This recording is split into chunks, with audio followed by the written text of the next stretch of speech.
Hello, hello, hello. Happy Monday. How's everyone? Hope everyone's doing great on this Monday evening.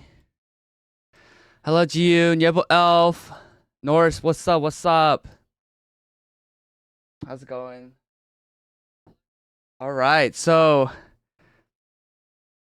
um, hope everyone's doing well. I think stream is going good. Stream is going good. Good, good, good, good. Fernando, what's going on? Hello, welcome, welcome. All right, so new thing, guys. So I'm streaming on YouTube. I'm multi-streaming right now. So I don't know if you got a notification if you're subbed to me on YouTube, but I'm streaming on YouTube right now, but it's vertical format. So if you see here, I'm streaming vertical format. And so only one person's watching, which is I think me, but I just want to have that opportunity. If you guys want to watch on YouTube, you can watch there. And I thought it should be a little different than Twitch because Twitch is completely like horizontal. And so, yeah. So I am streaming on YouTube, and I'm just like testing it and seeing what it's like. So it should be good. It should be good. So if you guys want to check it out,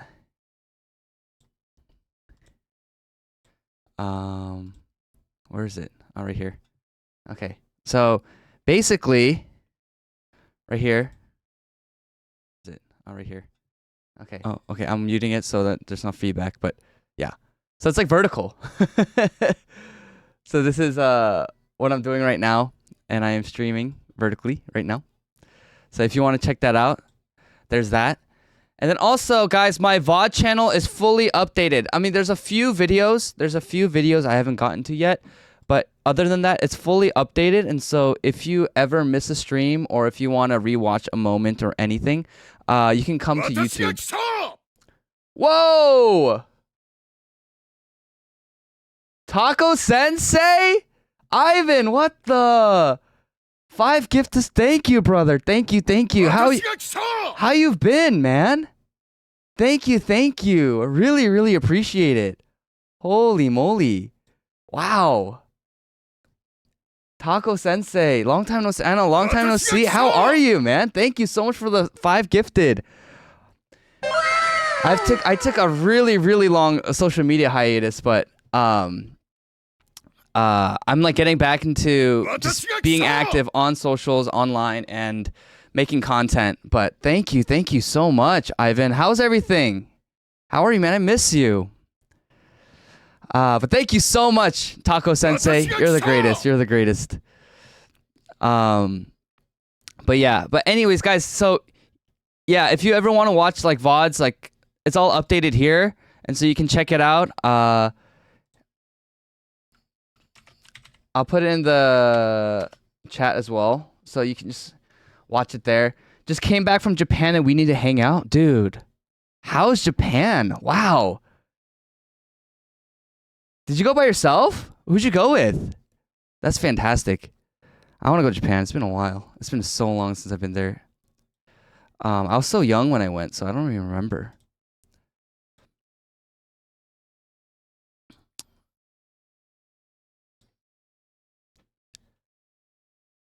Okay.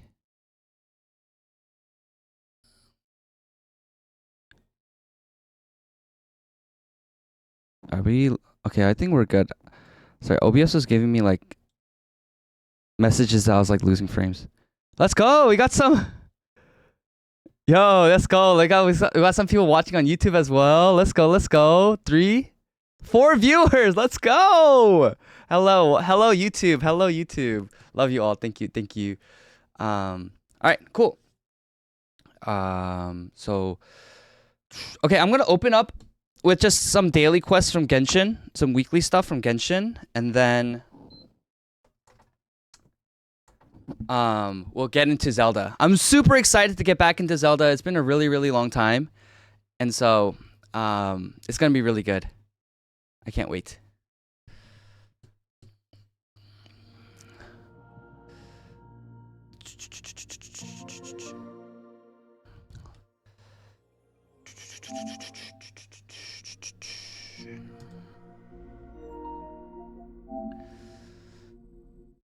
All right, stop the music. All right. Here we go. Another Monday, another stream. See what it looks like. Oh, this looks really good on YouTube, huh? This actually looks fire. This actually looks really good.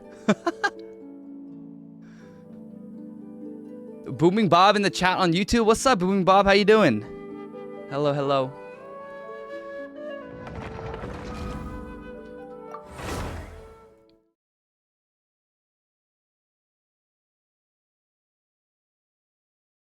All right.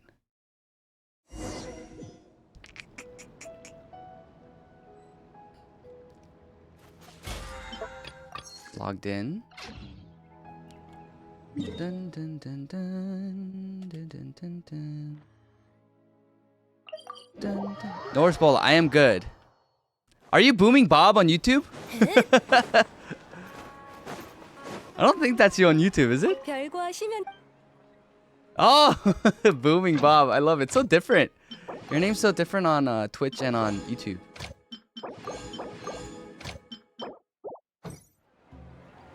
Booming Bob. Booming Bob. Alright. If anyone wants to play with me, you can feel free to join if anyone wants to play Genshin right now. Togethers. I'm down to run some co-op stuff. Because I'm just doing dailies and stuff like that before giving this Genshin. I make most of my social accounts completely different. Really? Why is that? It's like for me, like I like continuity. And so it's just so annoying for me and it's so sad to me that most of my, like, on most social medias, Kangmin Lee has been taken. Like I really wanted that. And so on YouTube, it's Kangmin Lee, but then everything else, it's like Kangmin J Lee, because J is my English name.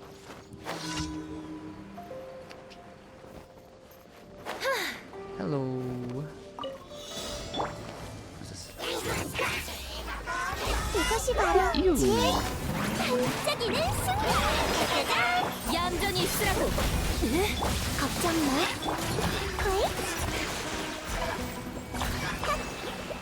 Man, that's too easy, man. They're so strong.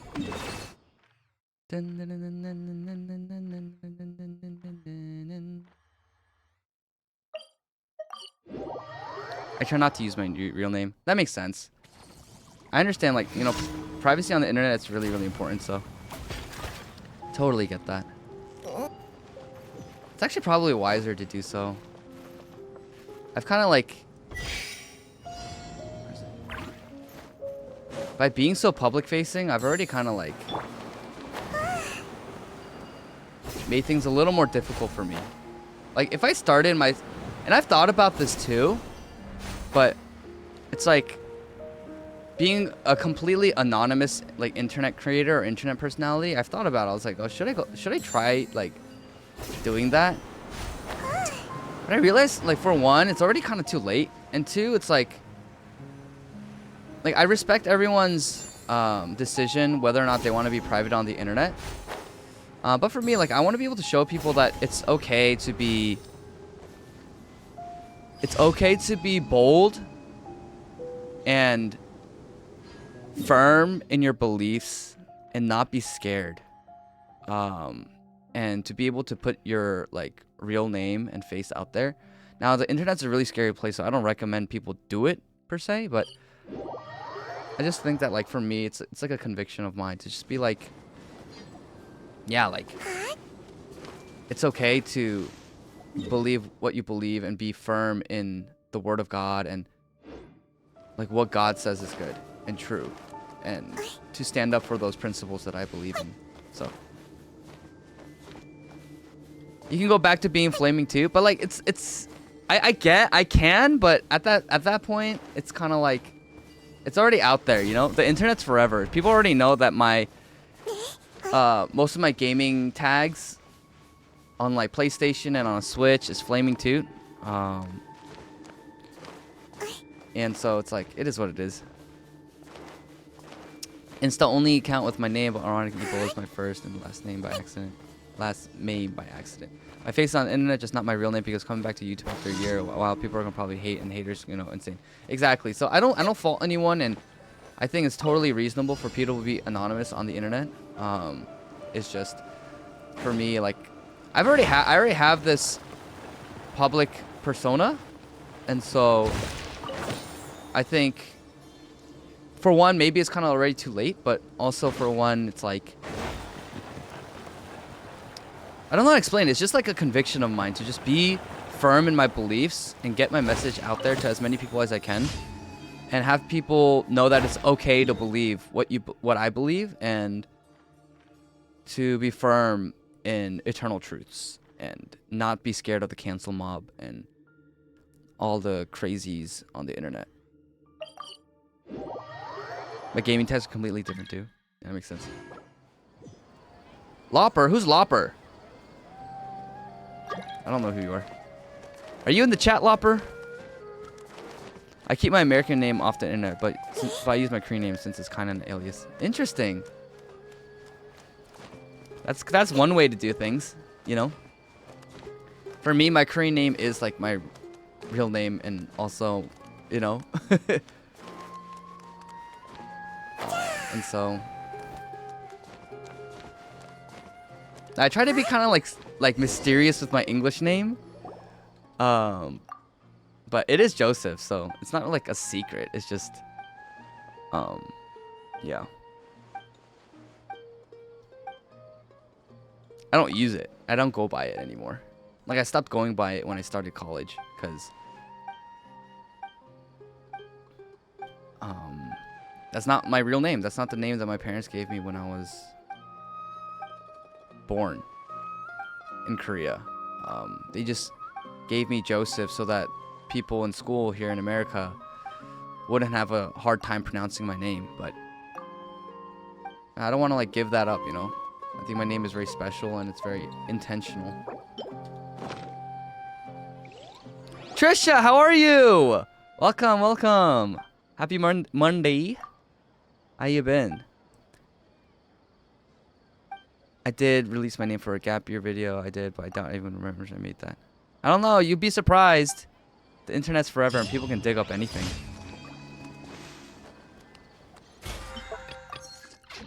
Alright.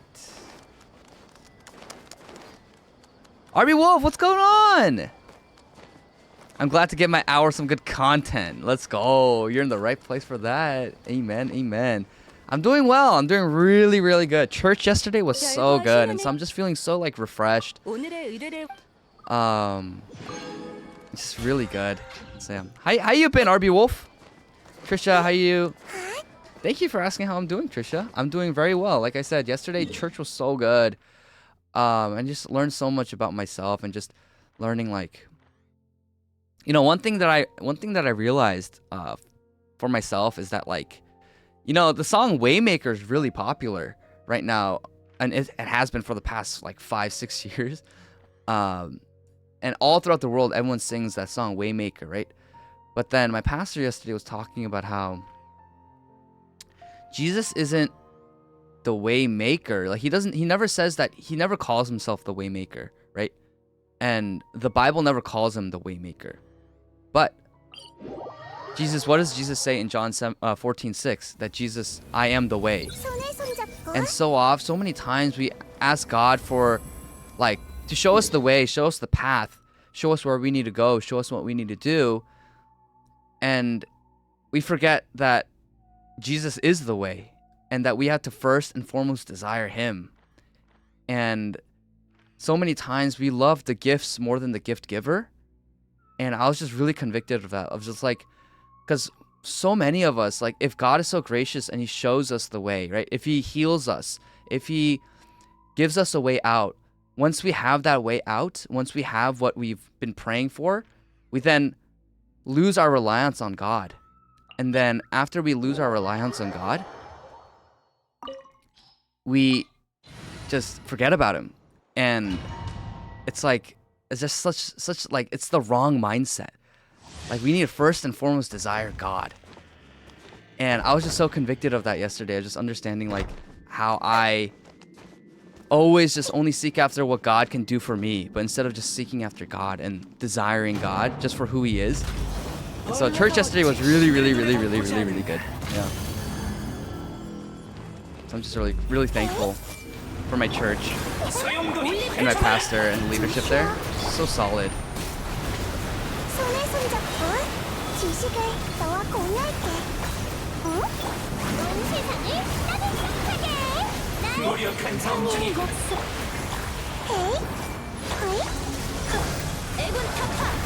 Oh!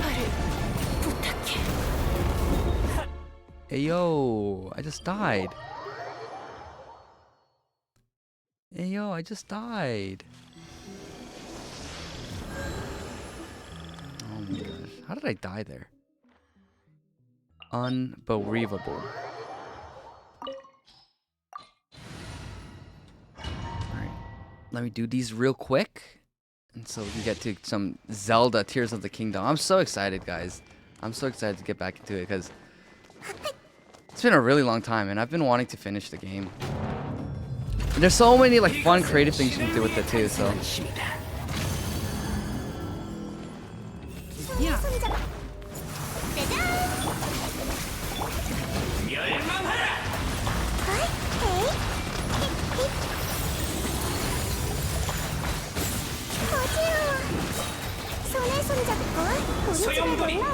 I haven't played Zelda since she left us. Do you have Tears of the Kingdom? Norris Bola, do you have it? Because I feel like the hype kind of died real quick. Like compared to Breath of the Wild, the Breath of the Wild hype was really long. Hey yo, what did this guy just say? Yo, wait, hold up. Hold up. He just said, he just was like, I don't know, I feel like he just said the forbidden phrase. But no, it's because it's Korean. It's basically when you say you are, or to you, you say that word.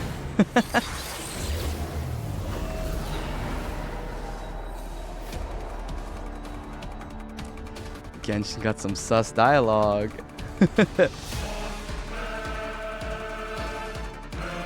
Tears of the Kingdom is the one that allows you to build your surroundings. Yeah, it's so fun, and like obviously people have done so many like sketchy stuff and made questionable stuff. Oh my gosh, I died again. With it, but it's so fun.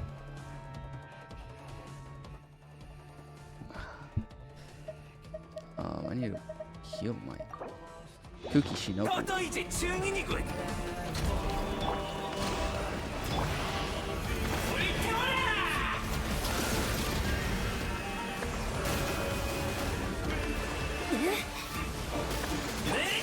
Woo.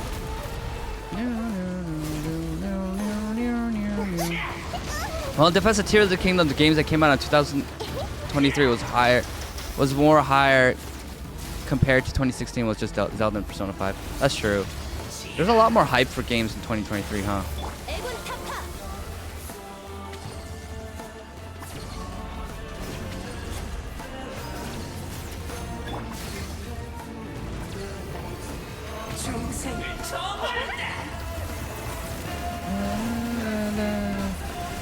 Spider-Man 2 fell off more than Tears of the Kingdom. That's true. The hype was huge for Spider-Man 2, and then yeah, it just kind of disappeared, huh? But I really think like these days, like more and more, like games like are so hyped, and then they just die, like so quickly.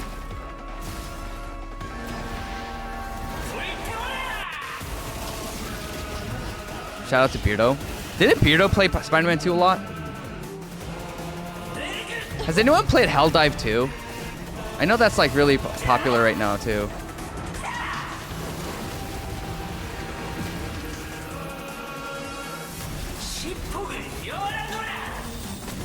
Yeah, everyone got bored after a few weeks. Like not even 4 weeks. I feel like it was like 2 weeks.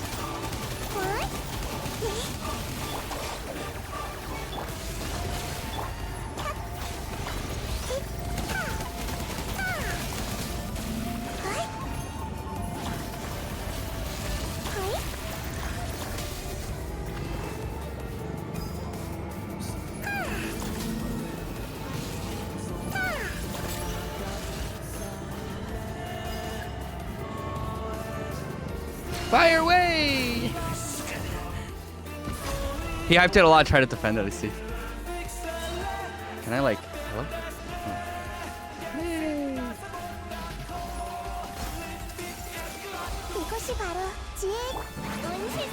Yeah, hype go up and down, but I feel like the really good games like stay forever, you know what I mean? Like there's so many like great retro games that people are still playing to this day and that are still relevant. Because they're just like good games.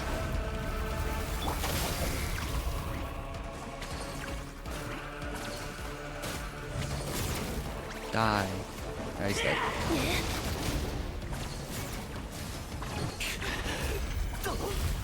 Dun, dun, dun.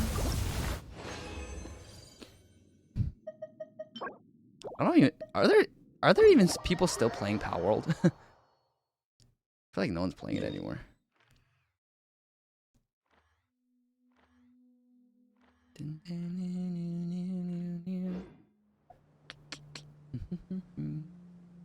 What's up, Slick? How you doing? How's it going? Ivan was here.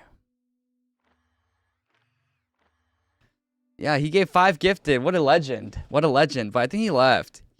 He said he was in Japan. He just came back from Japan, and I asked him how Japan was, and then he just kind of... He didn't reply.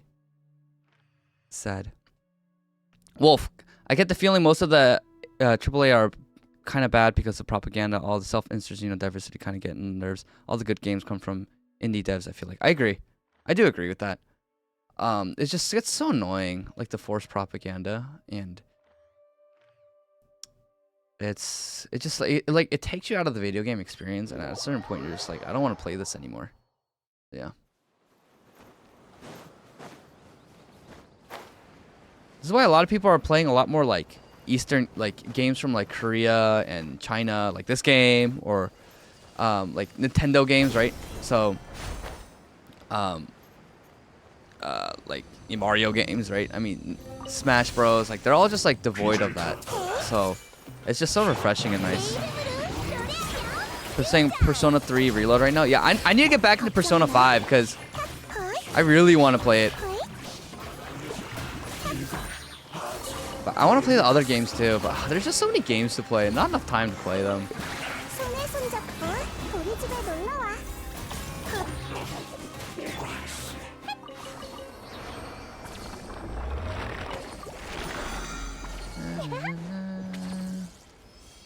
Zinger Mars, what's up? I think that is the reason people stopped playing it. They exhausted the content and are waiting for new content for Power World. My friends and I are the same. We got to end game that it isn't finished yet. Oh, you guys already got to the end game of Power World? Was it really like not that much content there? I was playing Assassin's Creed Valhalla until Persona 3, then finding out things interesting. I've never played Assassin's Creed games.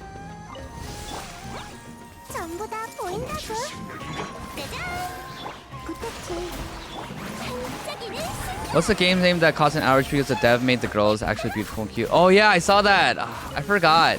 Wasn't it a Final Fantasy game? Was it not? I'm pretty sure it was like a Final Fantasy character. I could be wrong.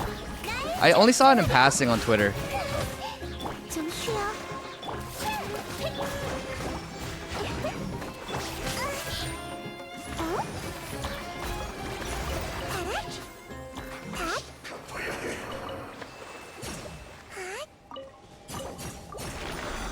Tifa, yeah, Tifa from Final Fantasy, right? Yeah, I saw that. Now, I'm of the, like, I believe that, like, for example, in video games, you should make them beautiful, but you should also, like, be modest. So I know, like, there's memes of, like, oh, like, do you want it to make the breasts bigger and stuff? And I'm like, I guess, but, like, because I believe that you can keep the woman beautiful in video games without being like overtly sexual with them. But I think I'm of the minority. Either the crowd wants like them to be like women in video games to be realistic, so basically just making them ugly or uglier, or like just having like so much fan service, and then I'm just here where I'm like, I want neither. I want them to be beautiful, but also modest.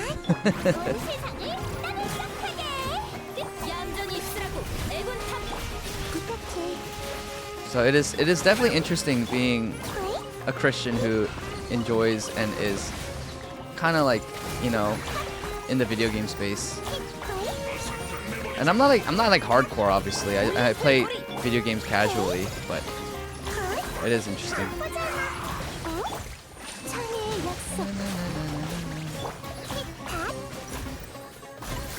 Yeah, one of my friends set up a server so stuff will keep crafting and collecting while we were away. The world tree plotline isn't done. It's still walled up, even if you reach that point in the story. Oh, okay.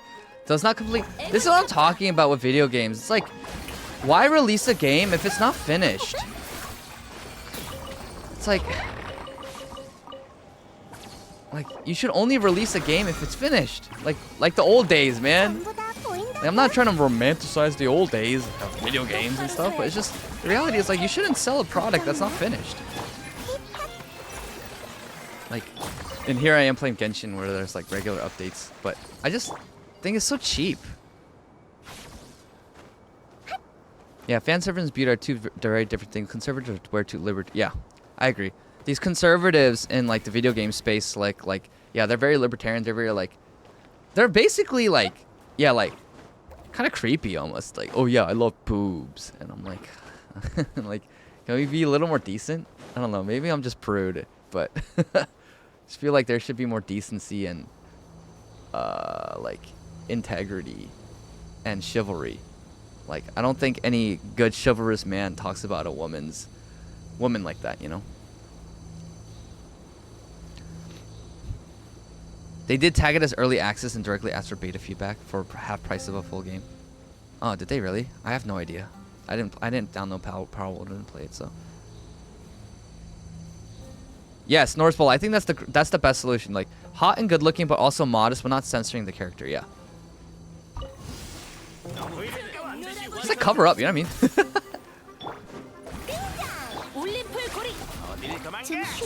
It's just like, think about like, would you want your daughter dressing like that? Like, I think that's like a good standard. Like, if you actually care for your daughter, like, would you want her dressing like that? And then so like, why do we want video game characters like that too? Because then inevitably girls will, a lot of them, especially if they come from broken homes, they'll see that beauty standard and then they'll be like, oh, like I have to dress like that in order to have guys think I'm attractive. And it's just like really messed up.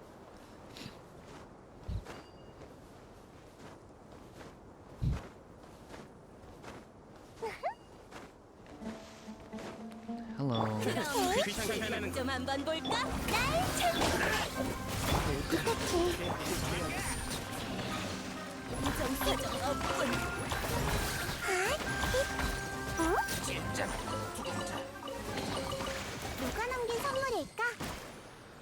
누가 남긴 선물일까? Yeah.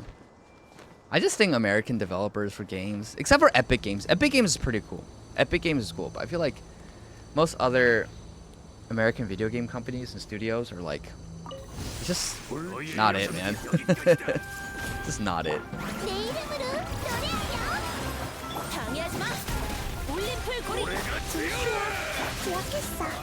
그것이 바로 지혜의 전당이야.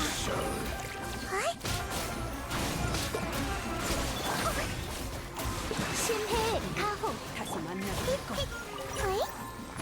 애군 타파. 손에 손잡고.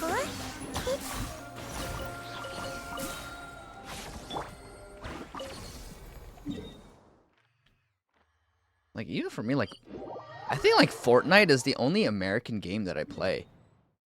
Like, I play like Mario, which is Japanese. You know, I play this game, which is Chinese. I'm playing Zelda, which is also Japanese. I like playing Smash, which is Japanese. Kingdom Hearts, which is also Japanese. Now, technically, yeah, it's like combination with like America because of Disney. a Disney IP in Kingdom Hearts, but still, like, Square Enix is Japanese.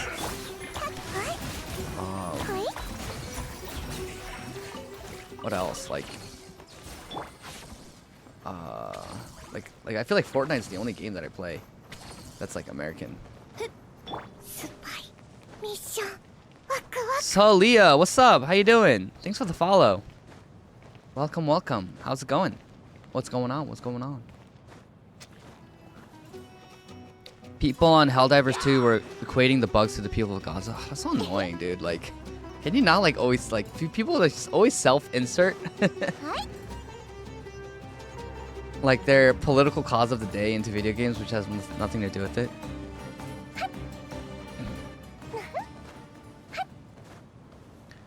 Jiyoon, one of my favorite quotes about women's fashion is a dress should be tight enough to show that you're a woman and loose enough to prove that you're a lady. I love that. I love that. Cause like, you know, I'm not like Muslim, like traditional Muslim, so I don't like believe in like for example, if a woman shows ankles, I'm not gonna be like, ah, you know? But at the same time, it's like, I think modesty is such a lost virtue in today's society, and I would really love to see like, I mean, there is like a correction happening, slowly but surely, of a lot of girls understanding like, basically like dress like how you want, like dress like the kind of guy you want to attract, you know? Like what kind of guy do you want to attract? Like do you want to attract like the kind of guy who will have a one-night stand with you and then just leave you? Or do you want to attract a man who will like love you and care for you and be there for you through it all and really respect you? And that's really what it comes down to, you know? And for me, it's like, yeah, like I as a man, like I really appreciate like when women are intentionally modest, because it just shows that they have a lot of respect for themselves and they present themselves very dignified, and I think that's a really, really awesome thing. So I think that should apply to video games as well. Which is so funny because like if you go to East Asia, right, like this is why I like going to like Japan or like Korea. Like the girls are much more modest. Like the average woman in Korea is so much more modest than in like America. It's just like, it's just a nice refresh. It's just like really refreshing. Now Korea has its own problems, like the birth rate, like goodness gracious. But, you know, I think every society and every culture has its pros and cons.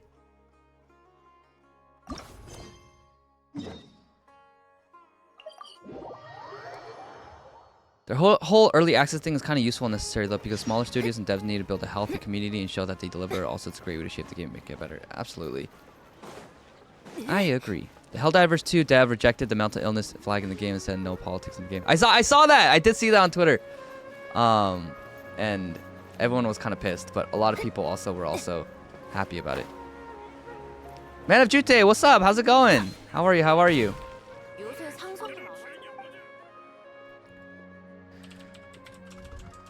What platform is Helldivers 2 on? It's on Xbox, right? Oh, it's on PS5 too, huh? And PC. Not PS5 and Steam. I see. Maybe I'll check it out. How much is it? $40? Not bad. Yeah, PC and PS5. I'm doing great, Spooky. How you doing?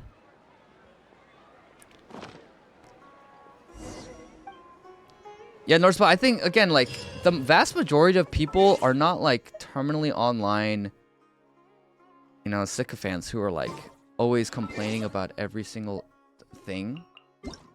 And just kind of, like, blindly following along the new current thing as if it's, like, an existential crisis. What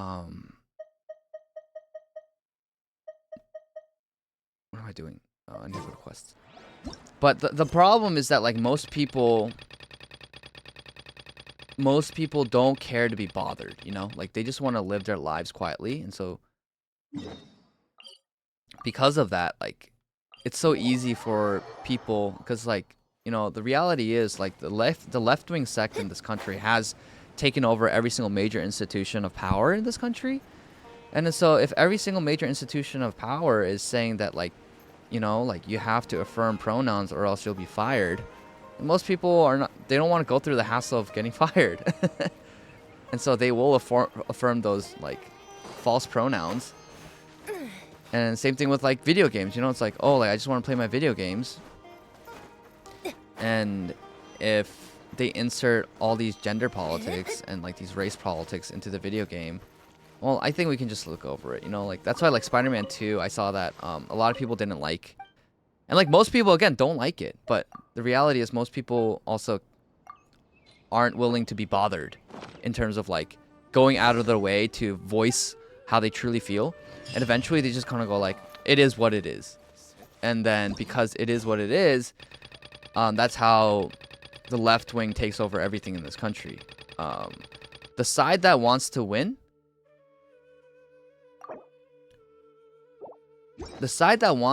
will always beat the side that wants to be left alone, right? Because if you just want to be left alone, you'll just comply with anything. Brozone, what's up? How's it going? Welcome to the stream. Thanks for the follow. How are you? But yeah, they what's up? Yeah, but most people, like, they just want to live their lives, you know? And then so they'll do whatever it takes to like get back to a place of like, just leave me alone. I'll do whatever you want me to do, just leave me alone. And that's like most people. And then so because of that, that's why the left wing has taken over this country. For many years, they've kept pushing. Although most people, again, still, it's very unpopular. A lot of their beliefs and their stances and their ideologies is still very unpopular among most Americans. But they just kept pushing, and that's how they've infiltrated every single thing in this country. In movies, in video games, in corporate life, in retail stores, like everything. So I think like that's why for people who don't like it, don't like the radical left-wing takeover of this country, I think it is incumbent on us to at least just say something, you know? Like to not be afraid and not to, like to embody courage and to reject fear and to be okay with a little pushback in life. So yeah.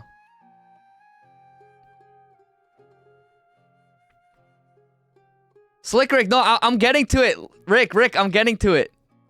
I'm just doing Genshin dailies right now. I'm almost done.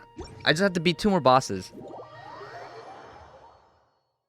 But Wolf, I did see that. RB Wolf, I just saw your chat about MJ's face in Spider-Man 2, and she just was not pretty. I don't understand the obsession with American developers, American video game devs of like having to have the woman look realistic, but like realistic women aren't ugly, you know what I mean? Like the average woman is not ugly, so it's just like so interesting how they choose to make them ugly, as if they're like trying to buck against unrealistic body standards or something, like beauty standards. It's so strange.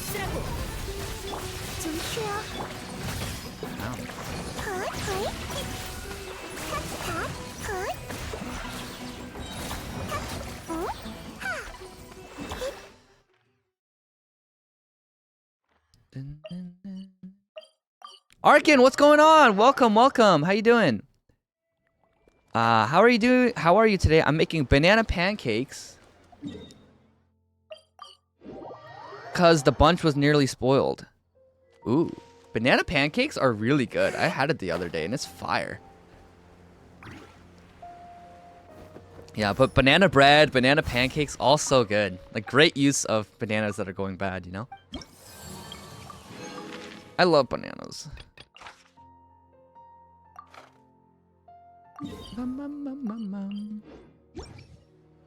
MJ is a self-insert of a dev. But it's like, I also get really, who was it? It was Whoopi Goldberg who like had a self-insert of like a superhero in like a Marvel comic like last year sometime, right? It's a Marvel or DC, like somewhere. Just thought it was so funny. It's like her like superpower is that like she like can do something with her period or something, right? That's like something weird, very strange.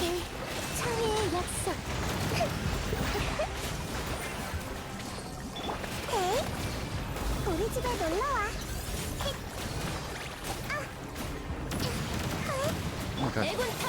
I'm about to die.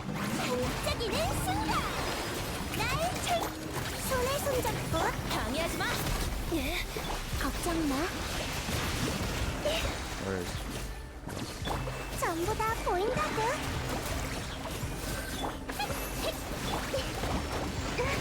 올림플 고리.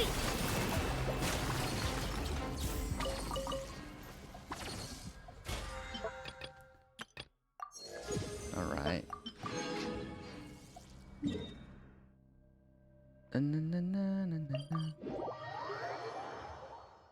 I wish I could eat more bananas. My auntie doesn't like having them in the house because it attracts bugs. Then you can just have like fly traps or, you know? I feel like all fruits attract bugs, no? Especially when it starts to get really ripe and bad.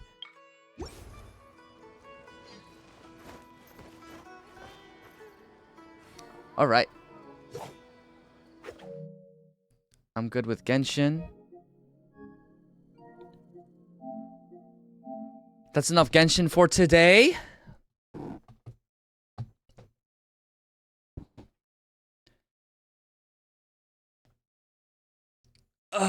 What is the Sweet Baby Ink about?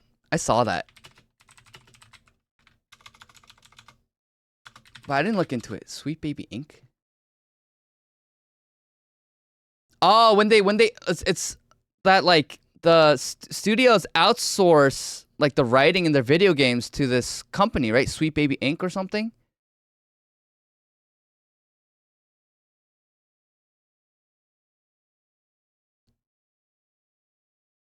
Pretty sure that's what it is. Sweet Baby Inc. controversy. Let's check this out. Sweet Baby Inc. controversy refers to the video game narrative consulting group and the controversy surrounding it after two employees within the company called to attention that a Steam page have been made to identify which games the company has consulted on. The aftermath. Gaming industry, Gamergate, with many calling for the destruction of Sweet Baby Inc. That's true. It's a consulting group that is about the diversity and whatnot, and what they recently went after a Brazilian dude for making a Steam group tracking them. I see. So yeah, so they basically make a lot of the games about the whole like DEI stuff, right? These are the ones who wrote the SS game, Sweet Baby Inc., ruining video games one franchise at a time. Oh yeah, I saw those. Yeah, Suicide Squad, right? Yeah. I saw the writing in the Suicide Squad. It was awful. I saw clips of it. It was just horrendous. As news spread around Sweet Baby Inc., employees, I see. So interesting. Like if you talk to the average person, they wouldn't understand like Sweet Baby Inc. Like what is this? But you start to realize like there's so many small things that really go undetected that are so subversive, and it's like infiltrating every single industry, especially entertainment in this country. Gamergate is back. Yeah, it's back, and you know I still don't understand what the big deal was about Gamergate back in the day. It was like people just don't like the whole nonsense in video games. Man, how can I write for game companies? I would just write a good story rather than the ESG stuff. You know, with the ESG stuff, that there's so much money in it. You know, with global banks and multinational corporations and world governments and leaders and just these globalist powers and these entities have poured so much money into the ESG initiative globally in every single like modern first world country that it's like almost impossible to escape at this point. But it is really annoying. I just want a good video game, because like good video games with good stories like have good first principles and eternal timeless values in them, and a lot of these people don't understand that, right? Because what they consider as virtue is actually vice. So they consider vice as virtue, and so they try to incorporate it into the game. And the average person who isn't insane looks at it and they're like, I hate this. What is this name even? Who would trust any studio company with a name like that? I don't know. Sweet Baby Inc. Yeah, I've seen worse. I think I've seen worse.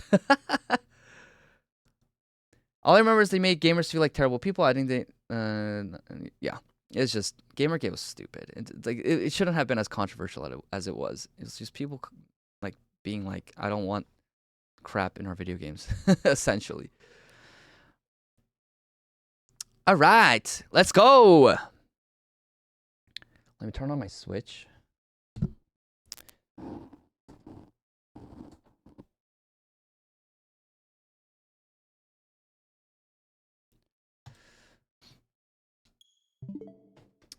Zelda, The Legend of Zelda, Tears of the Kingdom. Here we go, baby. Here we go. Yes, sir.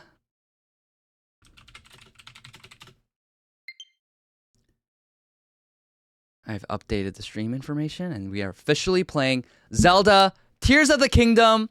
We are getting back into it. I totally forgot where we left off, and I totally forgot what I did in the story because it's been over half a year. Let's go! Zelda Tears of the Kingdom. We're in this, baby. All right. Great Sky Island.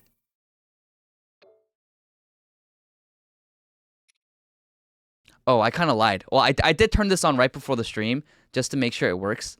But I know that we're on the Sky Island, but I don't know where else like we have to go. I'm old enough to remember when it was about game journals sleeping with the dev and give her a crap game review.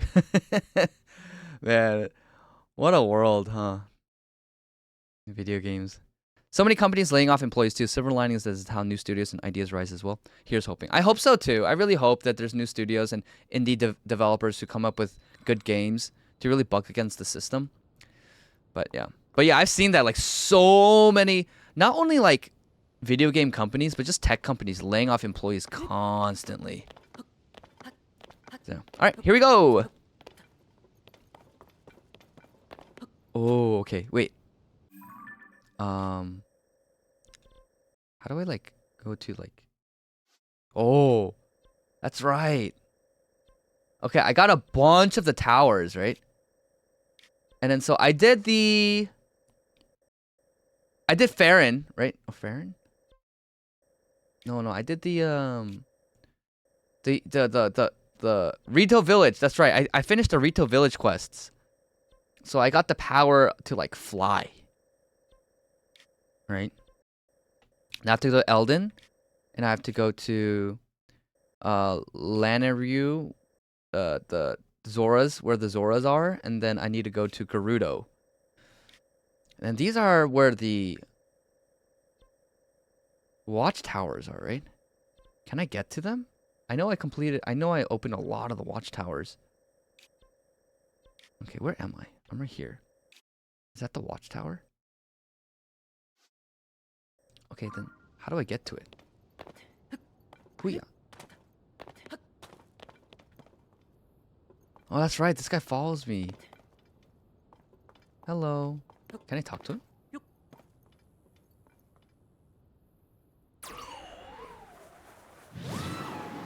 Ooh.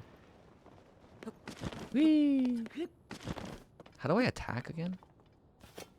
It's Y. Okay. Nice. Let's go. All right. I want to go to the purple mark, right? Okay. I need to. No, don't leave yet. Don't. Oh, okay. Okay. I can use this to fly. I forgot what this was called though. Yahoo! Let's go, dude. I love this game. I love flying. All right.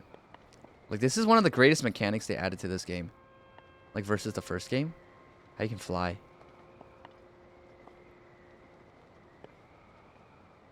Let's go.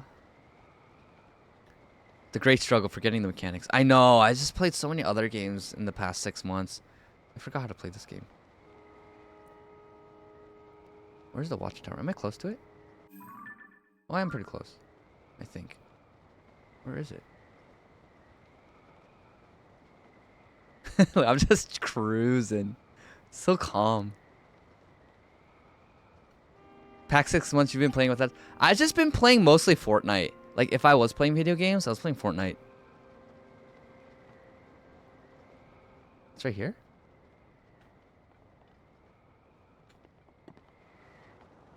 Oh, wait. How do I glide? Oh, okay. Whee! So cute. Hi, Link. Is anyone else when you were younger thought like Link was Zelda?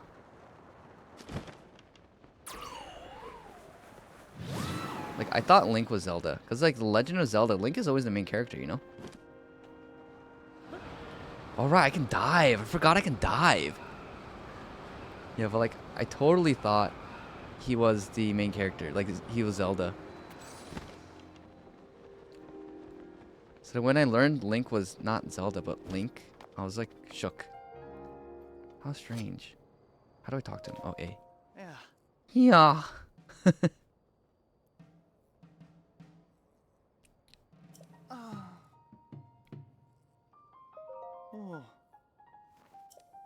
Needs repairs? No clue why. But no matter how. Sliding door.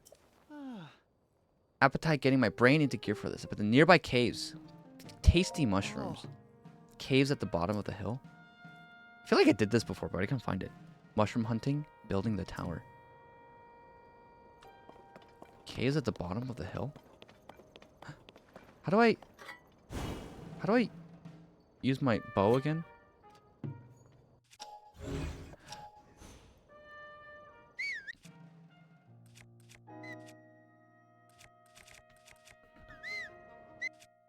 How do I use my bow? What button do I have to press? Oh, it's R2. Yeah. Dang it. I'm like so used to Genshin controls. I'm like trying to use the L buttons. Yeah, how do I open this? Bottom of the hill?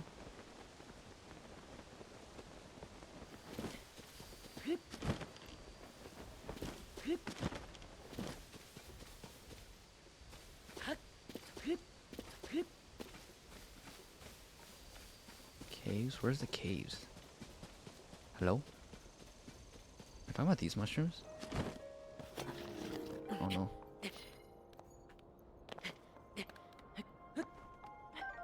That's the mushrooms, right?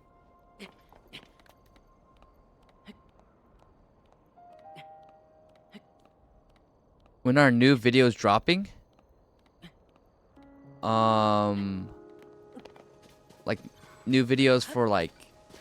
Well, new videos will be coming out soon. I've been kind of like, what I've been doing this past weekend. Well, this weekend I was really busy, but last week I've been syncing a lot of like. Oh, I don't want to battle this guy.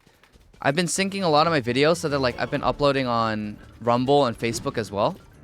And so my past videos I've already made, but new content will be up very shortly this week. Silent shroom, nice. For sure. So you guys can expect just like stream highlights and stuff and good stuff. I don't want to battle this guy. Where are the caves he's talking about?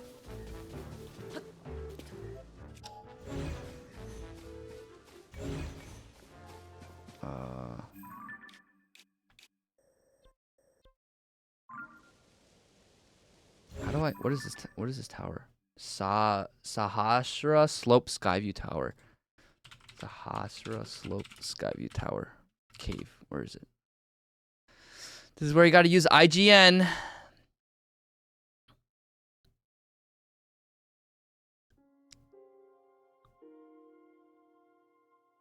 Enter the northwest corner of the rocky plateau. Find the entrance, get your rocks and sticks ready for fusing. You mine your way through? You have to mine your way through? How do you mine your way through? What the heck? I'm confuzzled. Okay. Right there. Okay, I know where it is. But it's on the northwest corner of the Rocky Plateau. Northwest corner. Okay. Oh! Oh shoot! I'm sorry, Link. I didn't mean to hurt you like that. I had to look this one up too. Yeah. This is like, I love this game, but I feel like it's almost nearly impossible to complete it without using online guides. You know?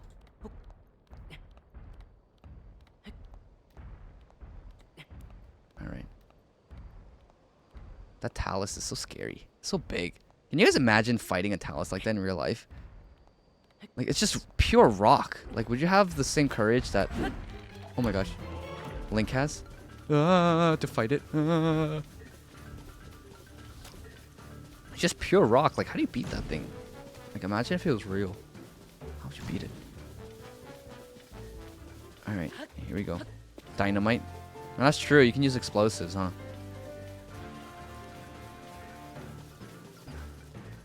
Oh, this cave right here. Oh. Okay.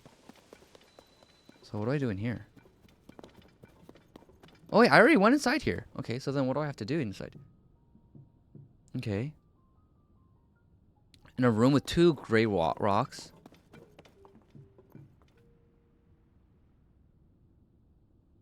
Two gray rocks and a large boulder. Which room is that?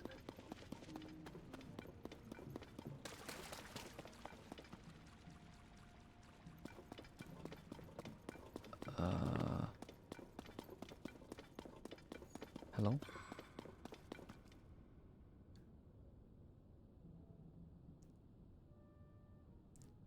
Two gray rocks, 1 gray boulder. You use the ascend ability.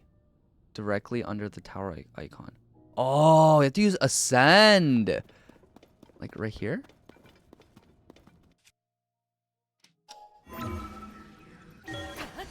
Oh, what the heck? I didn't even think about using ascend here. Dang it! This is the wrong spot. Okay. It's that glowing mushroom you ran past? No, I don't think it is. Wait, let me look. I feel like that's just like a mushroom that I don't need. Yeah, it's a bright cap and meat. I think it's like right below.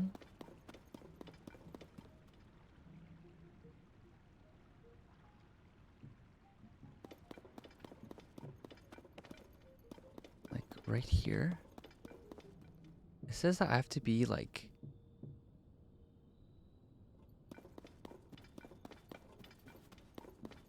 I have to be like right under the tower. Oh, here! Oh, I used to send here. Okay, I used to send here. I think I got it. Oh, yeah, there you go. Let's go! Alright, then I have to... Oh, I can't carry any more melee weapons. Oh, these sticks were in the way.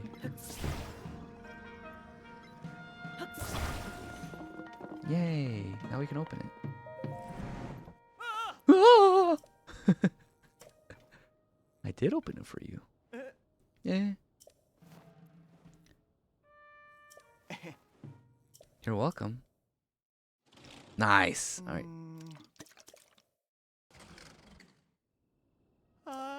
Ah. Dude, I want to be paid to be a voice actor in this game. Ah. Ah. Oh.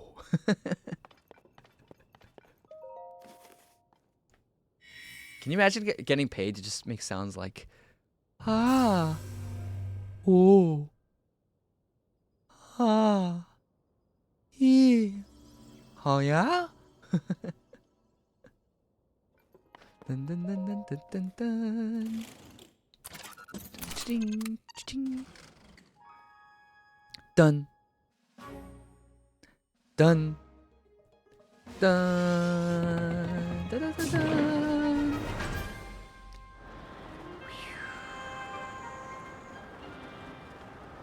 Dude, this game was ahead of its time. But when is the Switch 2 coming out? Or when is the next Nintendo console coming out? You know the Switch is almost 10 years old. I think it's like 9 years old now, right? Like they need a new console ASAP. 2025. I hope it comes out soon. Let's go. We got some Sky Islands there too.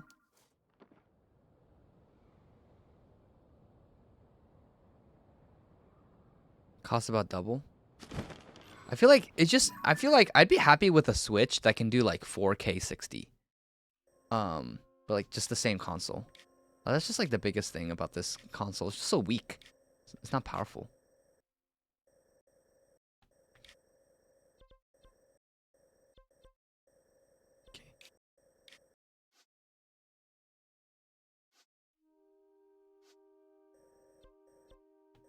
Okay, now I need to get to that red pin.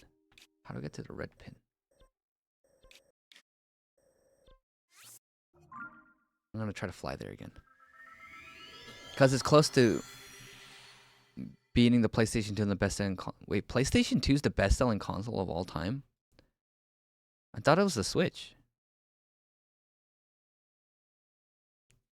10 inches, 4K 60 with ray tracing. That'd be sick. I mean, it's just like, this console is great. And I love the portability. And I love the flexibility you get with it. There's nothing else I need. It's just higher graphics. That's all I really want. Like, I love the portability. And I love, like, how I can take it and just, like, go anywhere.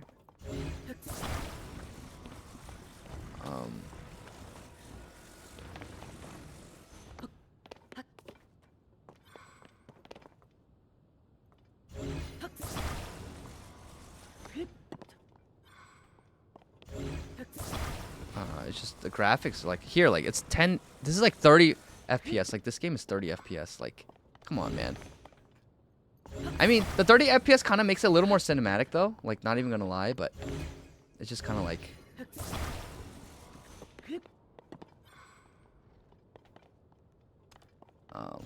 it's just kind of jarring when you play other games that are like 60 or like 120 FPS.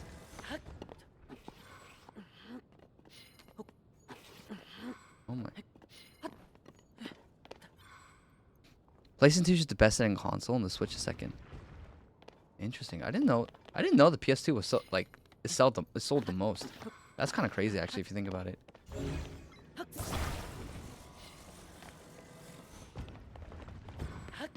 And the Switch is the second most. That's actually crazy. PS2 is legendary though. Like there's so many amazing games on that that console.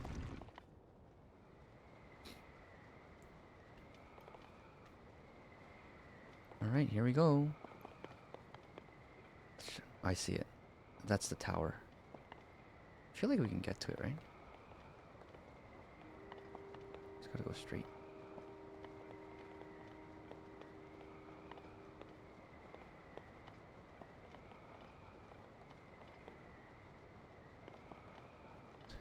I love flying. Like, this is the only thing I'm going to do in this game. Just fly. Outside of Nintendo consoles and the PSP, PlayStation 2 was the most portable console. Was it, though? I mean, it was so... I mean, yeah, it's actually pretty small. Like, smaller than the PS5. Smaller than the PS4. Although, it's bigger than the PS4 Slim, I think. Nintendo really is the only company that makes portable consoles anymore. That's true. I miss the game. I miss the era of like Game Boys and Nintendo DS. Those are good days, man. And like the PSP.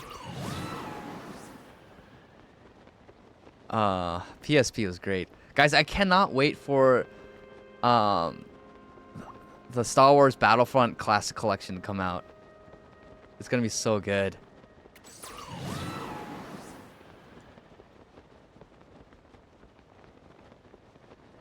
The silver PlayStation 2. Oh, I remember that. That was so like limited edition. Steam Deck is the only real competitor in the market. Yeah, that's true. But it's like a PC, you know? Oh. Should dive.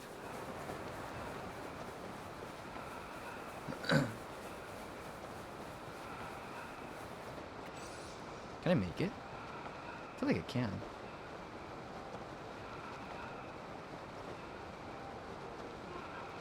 I feel like I'll make it. I just wish I had a little more stamina.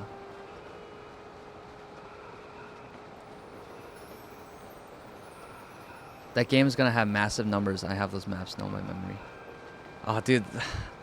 I love that game. It's like indisputably the greatest Star Wars game of all time.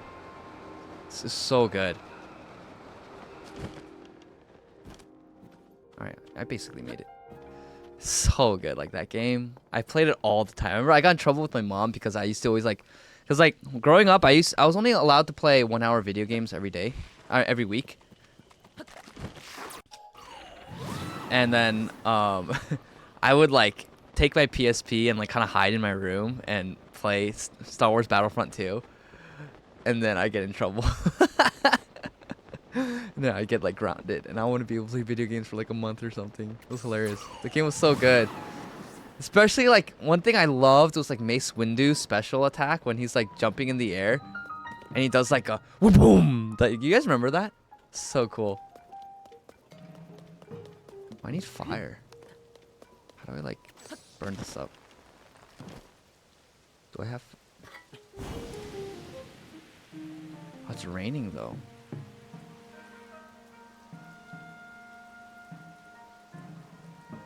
What can I do?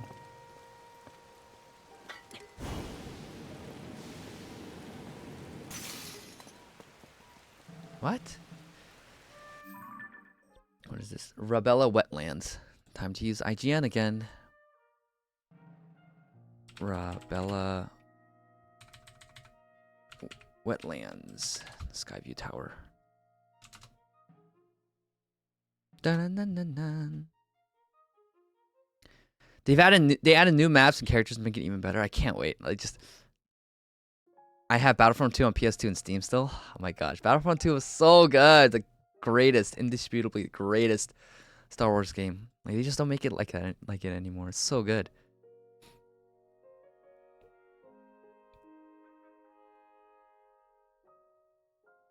Jirakima, what's up? A month of no video games is only 4 or 5 hours though. No, worth it. Yeah, and I mean it's obviously as a younger kid, you don't have a good sense of cost benefit analysis, and so yeah. It was just low impulse control, and so I just really wanted to play like secretly, and then I would lose out on so much potential playing in the future for the momentary satisfaction now. I think that's what I'm really grateful for my mom. It's like she taught me how to have like delayed gratification. She taught me delayed gratification. And like things that are worth it are worth waiting for, like video games.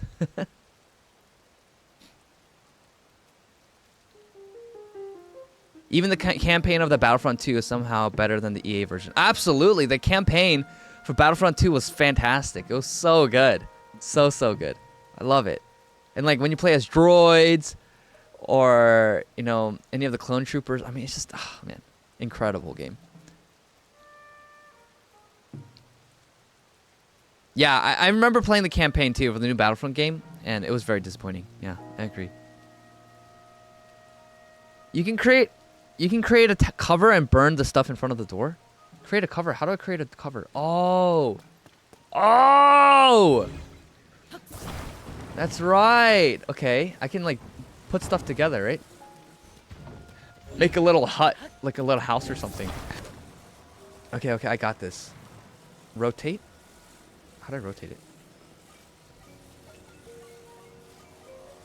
Okay. Attach it. Yeah. Yeah, boy. This game is... You gotta be really creative.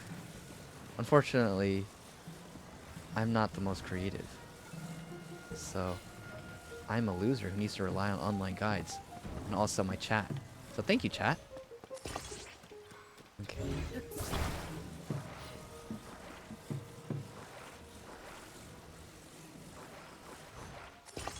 Like this. How do I unstick it?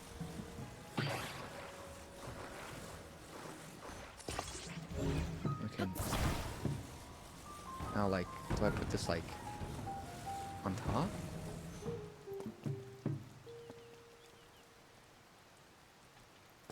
Oh, I should put it on top, huh?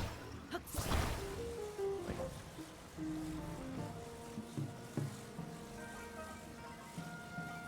can I, like, rotate it? We are helicopter watching. What do I do? Like, can I, like, attach it? I'm struggling. Oh, like this. Okay.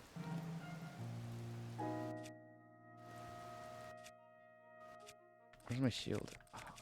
Where's my flame emitter?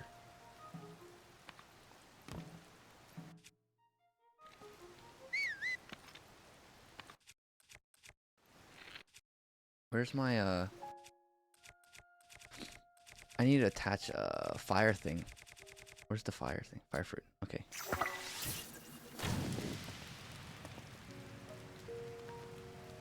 Yay, it worked! Let's go, chat! No! Oh! Okay, it worked. Okay. I burned the wood. I almost burned my own cover. You broke the shield earlier. Yeah, I know. I thought I had another one in stock. Okay. Dude, I love this game.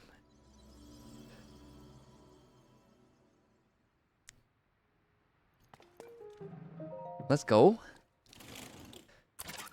Waching! Waching! Done. Done. Minimum viable fire. Let's go. Done.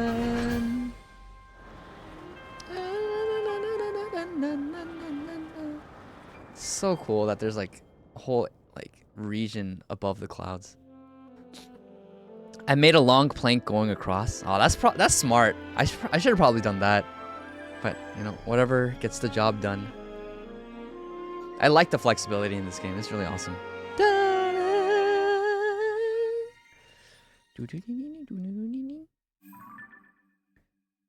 Let's go.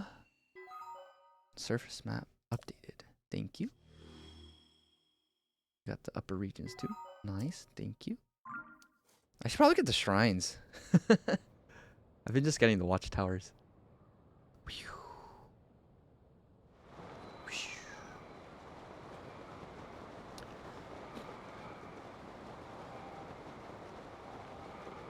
Okay, the yellow is so far. Can I like somehow get to it? It's like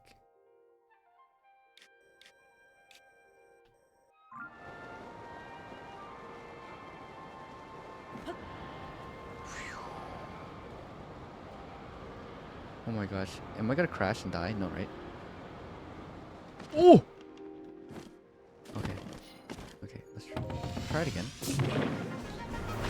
I'm gonna go towards one of the skylands. That's... Can I go there? I'm gonna go there.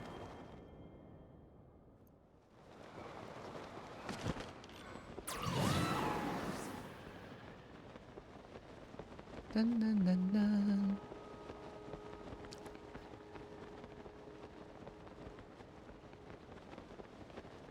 Let's go. Is there like a thingy-mabob?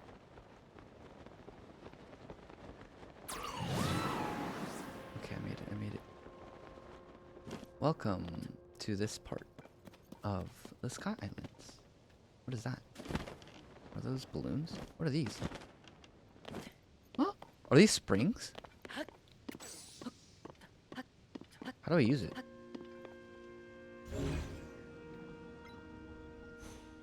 Do you guys know what this is? It looks like a spring, but how do I use it?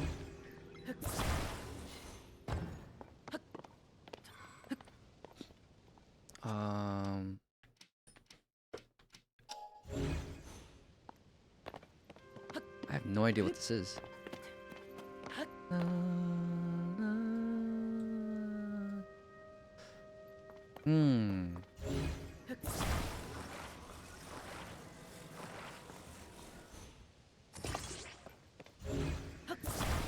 It's green. Whack it. Whoa! Oh, that's so cool. So you spring if you whack it. Okay.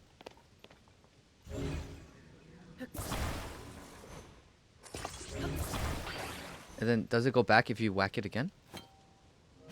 Oh, it does. Okay, okay. So then if I whack it... Wait, how do I whack it? Oh, do I have to do the recall thing?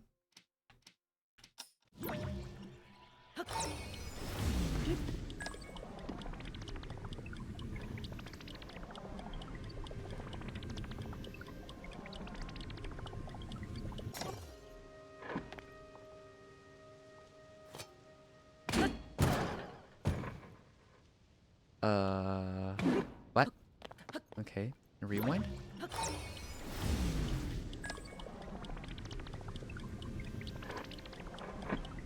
Well, that didn't do anything. How do I use it? I'm so confused. Like, I know I can... Normally you can get linked to... try not a longsword? Okay.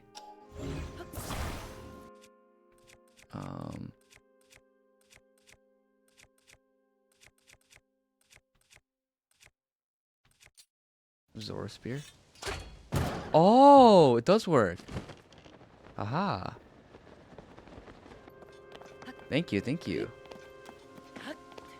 It's because I was using a longsword.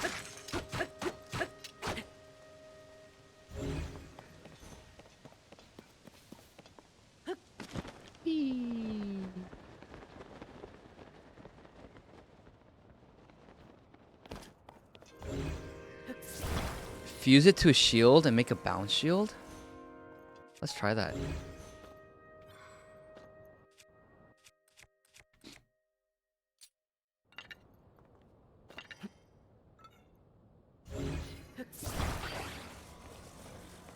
I want to like fuse it to a shield. Fuse. No, fuse. Whoa! I don't think it like does anything though. I just think it's a thicker shield.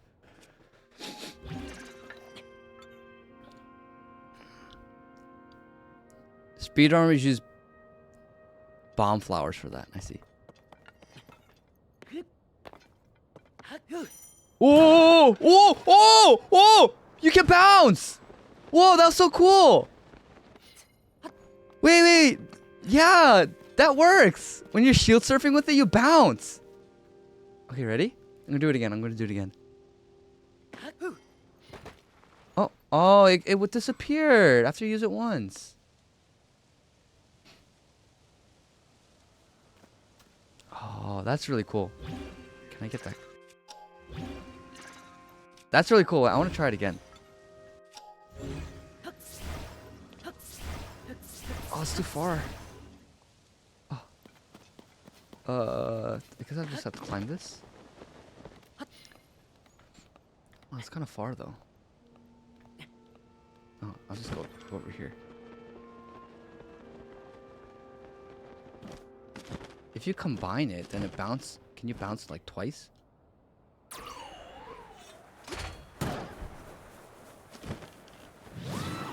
Oh wow. I got up pretty high. Okay. Where do I have to go? Oh, I'm pretty low, huh? Oh, I can't see these clouds, man. Why is it like this? Hello? Oh, what are these bouncy things? Oh, the bouncy things on the side. Oh no.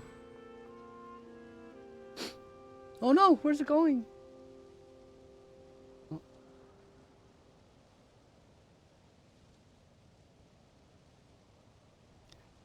They stack literally. So you can jump higher the more you stack them, huh? That's awesome. I'm gonna take a call real quick.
Alright, sorry chat. That was my aunt. She has like something she wanted to like give me or something. So okay. I'm gonna attach.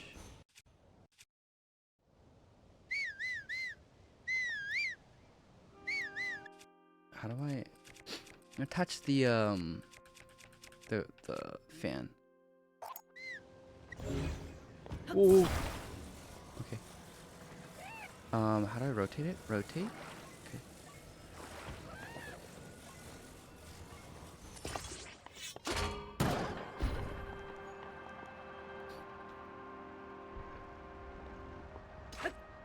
We're not going up.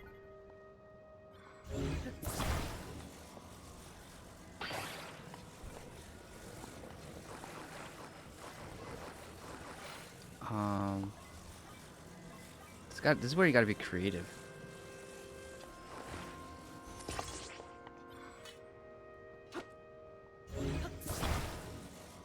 Oh my. What is going on? Okay. Alright, alright.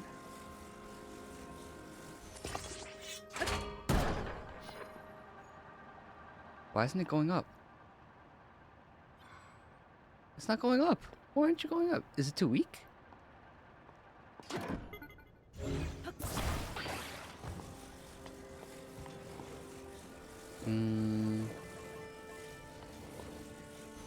Maybe I need to use a rocket, right?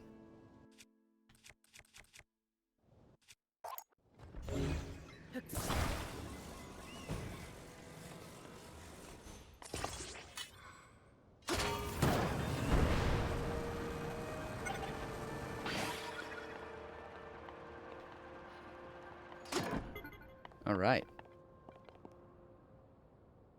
Nice. Too heavy. Yeah, I think it was just heavy. You have to use the rocket. Those things have a lot of magic inertia. Use more fans or rockets. I got it. Okay. Whee! Let's move closer to that island. There's a boss there, but is there no shrine nearby?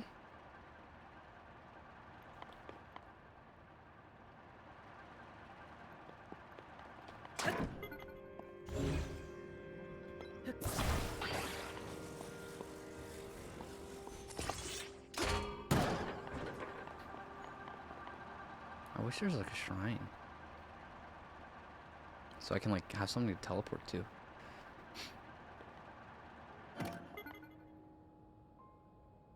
Alright. Whee!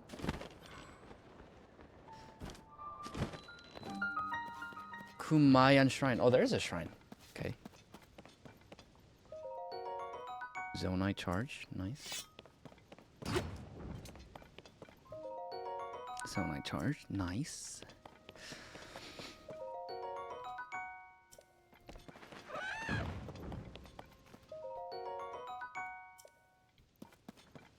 Right, I wonder what they have here. I can give it anything, right?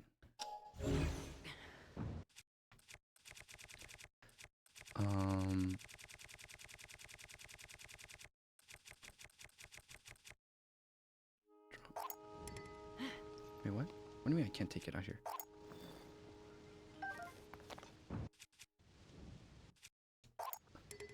Wait, why? Do I have to go to the menu? How do I go to the menu? Oh, there you go.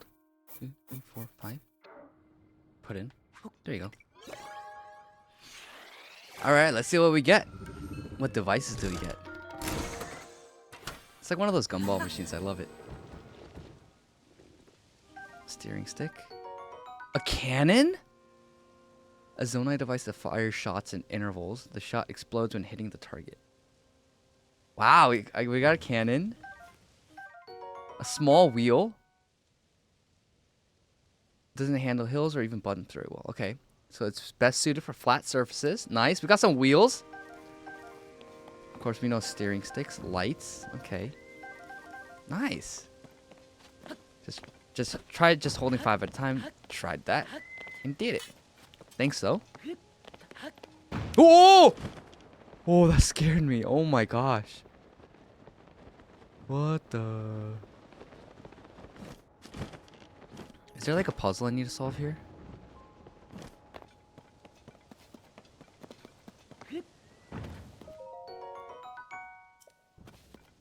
I almost died. Okay. Yeah. There's a shrine. Oh yeah, there's a shrine that like pops up here, right? So then, how do I get it? Oh, oops. Does spinning the wheel move the thumper thing that you shot off the island? Yeah. Like, but I don't know where I need to like jump to, you know? I feel like I need to like jump in that direction somewhere, but I'm not sure. If you check your map, you can see if you've gotten all the different types that particular gumball dispensers drop.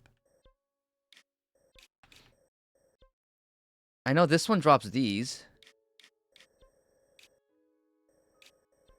These drop fans, portable pot, flame emitters. Okay.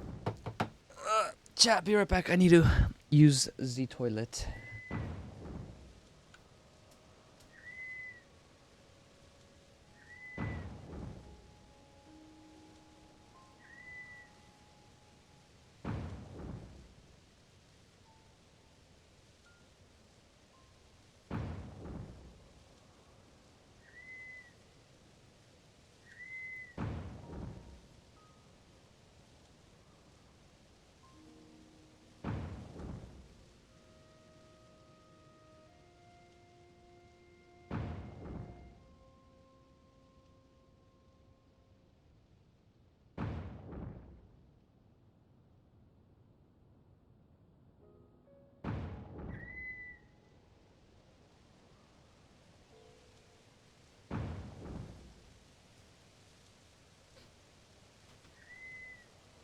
No more chair coon. Alright, what's up, chat? I'd walk up to the half shrine and see if you can at least get a TP point. What's a TP point?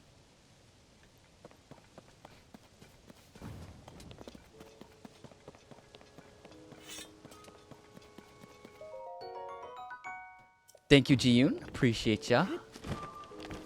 What is a TP? Oh, this! Oh, TP. Teleport. Telepoint point. Telepoint. Teleport. Telepoint. No, teleport point. TP. Teleport.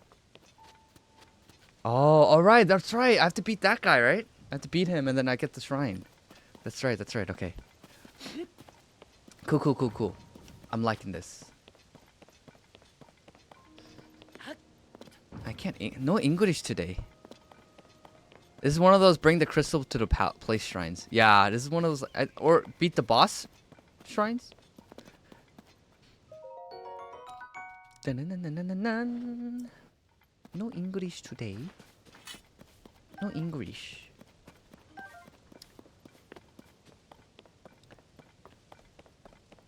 Ooh, we got some fruits. What are these? Oh, shock fruits. Nice. We like fruits, don't we, chat? Stamp bulbs. Like food.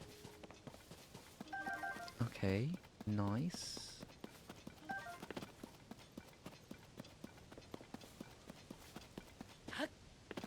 Oh!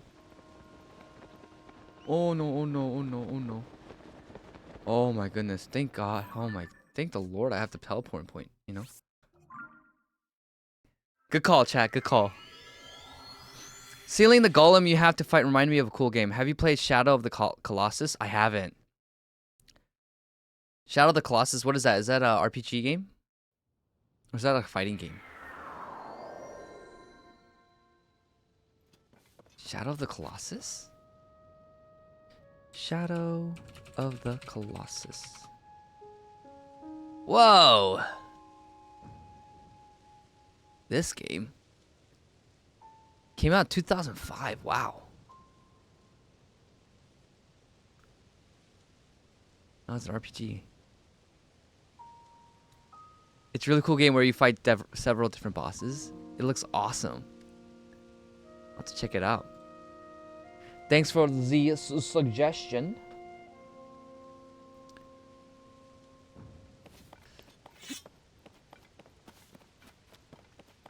I've never heard of it though.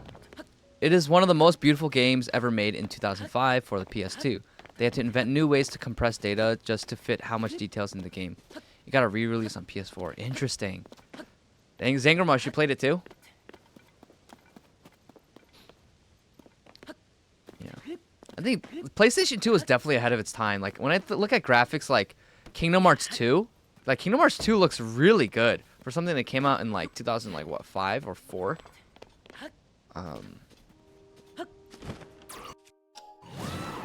Oh my, why'd I do that again?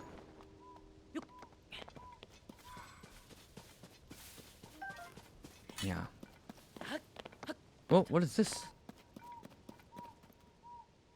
Huh? What? What the? What is this? What is that spiky thing? It follows a strict storyline, so it's not really an RPG game. Oh, I see. But I highly recommend it. The audio graphics, game mechanics are awesome. If you got a oh, what is this?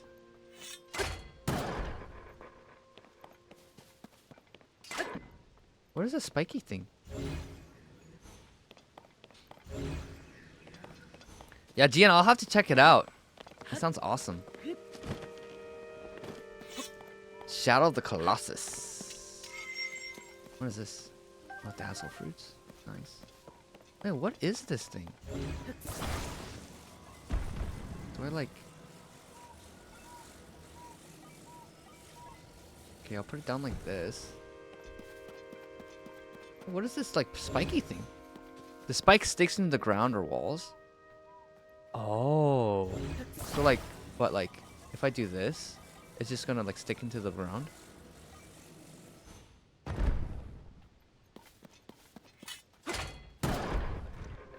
It's not sticking.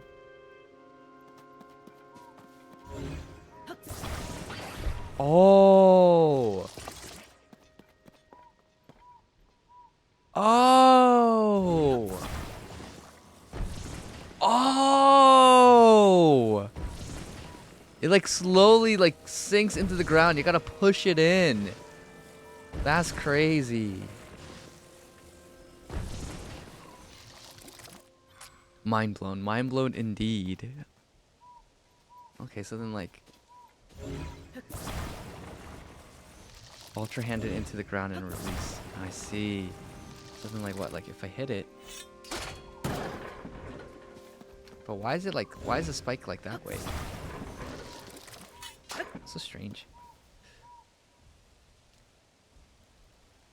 That is how probably how you get the crystal the boss will drop back over the thing, the gap. Oh. So true. Zingermarsh, you're genius. Chat, I just I need to rely on you guys. I have no idea what I'm doing in this game. Sundelion. Alright, here we go, let's beat it.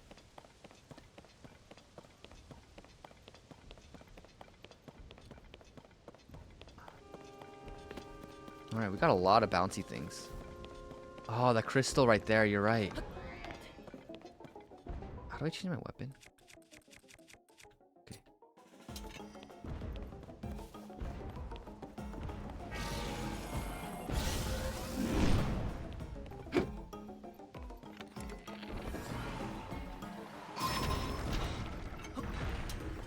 Wait, what do I have to do again? Oh my gosh, I'm like... Oh! Oh my gosh, wait. What am I, how do I beat it again? Dude, I'm like getting this confused with like Genshin controls.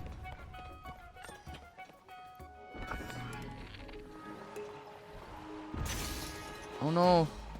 Wait. I'm sorry. Wait, stop. Oh my god, I forgot how to play this game. I'm sorry. I'm sorry, I'm sorry. Okay, what do I do? I have to hit that thing, right? Oh no, I have to use the ultra hand. I remember. Okay. Okay.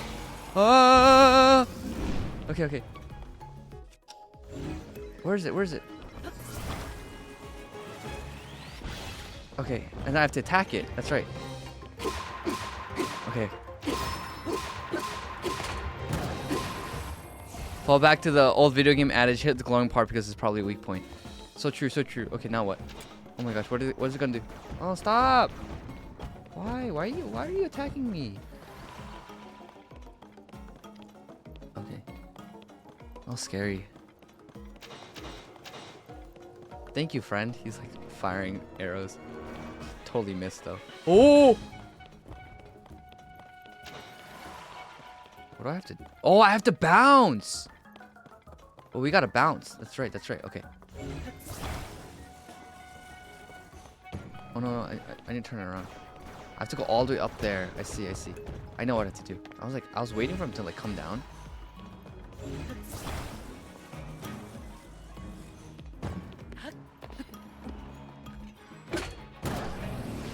This. Yeah.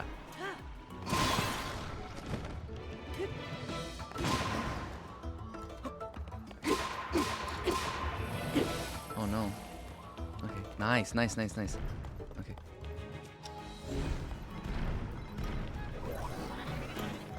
Oh. Where'd it go? Oh, wrong one. Oh my, this guy's hard. Oh my gosh. Okay, we're good. It's like finding the hypostasis in Genshin. It is, huh? Oh my gosh, I'm stuck. What the? Where is it? Stop moving. Oh my, where is it? Oh my gosh, I died. No. Wait, where did I last save? It auto-saved, right?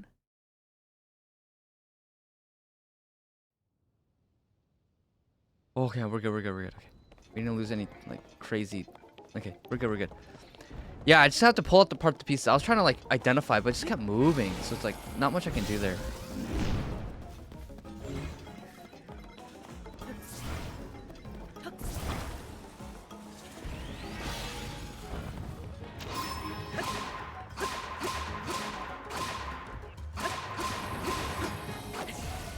Okay.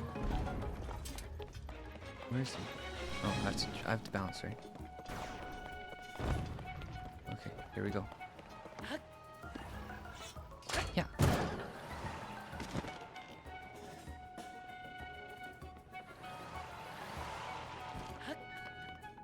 Yeah. Where'd it go? Oh, here it is. For real noodle. What's up, for real noodle? Oh my gosh. How's it going? Thanks for the follow. Okay. I got it. Oh, I got it. Oh no, I missed. Oh!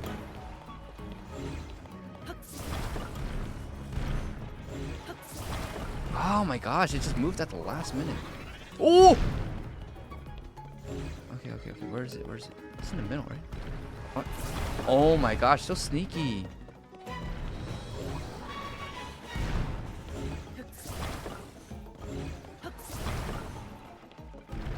I'm just gonna pull you apart. Like a little Lego brick. Oh, there it is.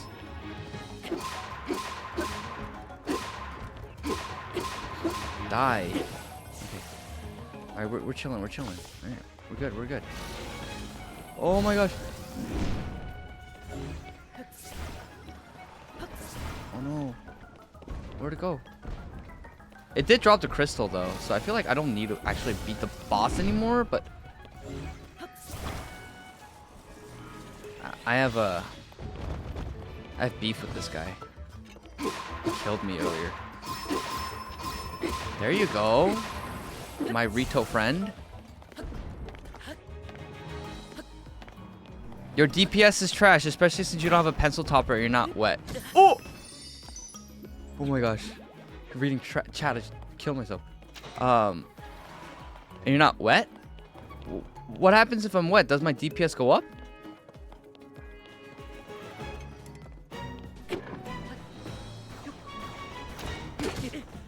Oh my, no way. Are you serious? I'm struggling. I'm a struggling. Keep dying. I know. And I like barely have, I don't even have a lot of health either. I feel like he one-shots me no matter if I'm like.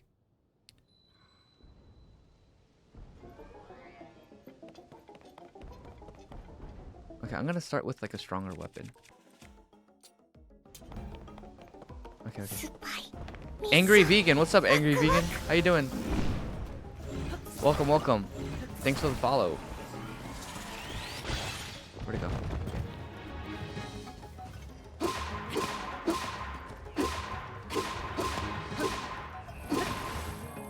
Loki, I can just take this crystal back, right?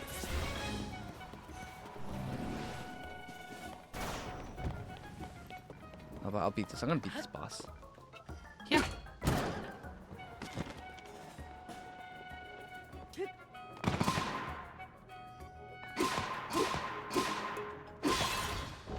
Where'd it go? Yeah. Oh, that's wrong. Yeah. Okay. Alright, we're doing good. We're doing good. Just gotta focus in. Just gotta lock in.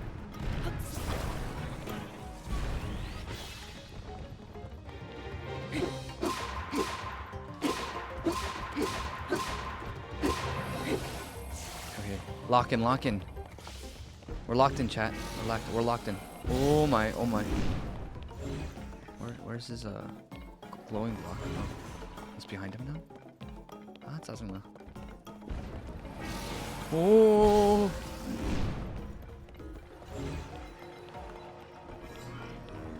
Gosh. Doesn't let me grab it.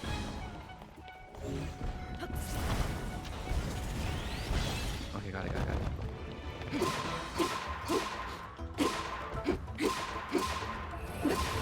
Oh my, just recover so quickly. Where'd he go? Oh, he's on top.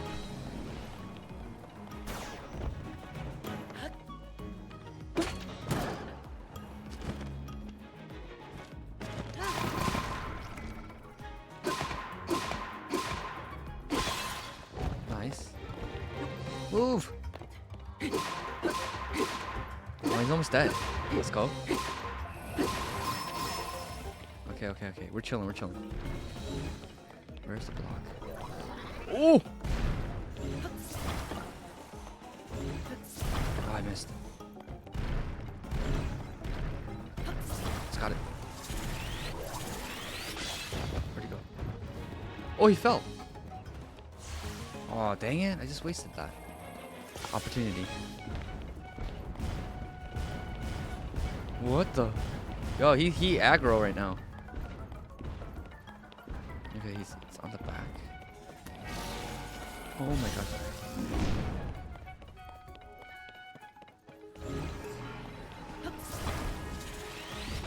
Okay.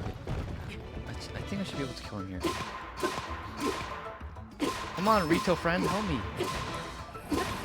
Oh, so close. Okay. One more. Where'd he go? Oh, he's like above, right? Okay. Let's jump.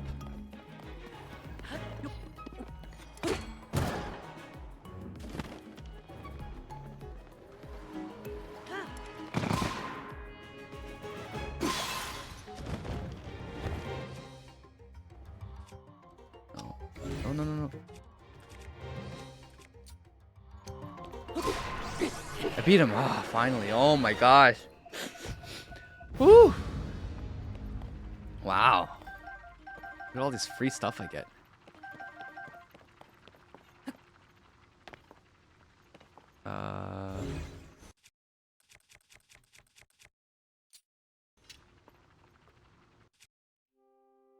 Can I like save this for later? Or I have to fuse it now, right?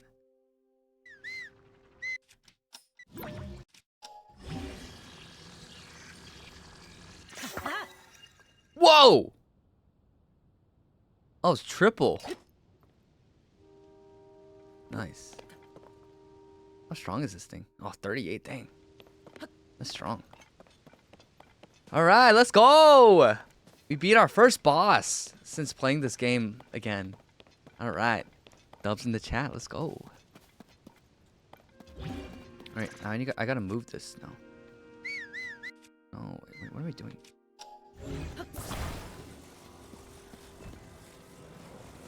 You have to glue it now. There's a guy who can unglue it. There's a guy, or is there... Can't you, like, unfuse it? Or do you have to bring it to a guy who can unglue it?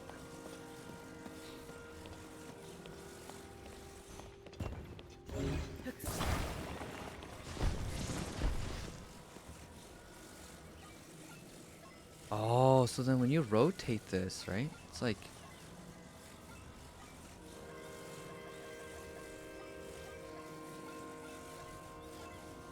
Okay. Wait. I hate that there's only 2 axes that I can, like...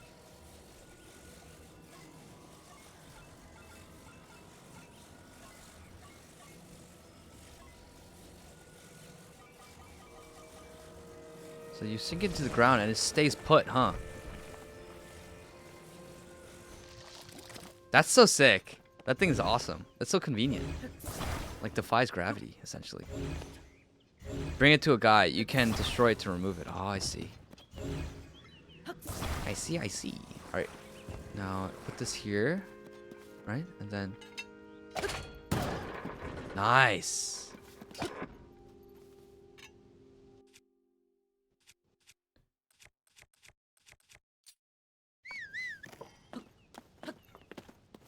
How do I get on top of this? Can I climb it? I also wanna... Whee! Alright, where'd the crystal go? Hmm? Oh, there it is. Let's go! Alright. Now we bring it. We bring it.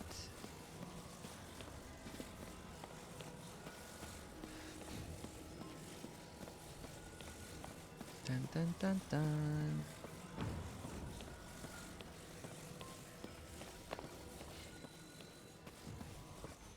Let's go. Zora stuff does more double damage when you're wet. Oh, that's right. I remember. Zora weapons do more when you're wet.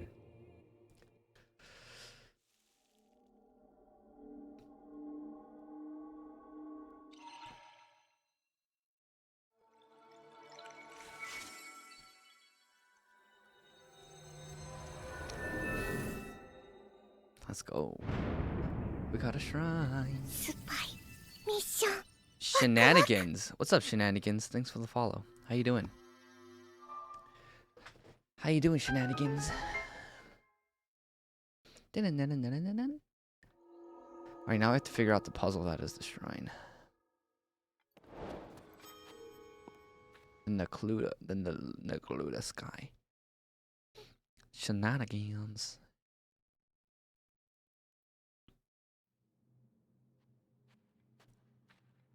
Alright, what shrine is this? Roro's blessing. Oh, I don't have to... Oh, yeah. I just get the blessing, huh? Because I already did the puzzle. Outside of the shrine. Zoanite bow? I have to drop one. I'll drop that one. It's gonna break soon anyways. Let's go! No additional puzzle. Doing great. I've been missing this game. Yeah, I bought it as soon as it came out, and then I started playing it last year, and then I haven't played it for half a year. And so I'm getting back into it.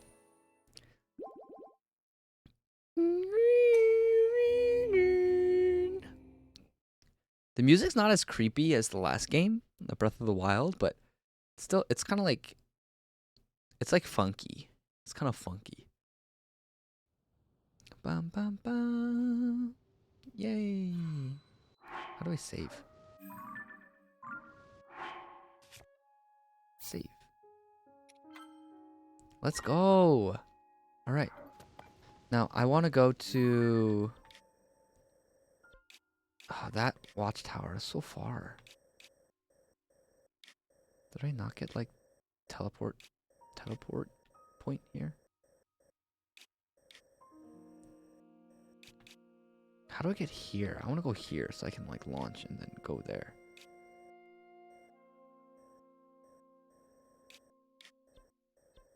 Did I not explore this place yet? Oh, I didn't because it's Zora. Here, I'm gonna go here. The Zorana Skyview Tower and then try to go to that land. Ah. Bam, bam, bam. Bam, bam, bam, bam.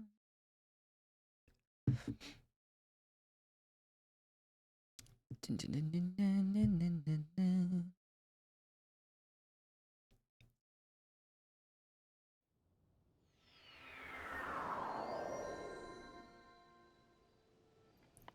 All right.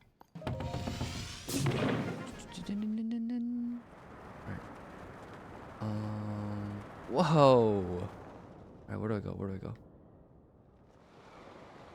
Gotta go over there. Whoa, there's so much here too. I didn't explore. Oh, what is that circle thing? I'm like scared to land on it. Should I land on it? I'm gonna land on it. What happens when I land on it? Oh, there's a shrine inside of it. Whoa, I had no idea. Ow. Oh, the fan is keeping it turning. Oh. So interesting. I love this game.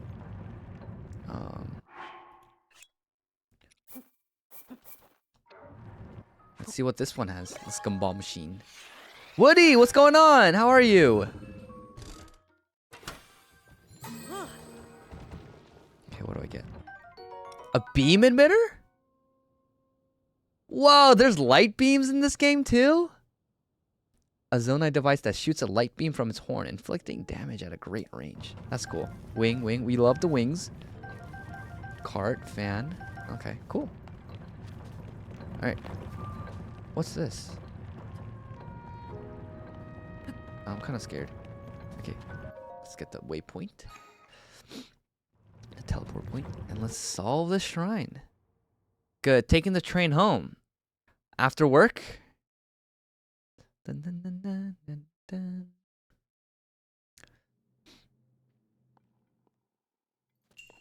Flying device. Juru Tagumak Shrine.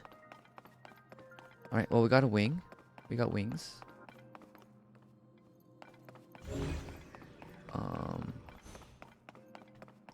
Oh, let's go. We put it here.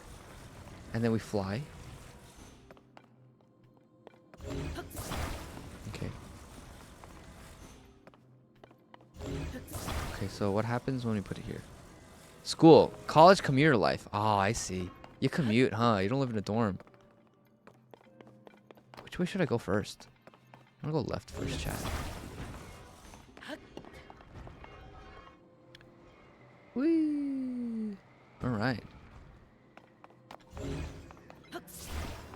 How's school, Woody?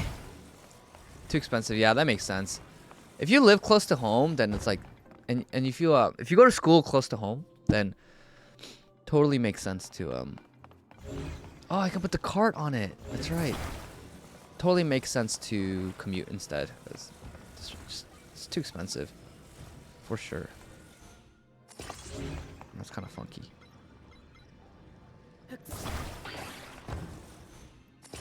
Alright. Got my congratulation. Here we go. Oh.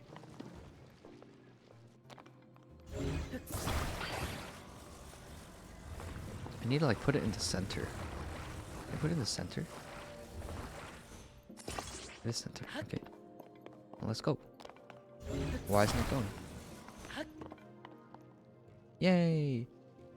Let's go to relatively affordable, so I don't mind living with my parents. It's only a 30-minute train ride. In the state, I get free transportation. Awesome! Let's go!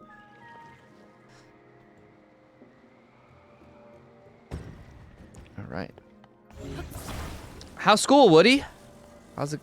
How's your studies going?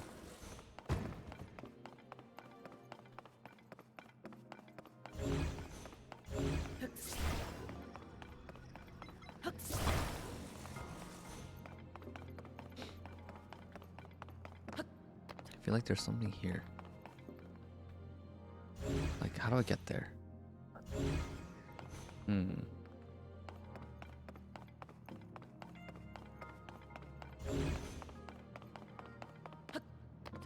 How do we get all the way up there?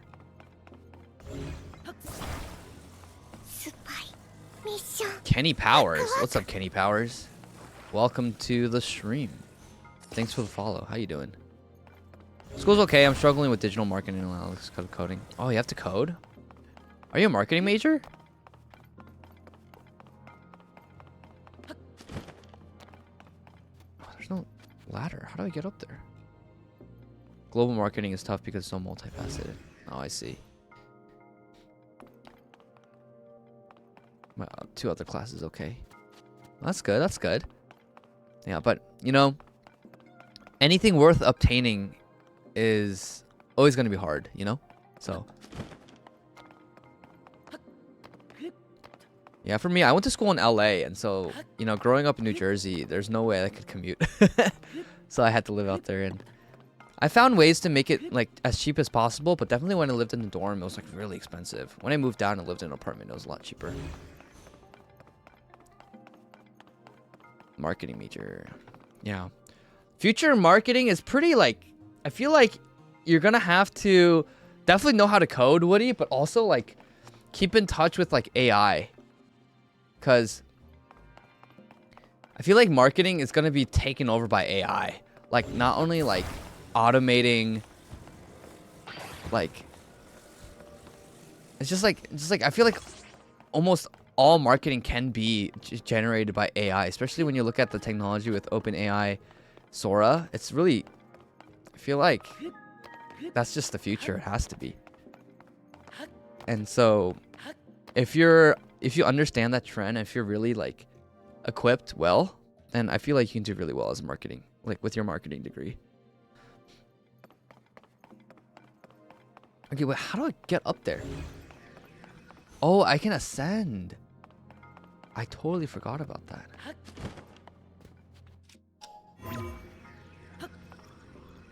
Never mind, I can't ascend.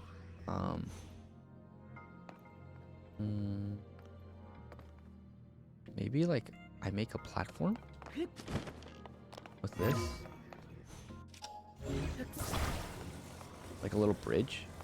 Does that work?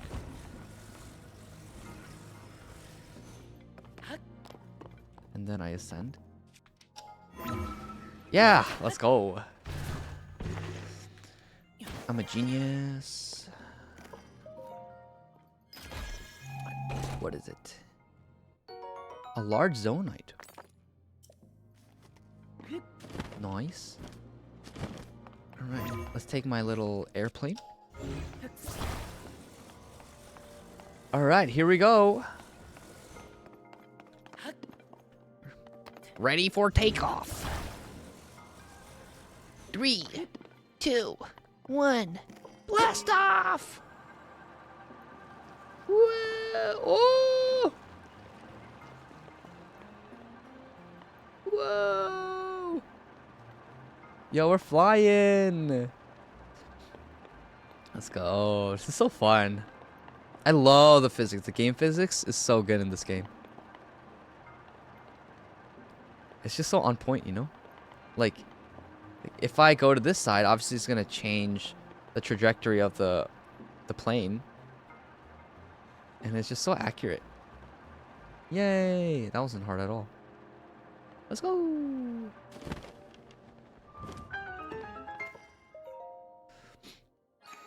Oh, let's go! Joshua in the chat! What's going on? How are you? How's Link not getting blown off the glider? He's fat. He's heavy. He's thick.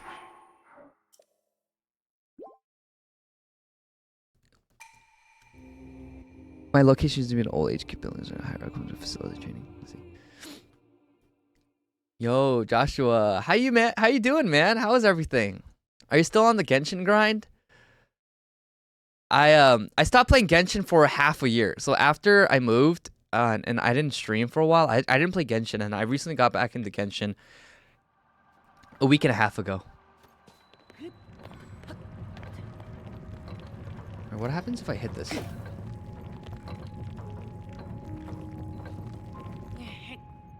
Oh, it stops moving it. Oh. What does this cart do? Oh, I can fly!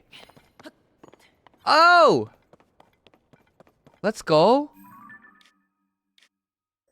Dude, I'm about to like straight up just go full on over there. So I'm gonna make it so I can like I have the circle in the direction that I want. Perfect. Oh, that's perfect. That's perfect. I love this. Guys, I love this so much. Okay. And then I gotta put it in the middle. Okay. Let's go. And then I can get the new the Skyview tower. Just gotta go this way. Yeah. Wait, I feel like it's not gonna fit.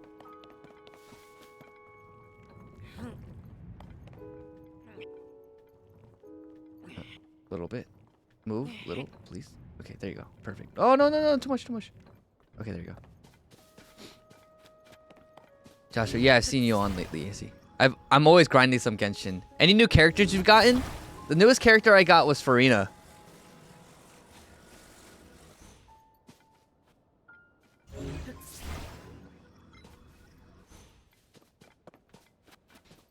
Alright, and I need a fan. Give me that fan. Is there anything below you? There is, but I don't know how to open it. Like, what do I do to open it? What is this thing?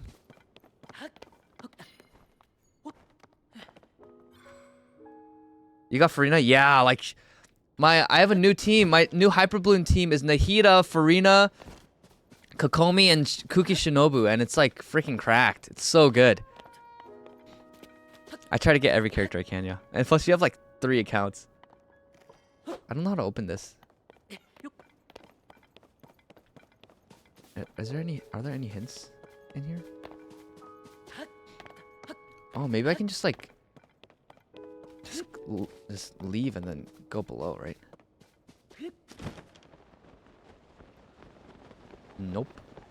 That is not an option.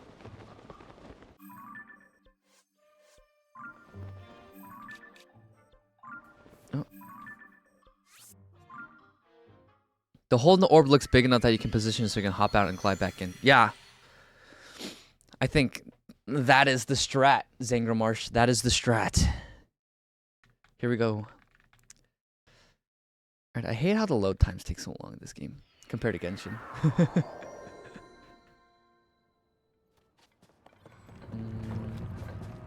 Okay.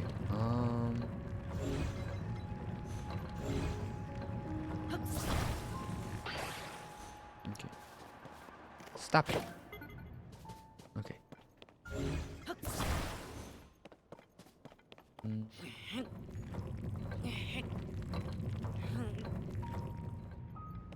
Maybe like that. How you been? You're on the East Coast, right? Yeah. Still on the East Coast. Ooh, oh yeah. But that was a chest. But just to move, I moved closer to family. Just been really convicted. Sage's Will? What is this? Whoa! The remnants of a former sage's resolve. If you gather 4 of them and offer them to a goddess statue, you can deepen your connection with the sages. Awesome. But yeah, just been really convicted of like how on my social media I've talked such a big game about being there for family, the importance of family, and how, you know, it's just very important. But then like for me, like for the past 8 years, I've been living completely apart from my family, and I only visit them from time to time on holidays and stuff like that. And I'm like I want to be with family, you know? And so the move And in this past season, you know, God's been teaching me so much, and I've been learning so much. But yeah, like it's just been really good being with family. And so just really grateful. And now just kind of like looking for a full-time job, and also really like planning out a lot of different content that I'm gonna start turning out and churning out. So it's gonna be good. 2024 is gonna be a good year. 2023 was an awful year for me, honestly speaking. Just was not my year. But I think this year, like, God has given me a lot more hope, a lot more vision, and a lot more clarity, and just like it's really good. So I'm just really thankful. 90% of my family's here in Phoenix, so I don't ever want to leave, and that's so good. Like, family is so important. It's, look, like, people don't understand how unnatural it is for people to like move so often. Like, we have normalized people moving out of their homes by the time they're 18, they're an adult, and then being separate from their family for the rest of their lives. And they're just so like unnatural, it's unhealthy, and all it does is break apart families and generations and relationships, and it's just not it. So I reject the whole notion that like you're a loser if you live with your family. It's just even if you're an adult. Now, if you're married, then yeah, you should move out. But even when you move out, you should be close, very close to family, where you can literally almost nearly see each other every day, because that connection with family is so, so important. No, I'm not in Georgia anymore. Victoria Euphoria, what's up? Thanks for the follow. How's it going? Plus my dad run a business. Yeah. And that's so good. Like, having family run businesses, like, we've lost that too. We lost that. It's just like families never carry on a business together anymore. And that also fractures the family. And I really think that families should do things together as much as possible, whether it's business, whether it's, you know, spending time, shopping, vacations, whatever, especially meals, but like anything. You gotta be with family. Just that presence is so important. All right, thanks for tuning in, June. Appreciate you. Have a great rest of your evening. I just moved back to my family form after a divorce. I'm so sorry to hear that you went through a divorce. That's never easy. But yeah, definitely being with your family is so important. So I'm really glad you're able to do that, Victoria. How's it going? I totally put it in the opposite way. Like, it's not gonna go anywhere if it's that way. Let's go! Hi, Joshua with the tier 1 sub. Thank you so much, Josh. Thank you, thank you. Appreciate ya. Sub for 10 months. Let's go. Thank you so much, Josh. Really appreciate ya. So glad you're here on the stream. So glad you're here. All right. Let's go. Here we go. Woo!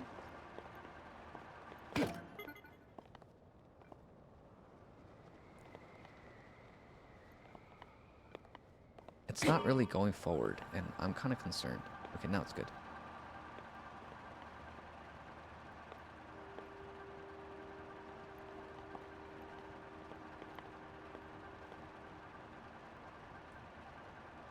I hope I can reach it. Oh, it's so far. I don't think I can. It's so high up, too. A lot of legacy family businesses have been closing as of late in my state. It's so sad. Like, I'm sorry, but I hate the corporatization of America, of all industries. But, like, I miss family-run businesses. I miss family-run restaurants, you know? Like your local mom and pop shop that like everyone local like went to, whether it's grocery stores or restaurants or barbershops. And it's just the whole like scaling up of like McDonald's and Chick-fil-A's and Chipotle, and like obviously I love all these restaurants. They're all great, don't get me wrong, but they're not family run. They're corporate. They're these huge mega corporations, and yeah, you can start these franchises, but at a certain point, it's not a legacy family business. It's not a family-run mom and pop shop. And I just feel like so much of American life and your town and your state and your like locality loses character and loses what makes things special, essentially. And it just really makes me sad.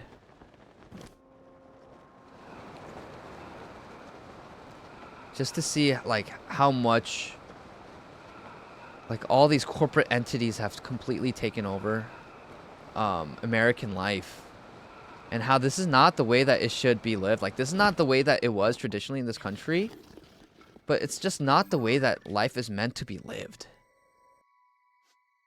Like, just being like having all our money being poured into like massive corporations who have no vested interest in your community. Because you can start a franchise and you can start a store and a branch of a huge company in a town, right? And then if it fails, it just fails. Like, there's no long-term investment other than like economic reasons, you know? And I just feel like there's so much more to life than just simply making money. Like, that's important, and I get that all these huge corporations like offer a lot of jobs and a career and a living wage for many Americans, but I just feel like it just doesn't have to be this way. Like, we need to go back to the era of small businesses and mom and pop shops and local businesses and family run businesses. It's just a shame that we've moved away from it, you know? Lots of family-owned business around me, and I loved it. And of course, like, family-run businesses are gonna have a premium on it, you know? It's gonna be more expensive because when you have everything scaled up, they can cut costs. And then so that's how they also make money, because a lot of consumers are drawn to lower costs. So I understand that. But like, we lose so much connection, right? Like, it used to be that you knew your local barber, you knew your local, you know, grocery store owner, the local baker, the local butcher, and it's just like we've lost that. We've lost that connection. It's so sad. Like, I don't like the way, I just don't like modernity.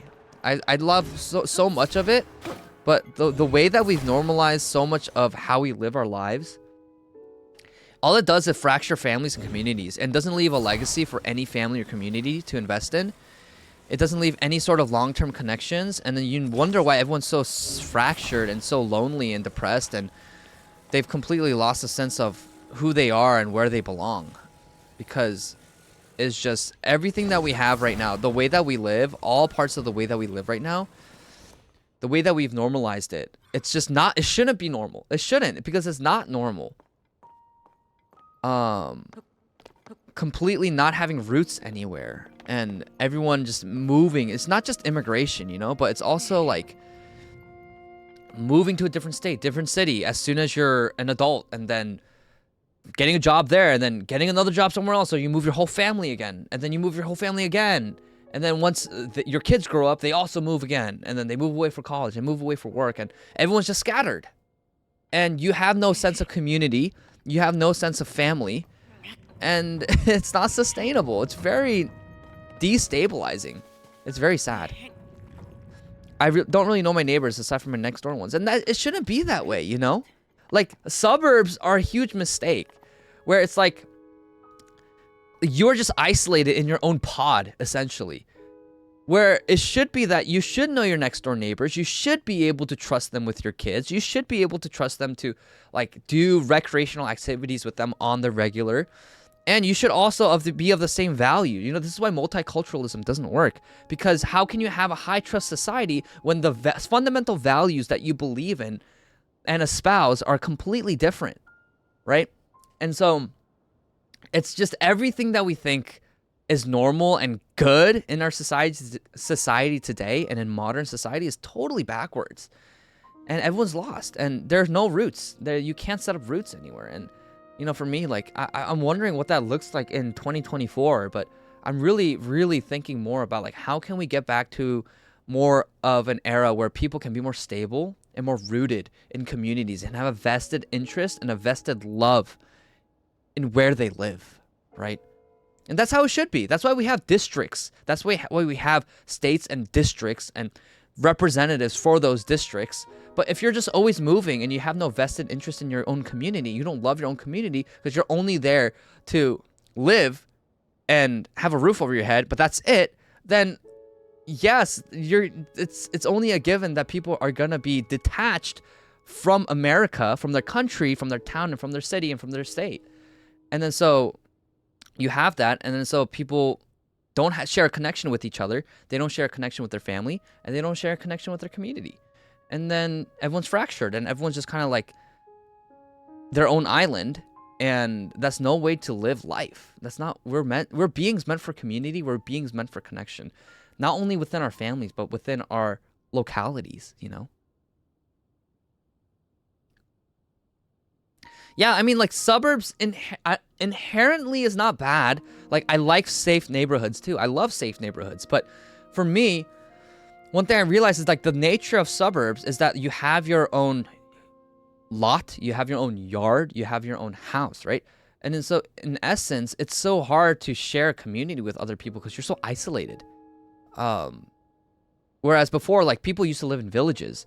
And so they would not only share resources, but they would have to run into each other as they live their day-to-day life. And with technology, with the internet, like, you can just stay at home and be fine because everything will be delivered to you, right? You don't have to go out and buy your food. You don't have to buy any appliances or necessities anymore. You can just do it all in the comfort of your own home. And there's no reason to connect with other people. But I think that's just so much more isolating and so much more depressing for people. And so, like, suburbs, again, inherently aren't bad. It's just that, like, the nature, the infrastructure and the layout of suburbs just inevitably causes people to be more isolated, right? And it's not just an architecture problem, though. It's also, like, you know, just the way that we live our lives and technology and industrialization and the internet and modernization. So it's just a lot of things, right? It's a lot of things. But for me, my belief is, like, I'm just so passionate and I really do care about families. Families sticking together, communities sticking together, being there for one another, loving each other. And that's my politics, essentially, right? My dad runs a neighborhood watch and knows like 70% of his neighbors. They even have a bug out plan to go to a house. I love his neighborhood so much. That's awesome. And that's the way it should be. Neighborhoods should be sticking together.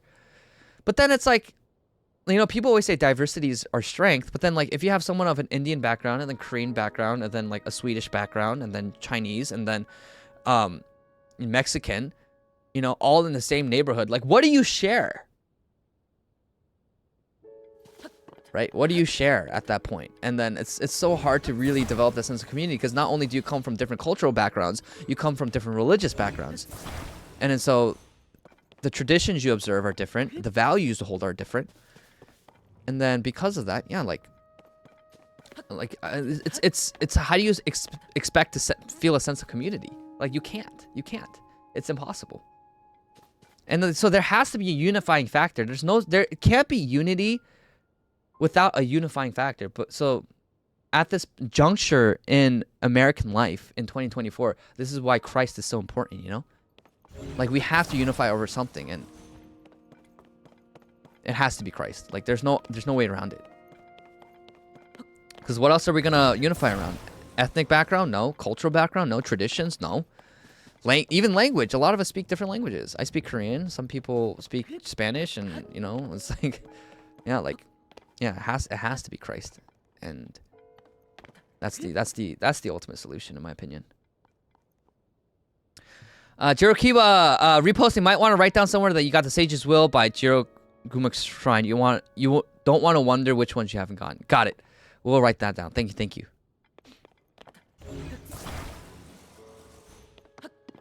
All right. Here we go. I feel like I need to go there. Actually, no. I need to go there.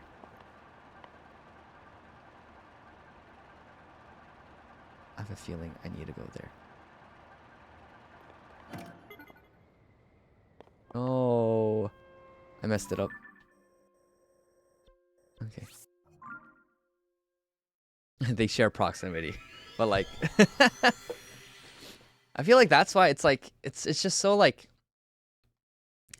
It's just I just don't like, cause like it is what it is, and for me, like, just like moving forward in this country, like, what do we have to do? And ultimately, it really comes down to like like we have to have a positive vision for the future, because you know, when you think about like the state of this country now, there's so much division. And what the mainstream is offering right now with like just accept everyone for their differences, it's like like you can't, like, because we're so different. And because we're so different, we're inevitably going to quarrel over those differences. And so there has to be something that unites us despite our differences. Like, we can't just be united because of our differences. Like, it's completely contrary to how people operate. Like, we have to have something to unite us despite our differences. And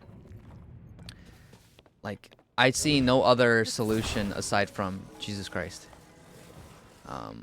Because Christ is really the only one who can unite us all from across every tribe, every nation, every tongue. Right? And there has been nothing in the course of history that has united such different peoples other than Christ. The gospel really does unite people despite our differences. But we can't just unite simply with differences. Like, there has to be something to unite over. Yeah. This is where the diversity conversation just gets it completely wrong. Like, you gotta have something to, like, diversity is our strength. Like, how is it our strength? You can't unite a society and a country and a nation if you're all just so different. Like, what is there to unite over? Like, it makes no sense.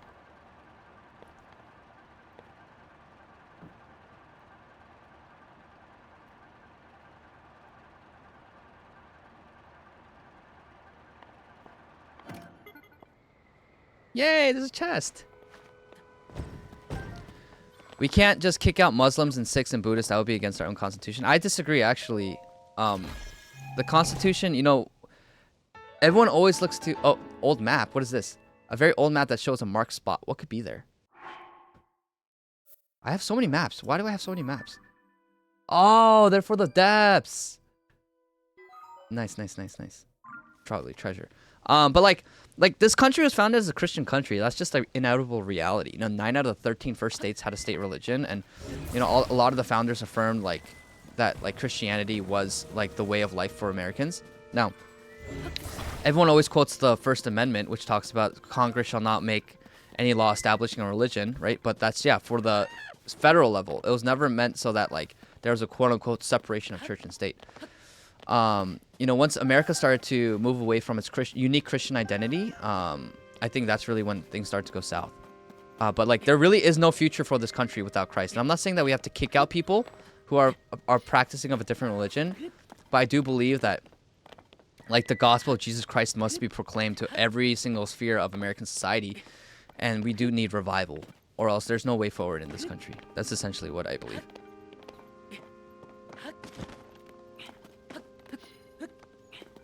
Freedom of religion also, it's like, it's not that you can practice whatever you want, right? Because there are limits to that freedom. For example, like the Satanic Temple like filed lawsuits that it's a infringement on their freedom of religion to restrict abortion. And that's insane, because abortion is the killing of a child in the womb. And then so, like, do we allow that? Absolutely not. But, like, anyone can claim that this is their religious right, because religion essentially is what you believe and how you practice that belief system. And so there needs to be limits on even what kind of religion's being practiced. And for me, like, I don't want to, like, for example, like, I wouldn't want Sharia law in this country. And that's what really fundamentalist Muslims believe. And do we allow that? I don't think we should allow that, for example, a woman who was unfortunately brutally raped should be stoned to death, like in a lot of countries that practice Sharia law. And it's like the way that they treat women in a lot of these countries in the Middle East is just awful. Should we allow that in this country because it's their freedom of religion? No, absolutely not, right? And so there are limits to the freedom of religion. And so that's what I believe. Just fundamentally getting back to like the roots of our country. That's like really what I want. Of like Christianity. What the heck? Where did that Korok go? What the? Hello? Like, he just fell down. Am I supposed to go down with him?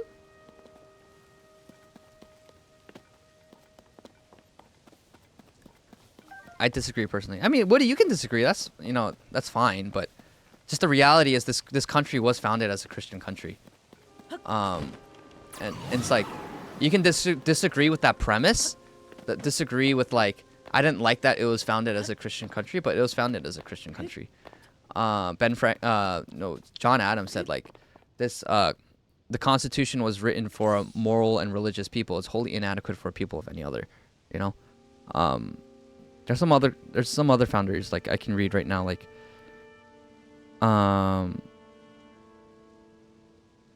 like who like, I'm pretty sure like, I think Ben Franklin also said something about Christianity, and I think the most secular person, most secular founding father was Thomas Jefferson, who was more of a deist. But even Thomas Jefferson understood like the importance of scripture and the Bible in daily American life. But yeah, like 9 out of the 13 first states had a state religion. That like this, like each of the states said like this denomination is the official religion of our state, right? So go dive. You can up here. Yeah. I don't want to kick out innocent Americans who are practicing something different. Yeah, I never suggested we need to kick out people who practice something different, but there are limits to that. Like, if someone is practicing demonic rituals, I think we should make that illegal. Because, like, what good does that serve, Like, the end goal of public life and politics and any sort of legislation and governance, it's for the net good of the individual and every citizen, right? Like, what good does it serve to allow people to practice demonic rituals? It doesn't serve any good purpose. Like, freedom in and of itself, it's like freedom is not the ability to do whatever you want, because if you can do whatever you want, then like there is no need for any sort of legislation and any sort of law, any sort of restrictions whatsoever. But the reality is every single thing that we do, every single thing that we practice, every single thing that we say has an effect on other people because we live in a society.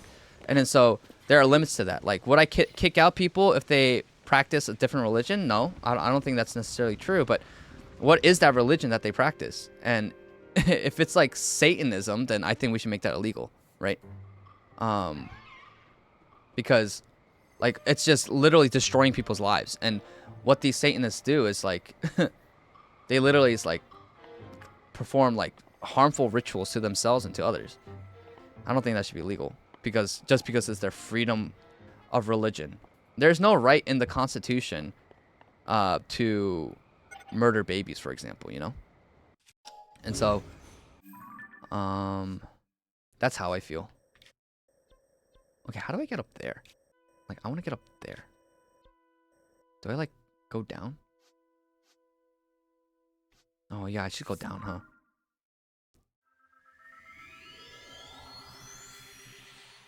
So, yeah, like I am not of the inclination where you have to kick out people just because they're not Christian. Like that's really insane. Skeptic, what's up? How's it going? Where are you at?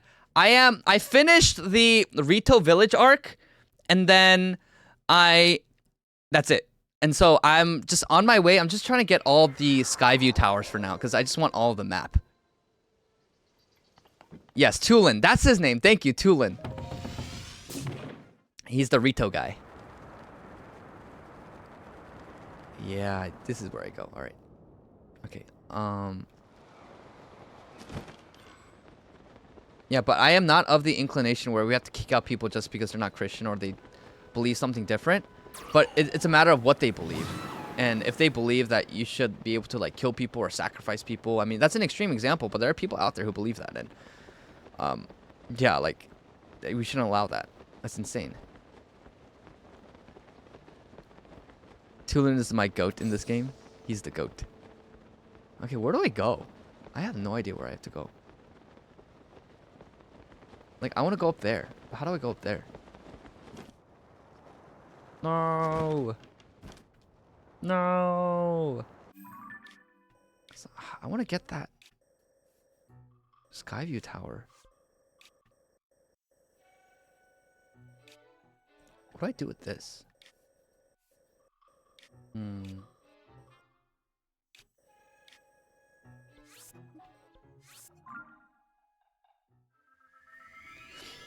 But yeah.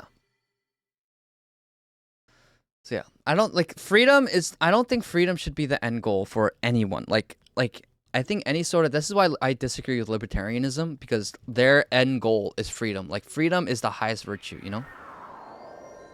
You can say the same for freedom of speech too, which isn't foolproof either. Yeah, I think there should be limits on freedom of speech. I don't think we should allow all speech at all costs. I think there should be blasphemy laws, and I think there should be censorship. And that's like crazy to for modern right wingers, but like I don't, like for example, I don't think we should allow PORN. I think we should ban it. And people say, no, that's freedom of speech, freedom of expression. I'm like, no, it's just, what is the end goal of that? Like, all it does is destroy families, destroy marriages, and cripple young men and women. One Mags, what's up? How's it going? Thanks for the follow. Freedom of speech on freedom of consequence. Well, it's like, and I think there should be limits on freedom of speech. In the same way the founders believe there should be limits on freedom of speech. There was blasphemy laws, and there were, you know, all different kinds of speech laws, even at the founding of this country. And like, it just, freedom, this is why, like, again, I'm not a libertarian. Freedom is like, first of all, freedom properly understood is not the ability to do whatever you want whenever you want. It is the liberty to do that which you ought, right? So freedom is always oriented towards the good. And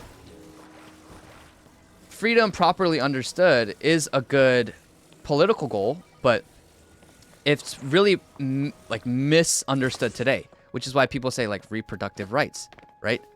One Max joined in and instantly agree with the prawn take. Thank you. I think I think it's becoming a lot more popular these days, because it's just destroying people. It's destroying people. And so, yeah, but like, so that's why libertarians will say we shouldn't ban prawn. And I disagree. I think we should. They're like, I don't agree with it, but they should have the freedom to do so. Like, what is the freedom that you're offering there? Like, all you're doing is actually offering enslavement for people in that prawn industry to vice. And then for a lot of people who get addicted to it, like, you're enslaving them to this horrific practice. And so, like, what is the freedom that you're really offering? There's no true freedom there.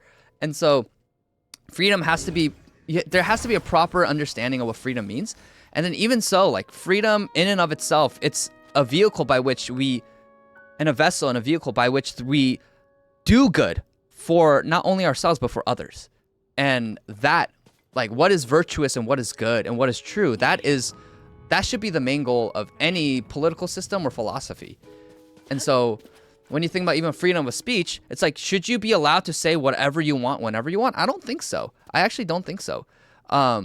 If, like, for example, for example, if someone is completely making a mockery of Jesus Christ, like, completely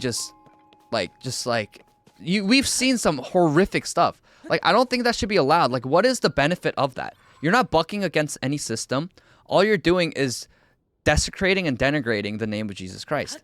And I don't think that should be allowed. Now, should you be allowed to criticize the government? Absolutely, right? But it's like when it comes to, like, private religious life, like, I don't think public desecrations and denigrations and just, like, disgusting displays, like, you've seen a lot of people, like, for example, the Sisters of Perpetual Indulgence or whatever that name was, and at the Dodgers game, they're, like, really making fun of Jesus, and it was just, like, really sad to see. And I just don't see the benefit of that. Or, like, for example, you know, there's that phrase, like, yelling fire in a crowded theater. It's actually legal. I think should be illegal, though, right? I think it should be illegal. There's no reason why you should put so many people in danger by yelling fire, by creating false alarms. Or, for example, doxing. I think doxing should be illegal. You shouldn't be able to just post people's private information on the internet or publicly share it to whomever you want, right? So there are limits to speech that I believe should be enforced. Like, the function of freedom of speech is for the people, and it is for the good of the people. But if it's not serving the good of the people, like, we have to assess what kind of limits we have to impose, you know? In America, where you say Christ is the center of America, what happens to other religious groups? Again, like, I think that other religious groups should be able to practice, but it shouldn't be anyone can practice, right?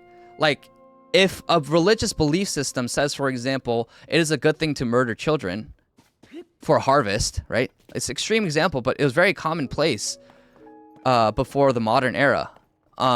Should we allow that? Absolutely not, right? And so, like, I would ban that religion. Like, I would want that religion banned.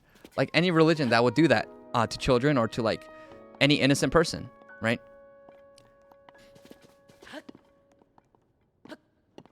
I'm sorry, are you running this on an emulator? Your game looks so much better than mine. No, I'm playing on the Switch.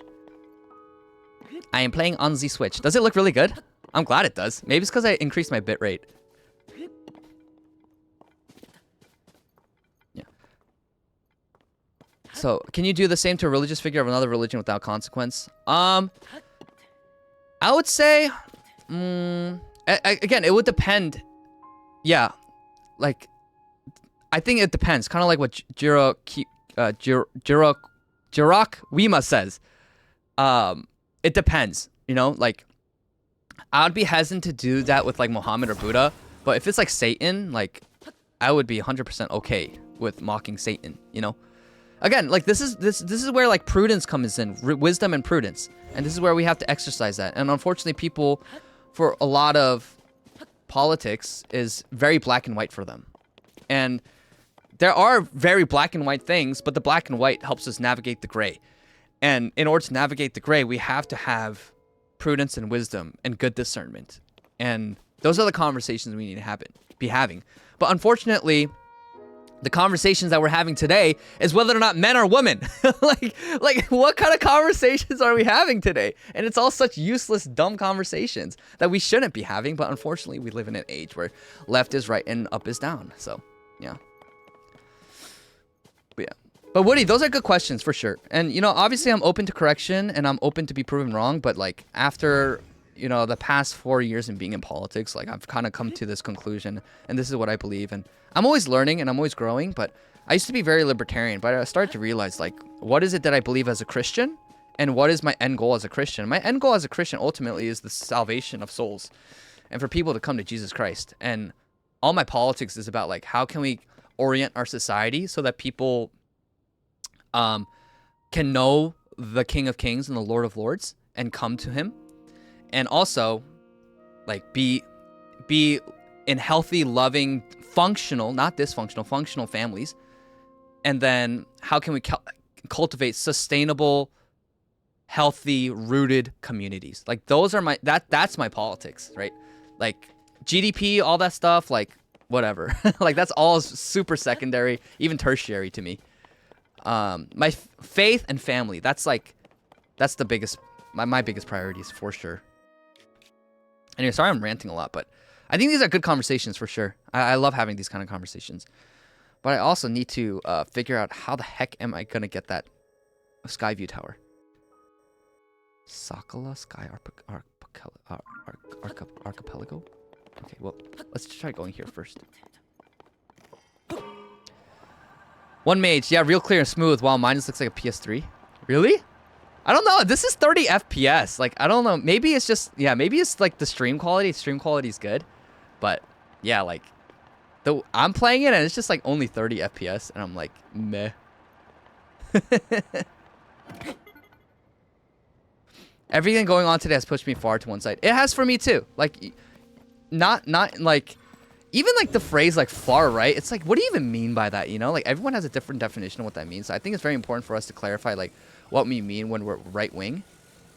But for me, like, yeah, like, I started just to realize, like, the faults of liberalism and understand, like, oh, like, even classical liberalism, I'm, like, not a fan of. Like, I'm Christian and I am conservative. And the reason why I am that way is because not only am I learning more about traditional, like, Christian political theory, but also just, like, the state of where we are and, like, the fruits of liberalism.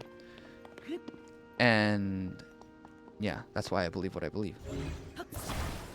Yeah, essentially, a far right means just the wrong opinion, essentially, today. So it just, all these phrases and these catchphrases and these labels, a lot of them just don't mean anything anymore.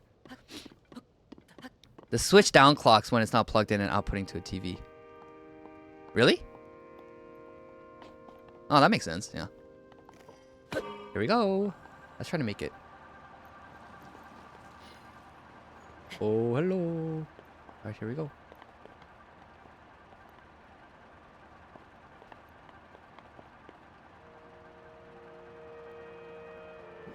Maybe I should rockets. Rockets would help, right?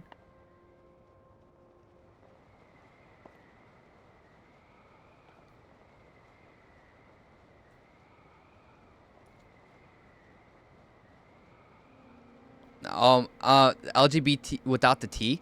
I think it would be absolutely insane to assert that you should kill people who have a different sexual orientation. That's like utterly insane. I want to kill them.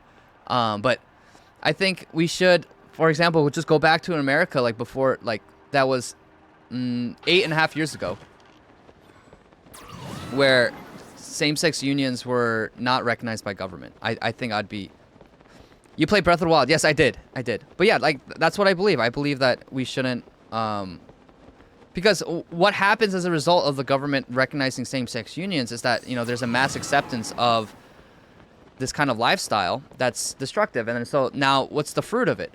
Like the original argument was that we just want to live like other people, like straight couples, and just be left alone. If that's the case, then why are you buying babies now? And you're intentionally creating motherless and fatherless homes. And it's typically like, you know, gay couples who are doing it.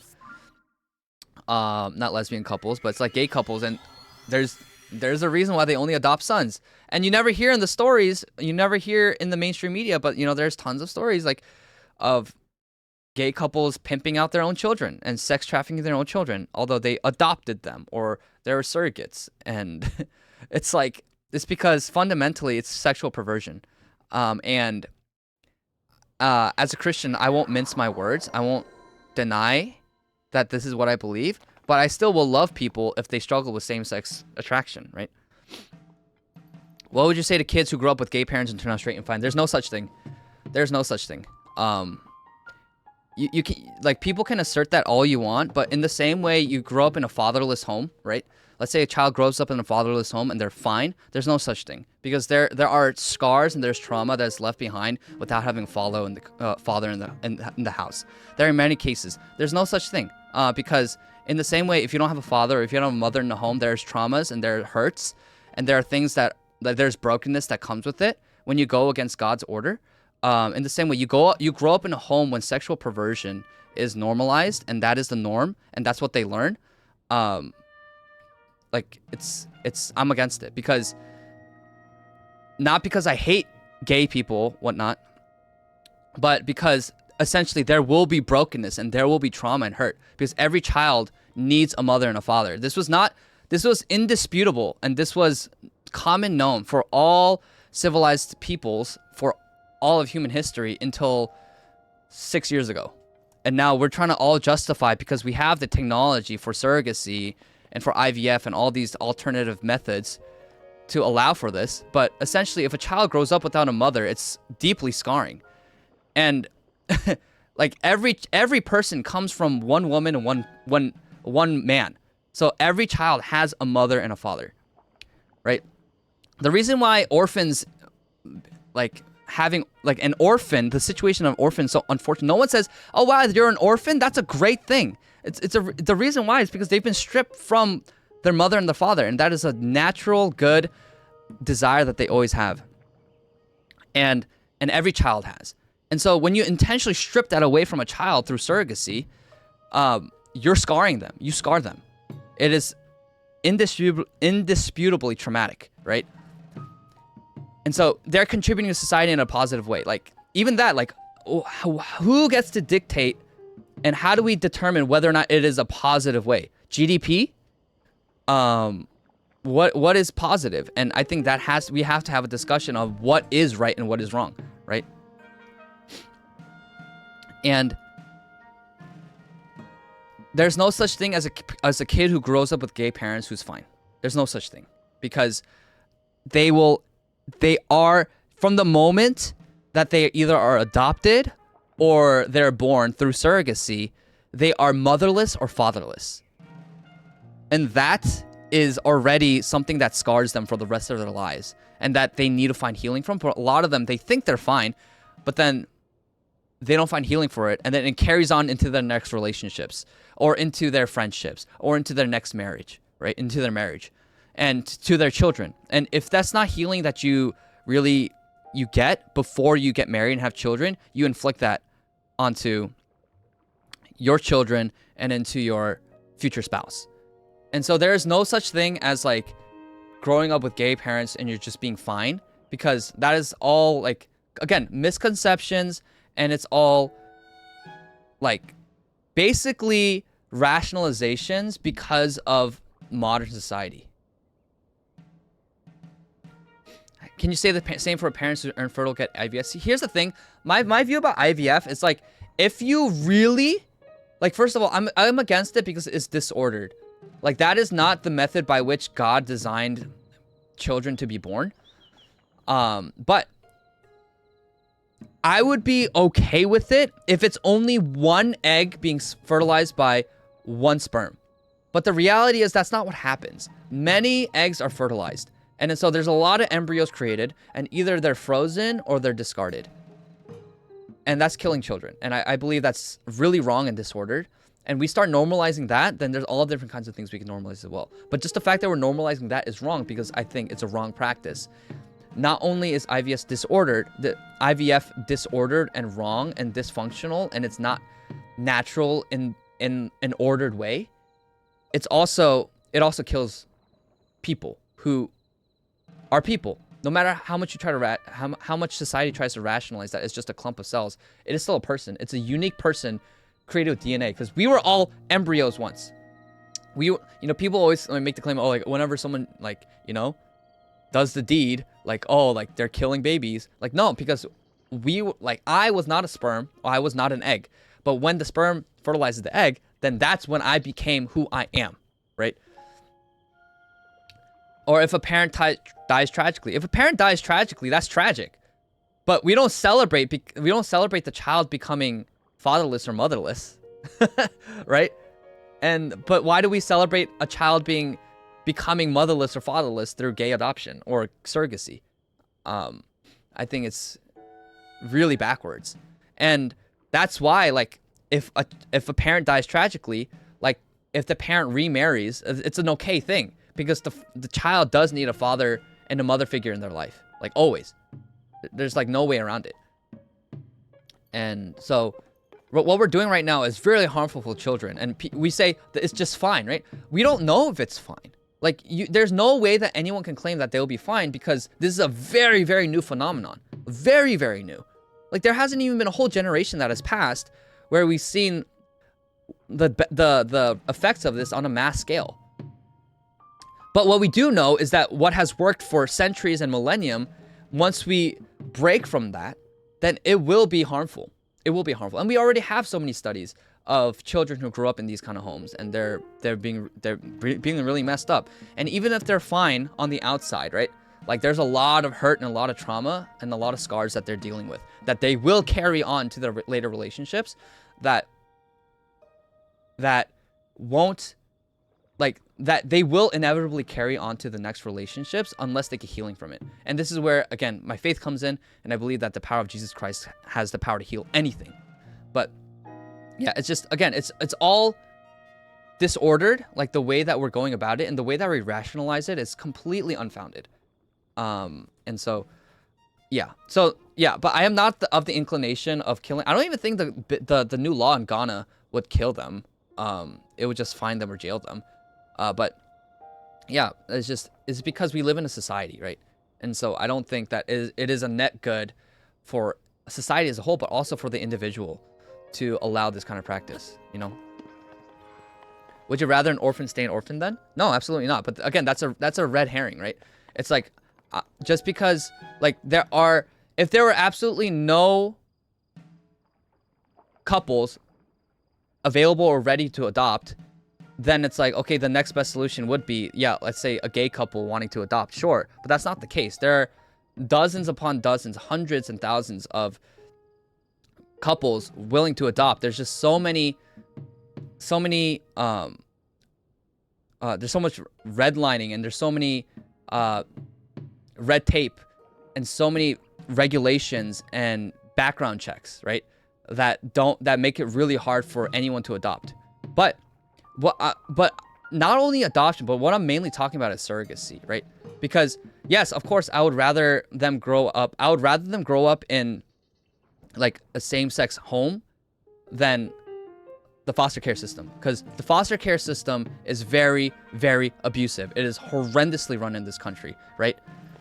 And then so that's awful, and I would want them out of there. But what we're talking about is not even like, oh, well, like there is no shortage of couples willing to adopt. So the argument that, oh, but like, would you rather an orphan stay an orphan? Like, that's not even an argument, because of course I wouldn't. But there is no shortage. And then so, sorry, I'm very opinion. No, it's fine. No, Woody, that's totally fine. Like, I hold no, like, just because you disagree with me or you're posing all these new scenarios and, you know, going back and forth, like, totally okay. I welcome that here. I'm totally, because I know you're not doing it in bad faith, you know? I know he might be bad. You know, if I get banned on Twitch, it is what it is, right? But, because I honestly, I do believe, I'm not saying anything hateful, because I do want the best for everyone. And so, and what I believe is best is dictated by the word of God.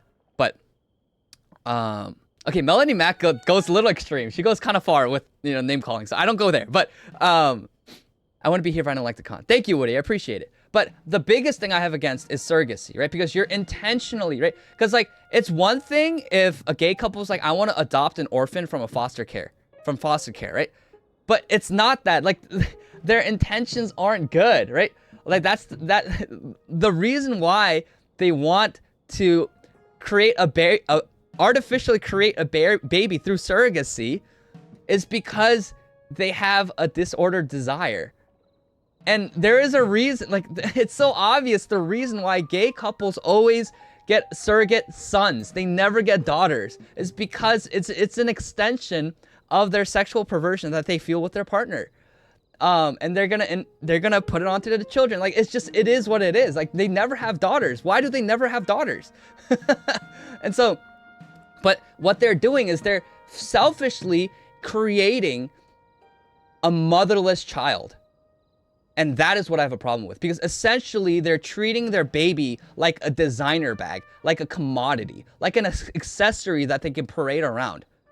Not a soul and not a human to love, to cherish, to care, to disciple. And that is the biggest problem I have with it, right? And so it's really harmful for the children, and we're indulging the worst parts of the LGBTQ with this kind of practice, right?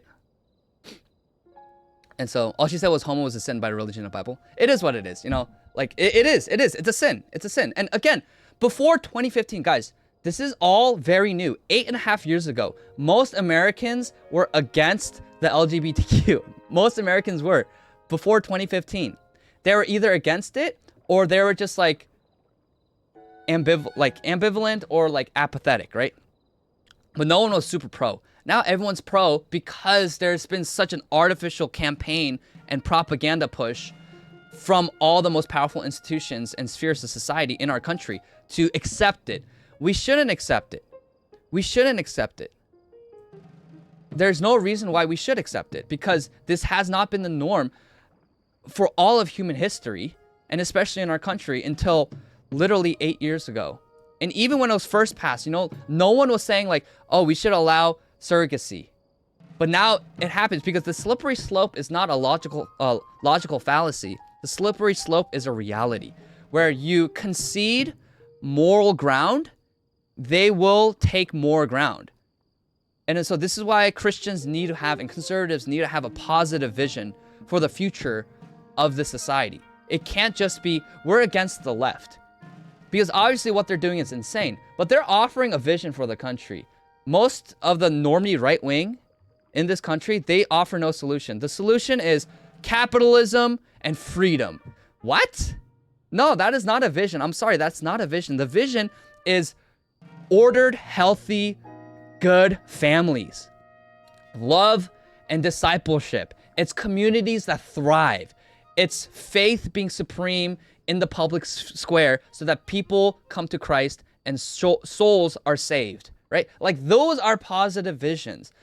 Most normie conservatives don't have positive vision because their only political vision is you can just do whatever you want, as much as you want. Let's make the government as small as possible so they don't infringe on your rights, and then it'll somehow be okay because we're gonna just maximize personal autonomy as much as you want. We can let corporations do whatever they want because the government shouldn't infringe on capitalism. Therefore, that is our vision. Seriously?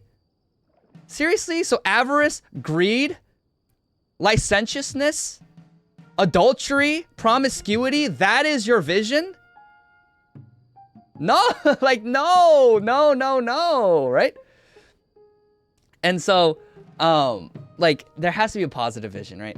So essentially, you know, and again, like, I don't hate, like, this is something that people need to really understand. Like, just because I don't approve of your lifestyle, and because I think your lifestyle and a lot of the decisions that you make are harmful to yourself and to others, does not mean I hate you. But it's like, they see it as so hateful, and I literally, like, there's no hate in my heart. There might be anger when I see a lot of, like, abuse and the way that the LGBTQ, like, what they do to children, like, yeah, anger, but there's no hate. There's anger because I want justice, and I want good for the children, and I think a lot of things happening in our country today is deeply evil and immoral, but a lot of it's also deep pity and longing for those people who are lost to know the truth and to live in the truth. And if they can't see that, you know, that's not on me.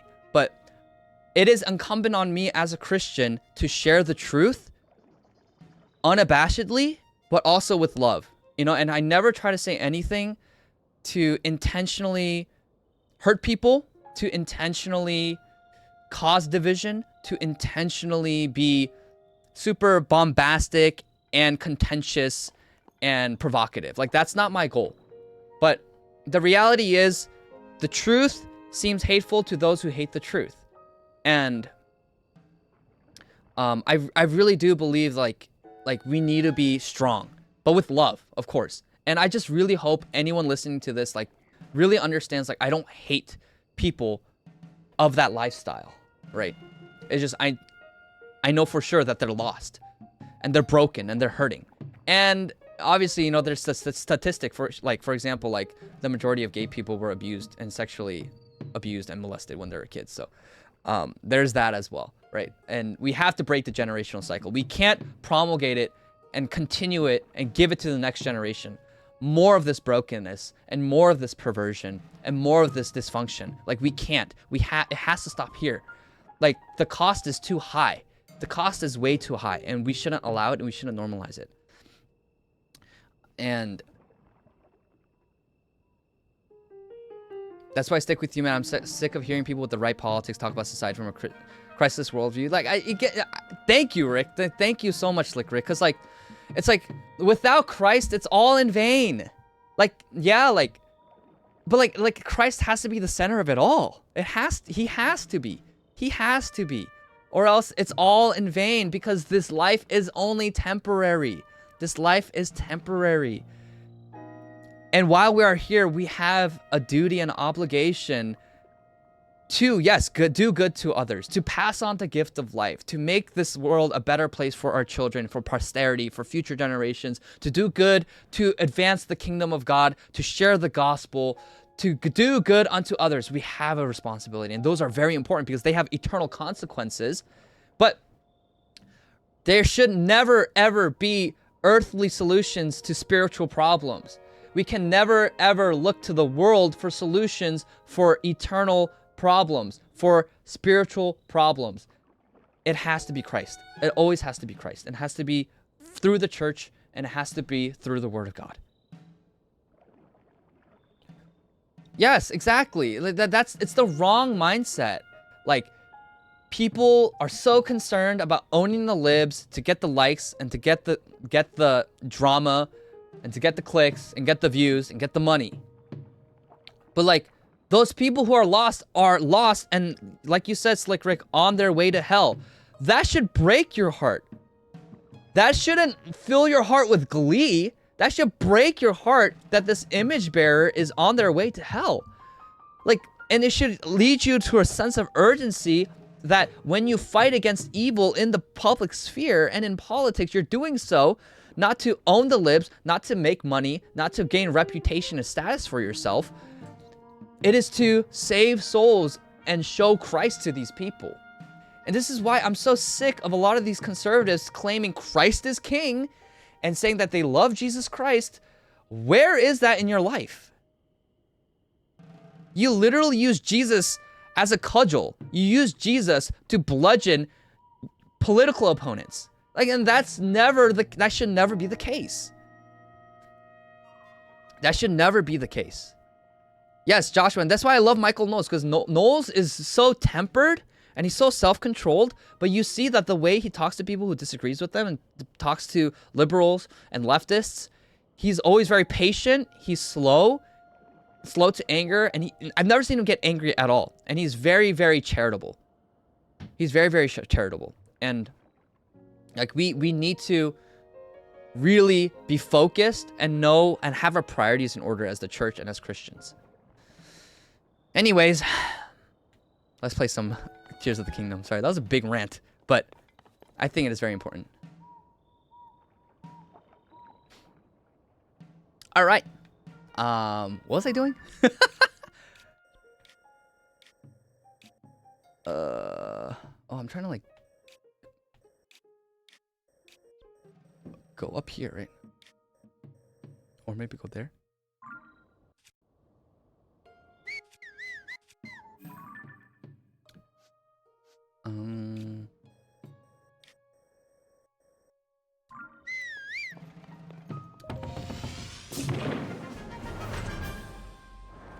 He advocates for love for left because he thinks he'd like to. Yeah, absolutely. No one is too far from God. There's no person who is too far for the grace of God.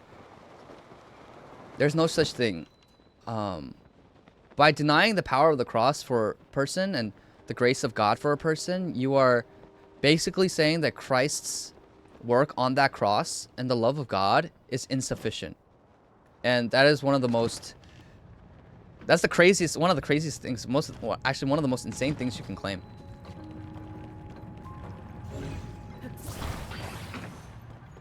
No one is too far from God. No one. Okay, I literally don't know what to do. I want to get to the archipelago, but... You're trying to fly to Mount Lanaryu from all the way from Zora's domain and literally falling short. Yeah, I know. I don't know what to do. Like, maybe I need to start closer? Like here?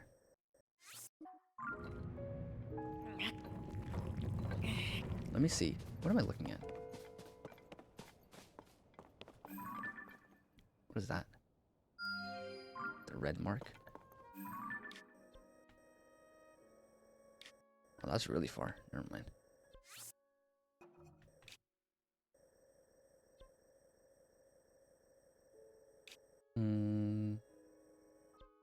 Maybe from here? Is it higher? Maybe it is higher. Let me see. Glider may not last that long. I know. Is there anyone on the left that advocates for love of right? No, absolutely not. Because those who are on the left, the motivation that they have is inherently flawed. The motivation they have for the political beliefs that they have. So, like, a lot of it's envy. A lot of it's hatred. A lot of it's disdain. And so, you know, I saw this quote by Roger Scruton, which I thought was just it was fantastic. I want to read it. I just thought it was really, really, really insightful. Very simple and succinct, but very insightful. Roger Scruton said this about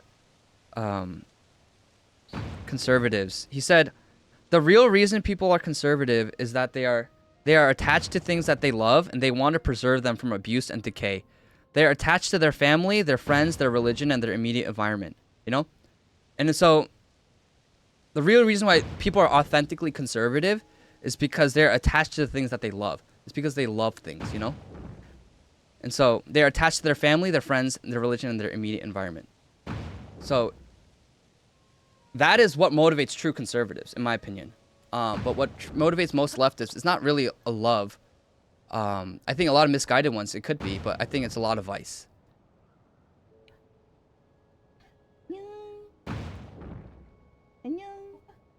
My cousin's here. Hello.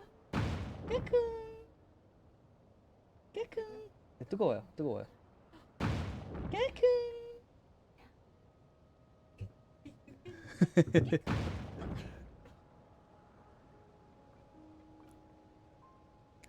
I suggest checking in with your Zora friends. Jiro, I want to get to Zora. I want to get to Zora's domain, but like I want to first like get all the Skyview towers first. You know? 이모 다 보여요. 네. 아니 뭐 이모 괜찮으면 괜찮고요. 근데 이모가 괜찮으면. ContraPoints is also more understanding, but definitely a hard leftist and yeah. I don't really watch ContraPoints, but I know ContraPoints is a little more understanding. Like Destiny is someone on the left who's a little more understanding, but I wouldn't say they like advocate for love for people who are on the right, you know?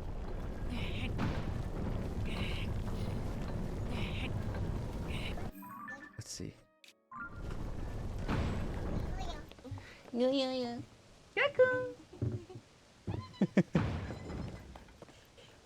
Shuan. Okay, but Shuan is like, she's economically left, but she's like socially right wing. Like she's Catholic. Like she's economically a socialist, but she's really more right wing than she is left wing, in my opinion.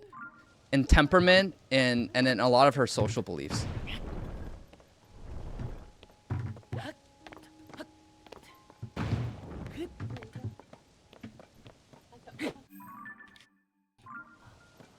I'm gonna actually go. Whoa! I think I can make it from here. See, Destiny's pretty respectful in conversations, but Destiny online, like, he's really brutal. He's actually really nasty. Like, on Twitter and stuff. Okay, I'm gonna make a plane, and I'm gonna try to go from here.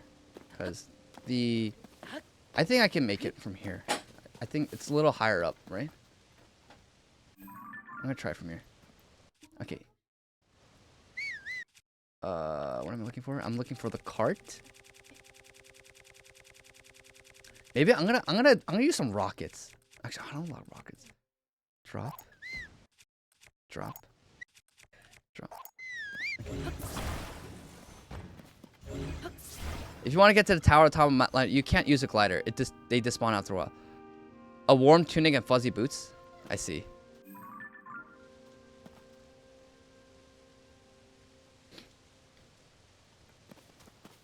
Okay, well, I'm gonna try it. I'm gonna try with rockets. I'm gonna see if I can get there.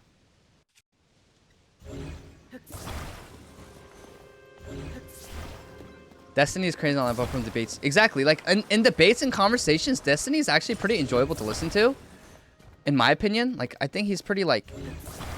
He's not like he seems like you can have a good conversation with him. I feel like, but then online on Twitter, he's so nasty to people.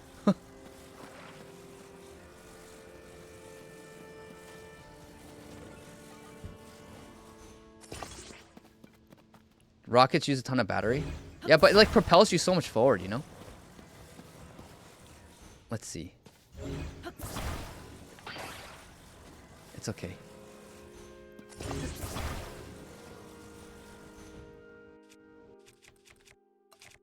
No.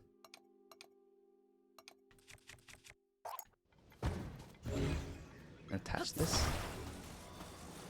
Okay. You guys ready? Here we go. Mount Lanru is like, where is it again? Where am I looking? Straight ahead. It's over there. Okay, I see it. Okay, here we go.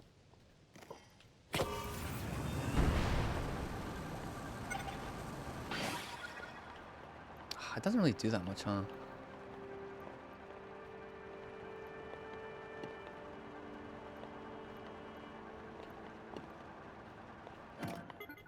It didn't really bring me that far, honestly.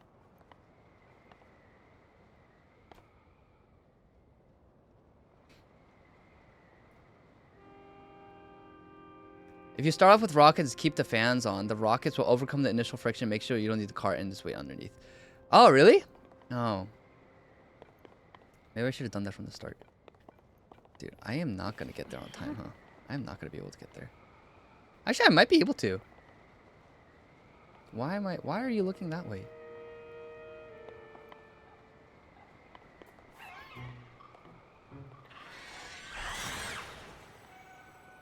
Oh.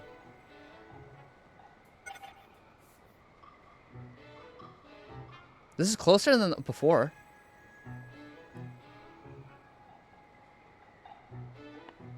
I'm surprised you're not using control stick.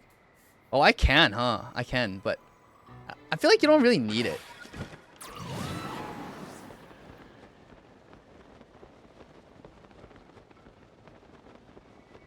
Yo, I think I can get pretty close to it, I feel like.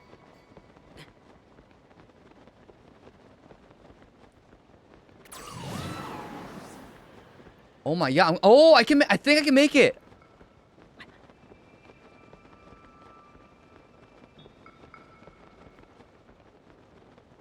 Oh, I think I can make it.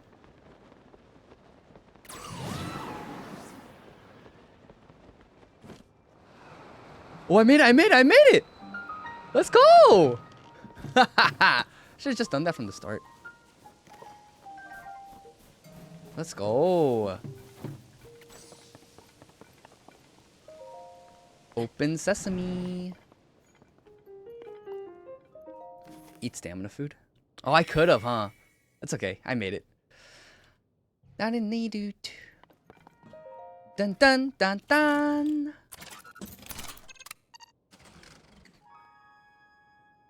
Dun. Dun.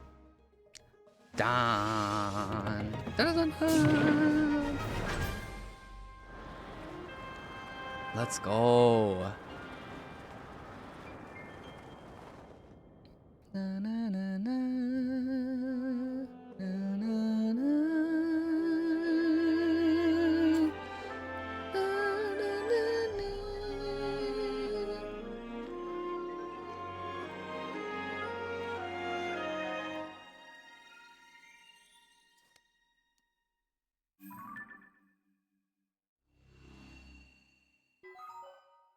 Let's go.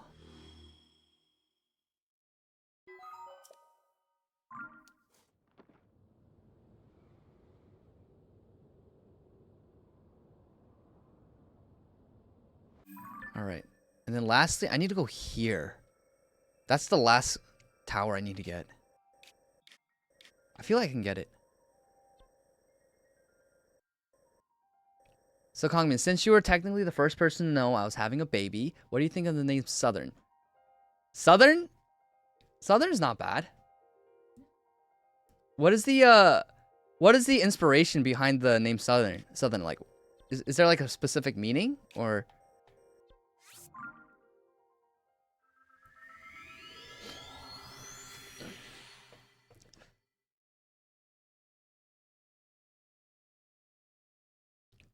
I don't think I've met anyone named Southern.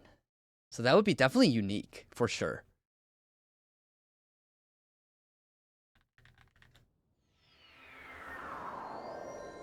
Gerudo. Gerudo. Not exactly sure, but my wife loves it.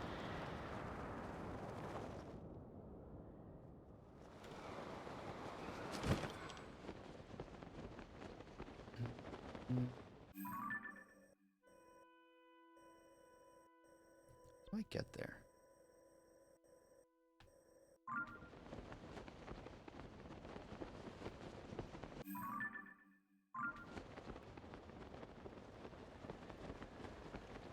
What is that? Gerudo, like Ganon? Ganon's Gerudo, right? Southern could be cool, but like I feel like you should attach a name to it. Like not a name, but like a meaning to it. I feel like names are so much more there's so much more like meaningful when there's a name. There's a meaning to it. And that sounds redundant, but you know, I really do think that names are just so much more meaningful when you have like a name like you have a what's it called? You have meaning behind it. Like my name means river sky, and so it's just really cool. Whew, here we go. Where are we going? Left. Yeah, all the Gerudos are women, yeah. But there's isn't he like the master daddy? He like repopulates all of the Gerudo population with just one man. Southern Lee. Oh, that's cute.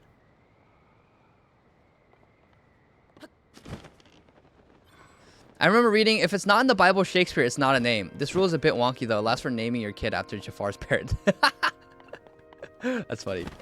But yeah, I just think that, you know, names should have meaning. And I think a lot of people kind of... Like, there's nothing wrong with naming someone, your child, a specific name because, like, it sounds nice. But I think also, like, we should try to keep in mind, like we should want to, like, almost like prophesy over our children and like want our child to be like something like Grace or, you know, like, I don't know. I just think there's just more meaning. It's more intentional. In a lot of games, there's one male Gerudo every 100 years. I see. Whee! There's a shrine.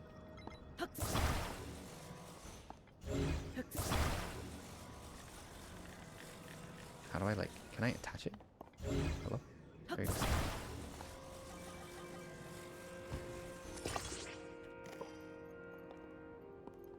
Actually, I need to, like, attach it this way. So go straight. Whee! Let's go! Oh, I almost fell. Oh my gosh. Jehoshaphat. Southern Rebel. Lauren. That's funny. Oh, it's already 7 o'clock? Oh, Lord. Alright. Let's do this shrine. What is this? A reflective device. You have to reflect something. What is this? Huh?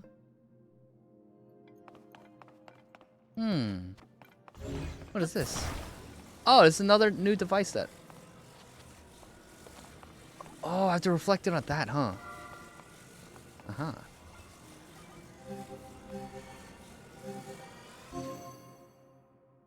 Nice. Yeah, but I feel like Southern could be a really sweet name. I feel like if there's no meaning behind, like, Southern, like, I think you should, like, try to assign a meaning so that, like, when you talk to your future daughter in the future, like, you can tell her, like, what her name means. And I think there's just so much meaning behind that.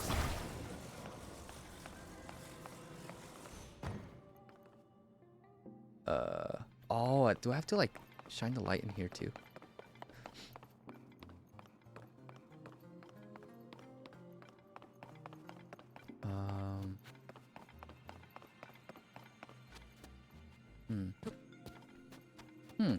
What do I do here?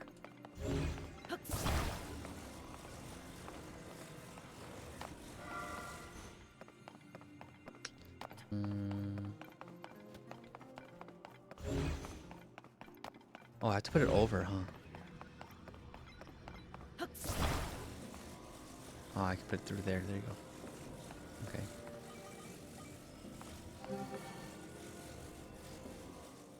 Dun dun dun. And I'm named after a guy in the Bible. That's fine. And I think that's fine too. But even in the Bible, right? Most of the names are in the Bible are in Hebrew, but they all mean something, right? They all mean something in Hebrew, and that's why they are named the way that they're named. So.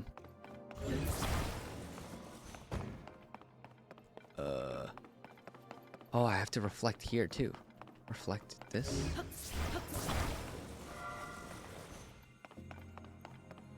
Let's make it straight.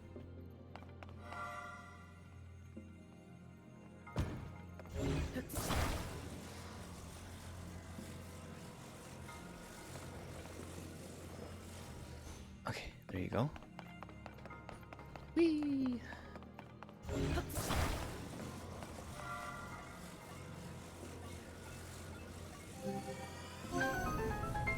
Nice. Oh my, what the? Hey! Oh, it goes up and down. Nice. Okay. I thought it was just gonna leave me behind. Is there a chest over there? There's a chest here. What's this for? Okay. Let me get that chest.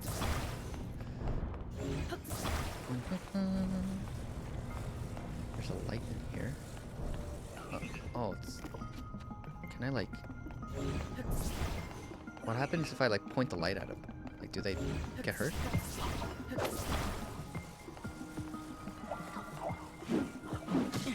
Ow! Can you not?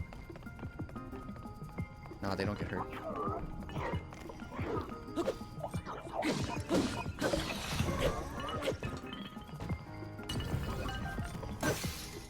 Oh, I need a weapon. Oh! Yeah! Spiked iron ball. Nice. Nice. What is this?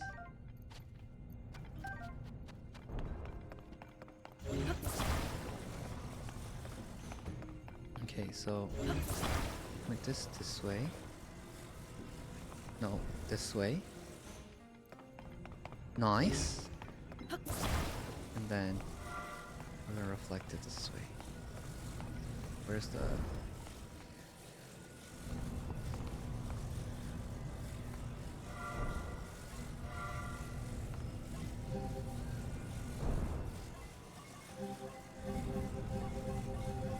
Oh, I have to use the block, huh?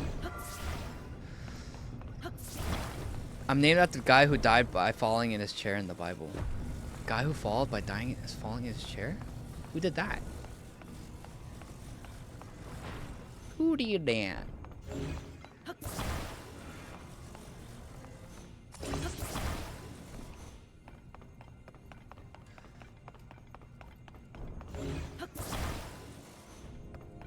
dun, dun.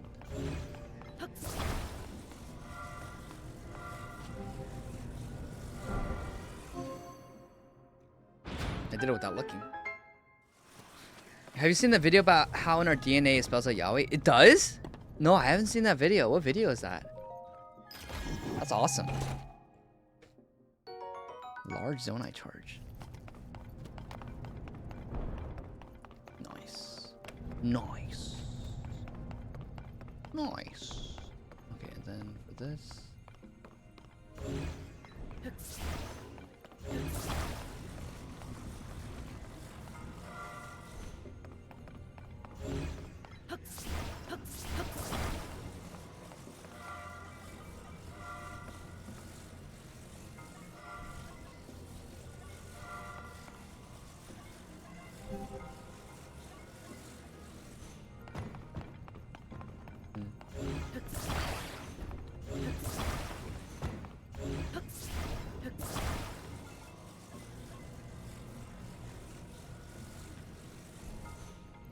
What the?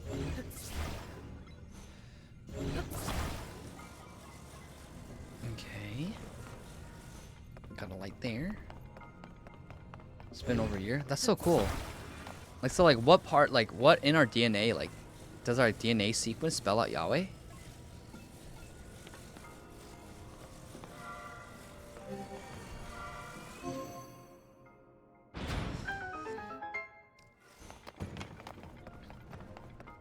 Yay!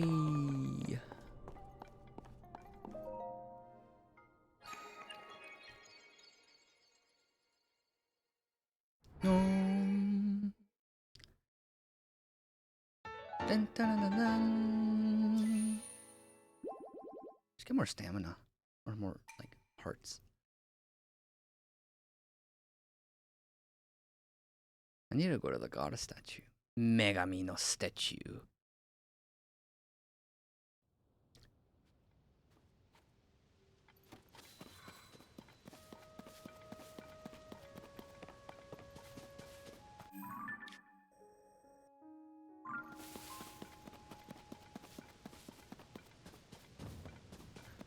Oh, what's in these zonite charges? Or are these this dispenser? Dispenser. Ugh. He's tired.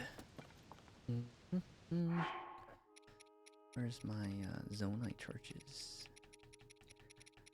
Zonite. Zonite. Where is it? Huh? Hello? Am I just blind? This big one there. Where's the small ones that I had? Hmm?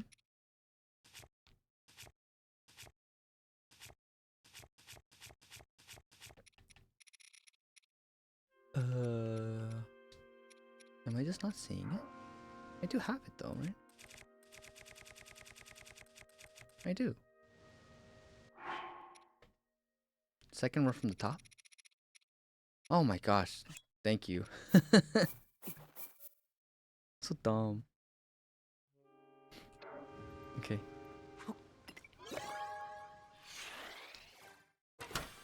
Mind if I post a link real quick? No, no problem. Post it. Steering stick, sleds, a stake. Oh, that's what it was. The stake where you can put it in the ground.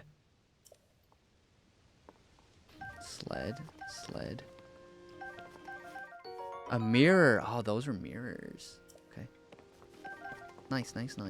Okay. How do I get there?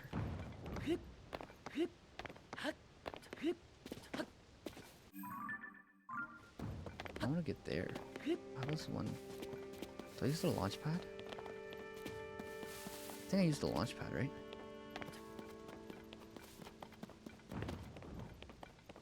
I think I do. Push.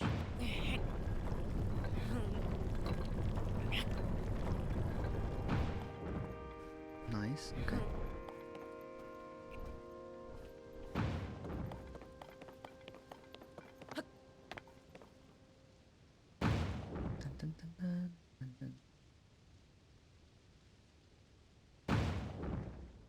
Alright, Joshua, I'll take a look at it later. Okay, here we go. Woo! Oh, I need to go this way first. Okay. Now what? What is this? What is that? Do I hit it with the arrow?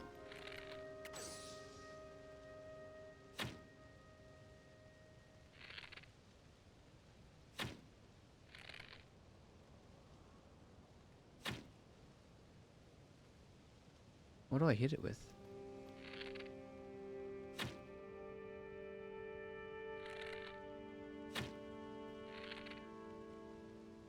So far. What? What am I? Huh? Oh. Gotta land on it? Oh. I thought you had to hit it with like a arrow. Lols.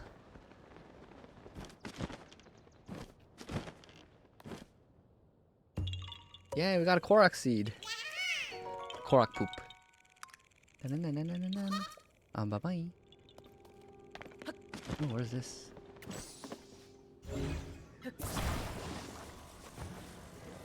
How do I like open this?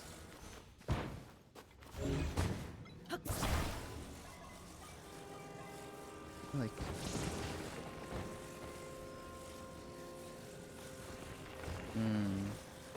what do I do with this?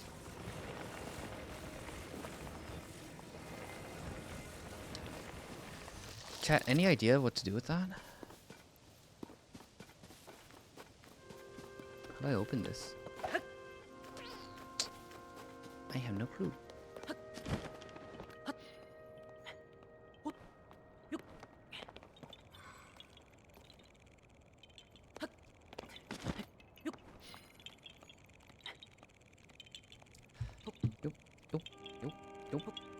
Oh.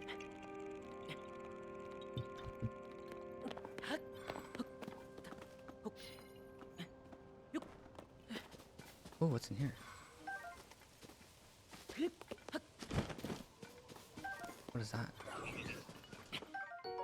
Endura shroom. Nice.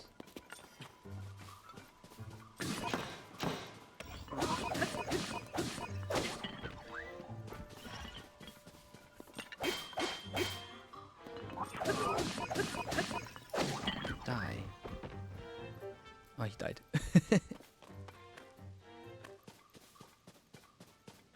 What's in here? I have to like blow it up with like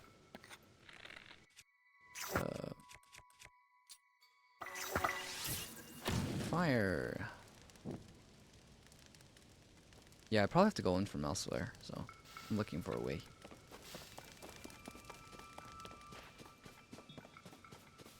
Another steak in there.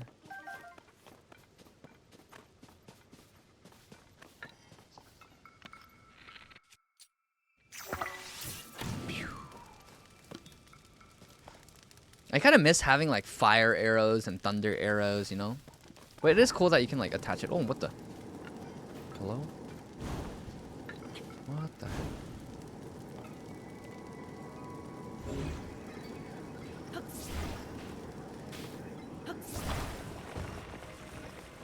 Can I like just drop it?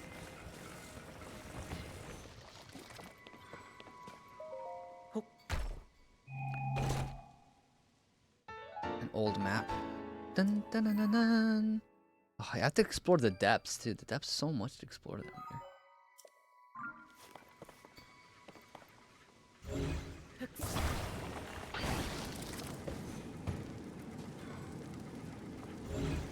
What is this?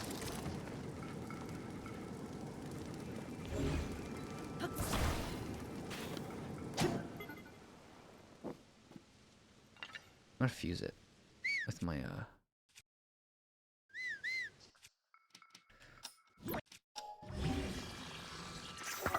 Alright. Now I have a flamethrower. Once you hand it, it doesn't recognize. Oh, it doesn't recognize you as an enemy anymore. Nice. I like that. I'm gonna fuse this too. Yeah. Yay. Alright. Now I have a bunch of flamethrower shields. Krista! What's up? How are you? I beat it a couple months ago. Yeah, I got it when it first came out, and then I stopped playing it. And I'm getting back into it. Because I haven't streamed in a long time. How are you? How you doing? How you doing? There's something here. Storyline's so amazing. I've barely gotten to the storyline. What I'm doing right now is like I'm getting all of the what's it called? The Skyview Tower. So I'm trying to get that last one right now. But first I'm like exploring this place. How do I go up? Is there any way to go up?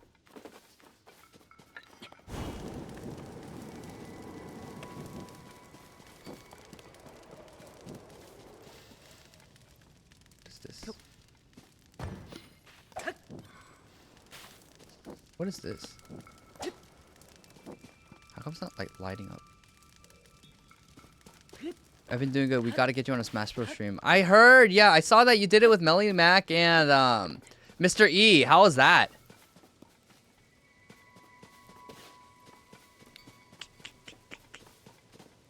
What do I do? How do I get on top?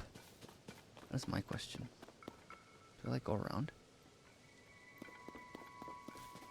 We all got our butts kicked. Oh man, I want to verse him. I want to see how good he is.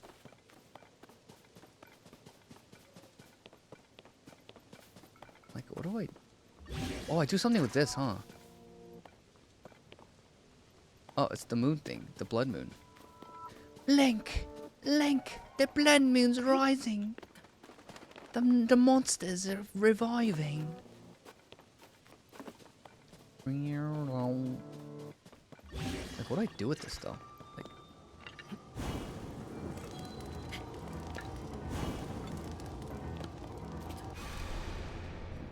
Johnny. Oh my gosh, I destroyed Johnny. Daichio. Oh, I forgot. I put it in Japanese.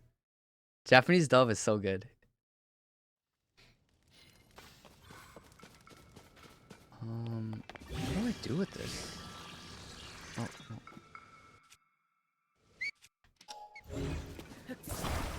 I gotta do something with this, right?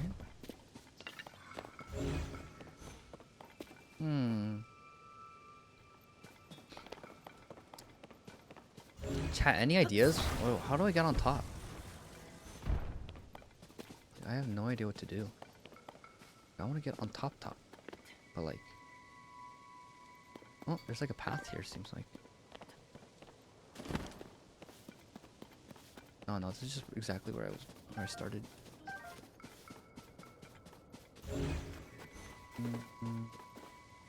This doesn't seem like to be an entrance. I watched that video after this first stream back. It was massacre. Yeah, I re-uploaded it to like Rumble and Facebook, and it was fun rewatching it. I wrecked him so badly. I'm so rusty with Smash though. Like I barely play that game these days. I play a lot of Fortnite. Going up in this game is easy, remember? Yeah, but like there's no platforms. Like should I just use a rocket? Oh!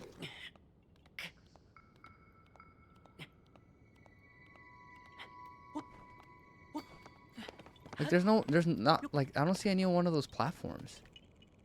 Oh, balloons, slabs. Oh, I can use the slab of the balloon, right? That's right, that's right. I definitely have balloons.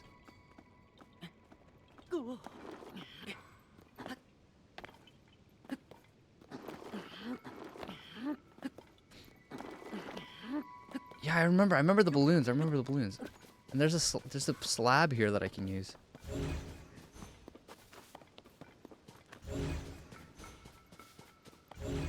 Right here. Okay.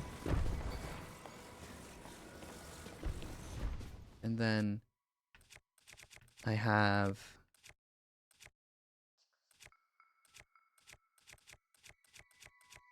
balloon.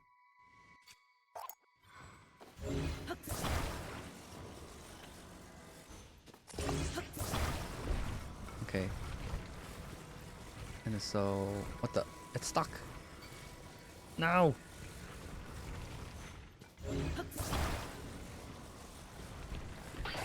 Okay. Give me. Okay. Oh no, it doesn't fit. I'm just gonna rotate it. Okay.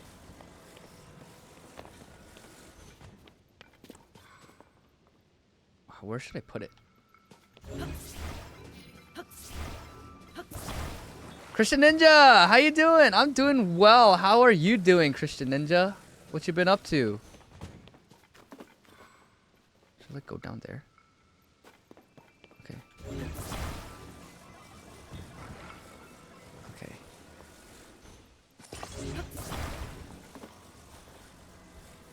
Let's drop it. Hopefully it doesn't fall off. Okay, we're good. Okay, now, how do I go up? Here?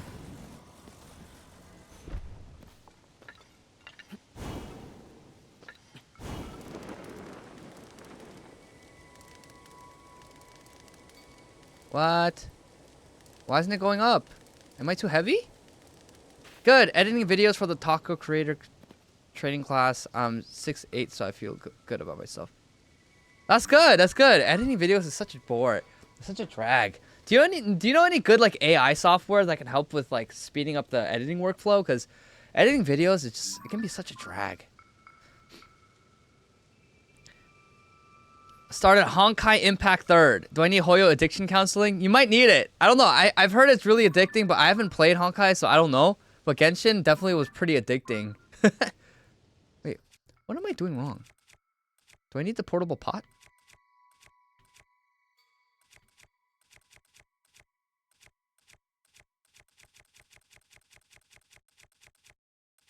Or do I need like... Wait, what do I need to put down?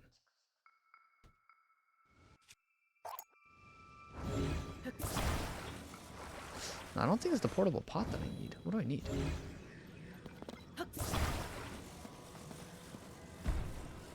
I do like turn-based more. Yeah, a lot of people do. I think a lot of people, like, especially like casual gamers, like turn-based combat more because it's just chill. It's more chill. Okay, I legit don't know what to do. How come I'm not going up? Oh wait, I need to put my like the dragon thing inside. What am I doing? The flame emitter. Oh, I wasted it. Dang it.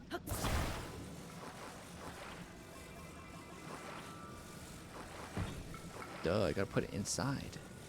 There you go. Let's get one of my shields. I'm gonna fuse it. I don't want to waste that one. Fuse. There you go. Okay. Now, which one did I have? Which one was I using? I think I was using this one. Yeah. Okay. Here we go.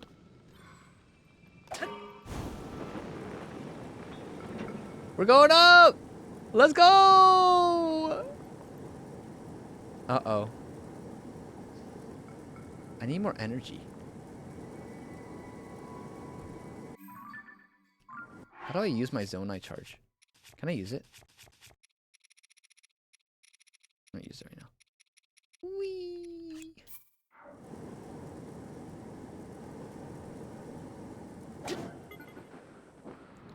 Okay. I need to like put a fan on too. Okay. Get a fan.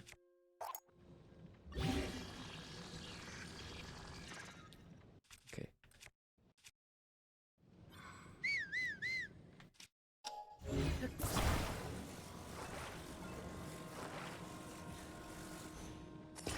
Okay.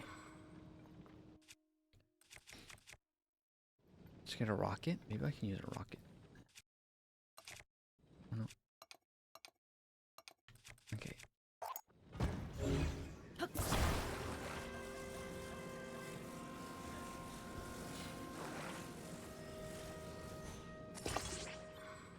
Okay, let's see what happens. Oh no, the rocket! No.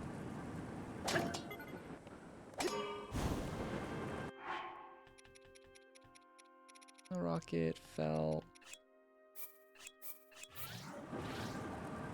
Okay, how do I like...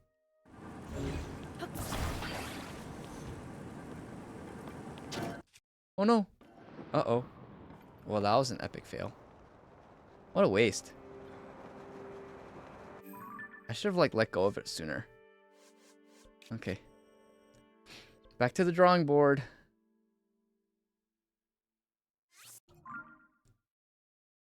I think I may have to take away engineering degree. I think you might have to. But to be fair, I wasn't like a civil engineer.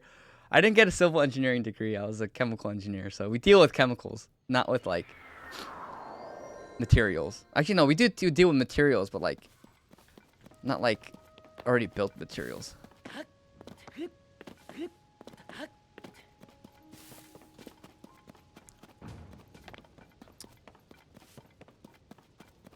All right.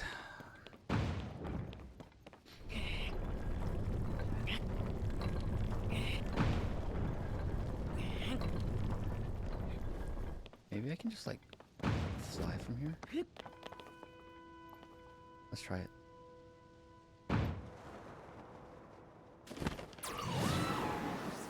Yeah, I should have just done this from the start. Wasted so much time. Your Asian card has been revoked. It's okay, I'm still good at math. So, you can't revoke my Asian card completely yet. I won't allow you to. Chickaloo tree nut. We like the chickaloo tree nuts.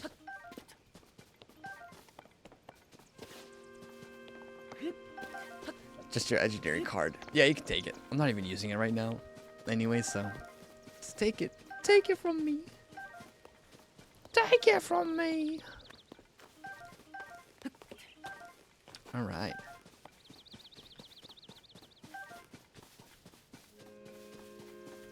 There's literally nothing up here. I wasted so much time just to like have nothing. Oh, get a Zonai charge. Nice. Another zonite charge? Heck yeah. Oh, I could have just climbed here. Hmm.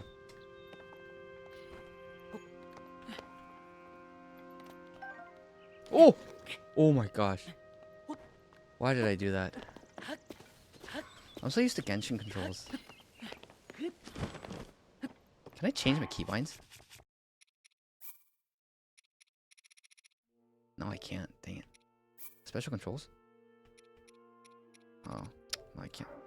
Change my keybinds. I mean, he basically made a Bunsen burner with the fans, which is close to chemical stuff. I guess so. Alright. Alright, I'm like the closest I'll ever be to that, so I think I'm just gonna go ahead and try to get there from here.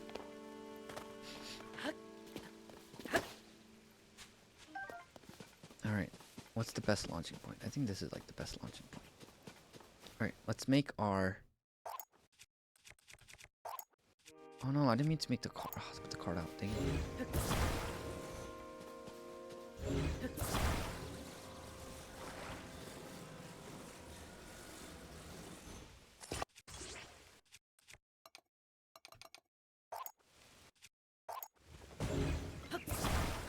Alright.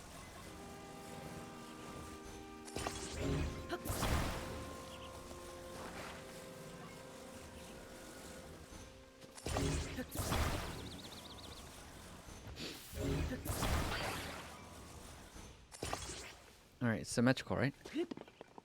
Alright.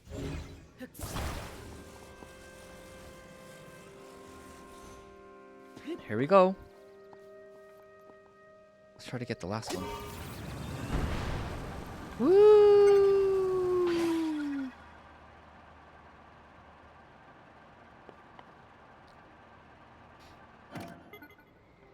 Whee! Hope I can make it. I think I should be able to, right? It's right there. I see it.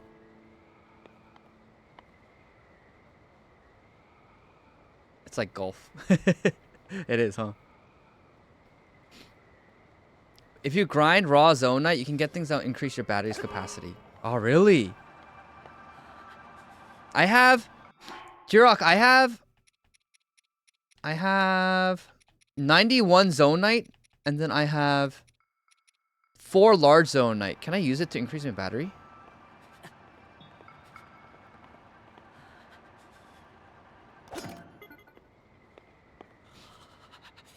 Ooh, Link is cold.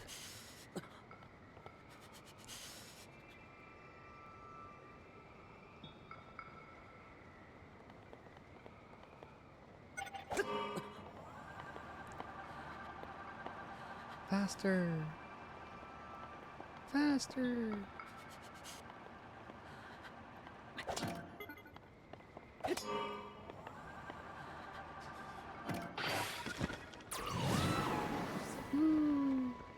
I think I can make it. I forgot the large zonite to product ratio. I see. Where do I go to increase my battery?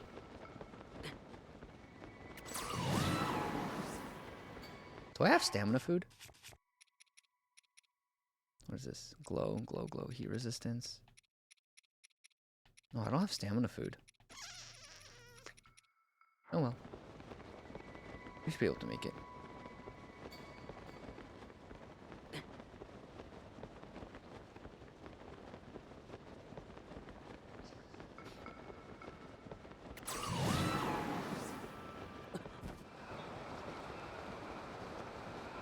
Oh, so close.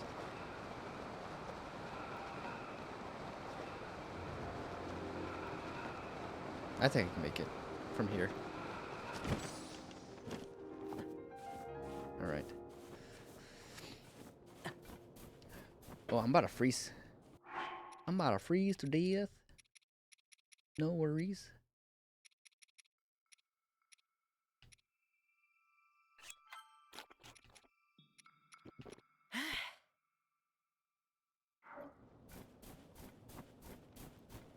Alright.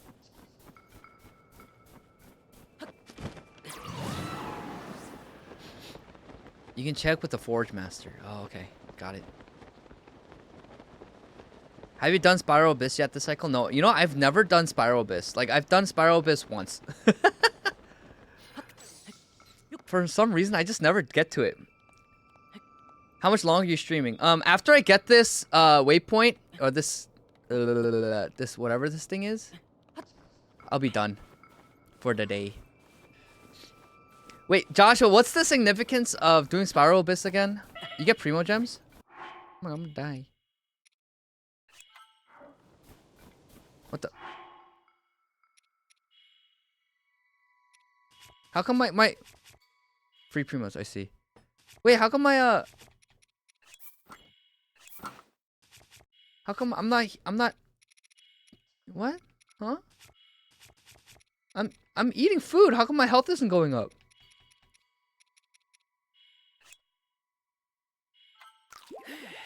I just ate food. Like, why did my health go up? That's weird.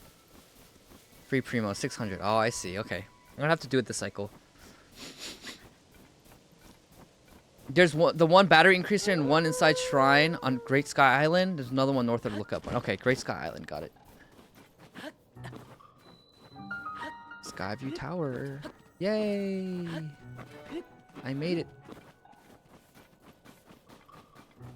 Except, what? Wait, what? Why can't I go inside? Oh, it's buried. Uh-oh. What do I do? Gerudo Highlands Skyview Tower. Gerudo Highlands Skyview Tower. How do I get it? Ding, ding, ding. All right.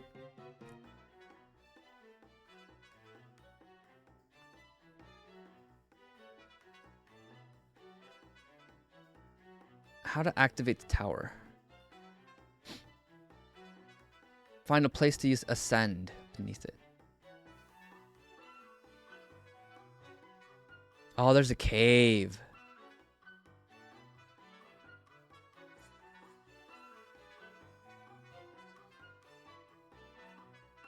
Got it. There's another. It's like this. It's like similar to the last one.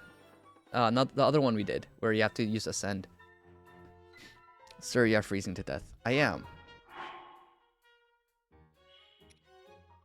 Oh, it's. Oh, this is damaged by gloom. I see.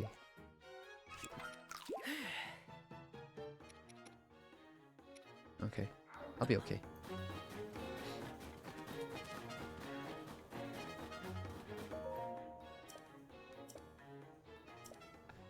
Got it, got it, got it. Okay, so I go to... Where do I have to go?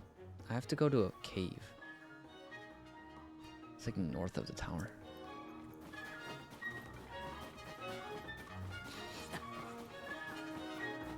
I'm like freezing to death, huh? I'm about to die. Do I have enough food to survive? I can just go inside a cave, right?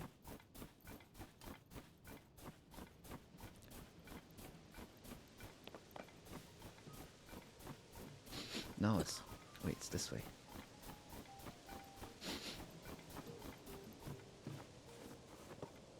Dun, dun, dun, dun, dun.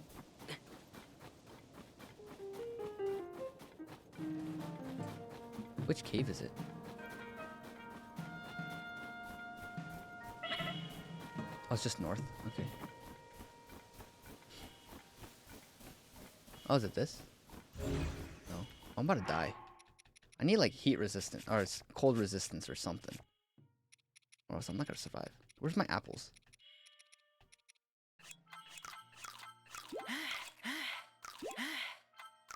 Okay. Where is it?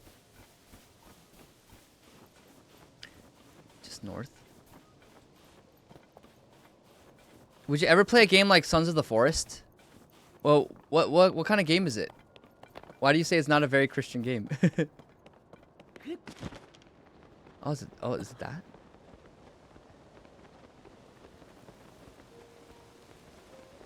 That's the cave. Is it warmer? Hope it's warmer inside. It is. Oh, whew. Okay. Mandela's Mantle Cave.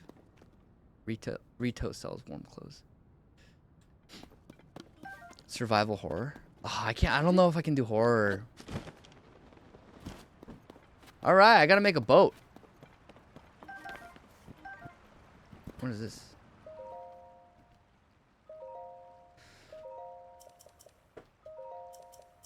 Oh, just some randoms. Okay, I have to go down the water. All right, let's make a boat. Let's make a darn boat. Okay, how should we make it? Hearty truffle. How should I make the boat? Chat.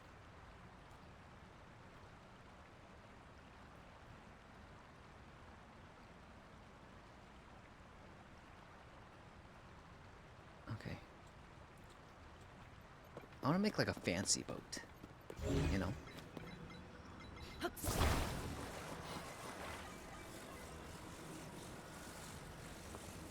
One with like a sail. Okay. This is good enough. Let's go. Let's go.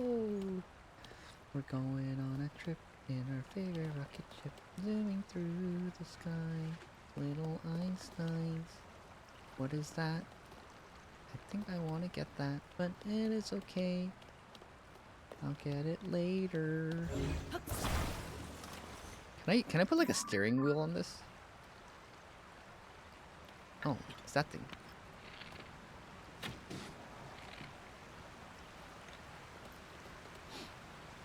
Control stick if fancy. Like, if I put a control stick on it, like, will it work? Oh gosh.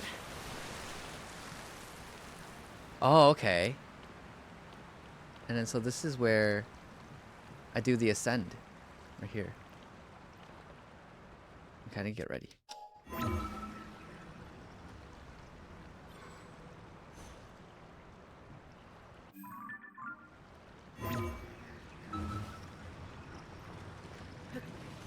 What?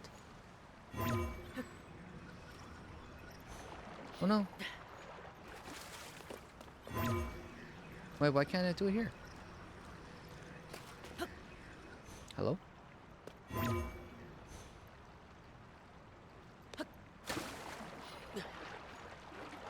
Oh no, oh no, oh no.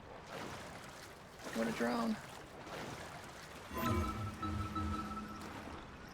Wait, how come I can't ascend up in the middle?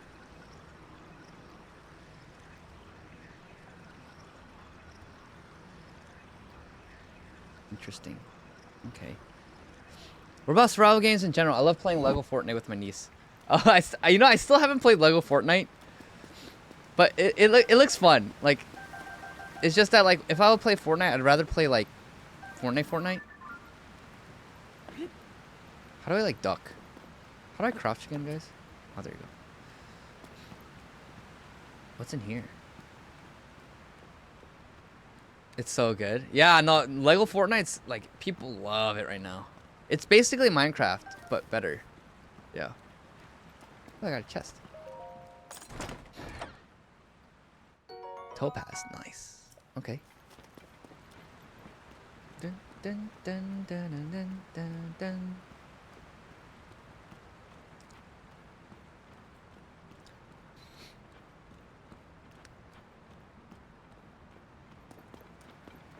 Okay, I need to like.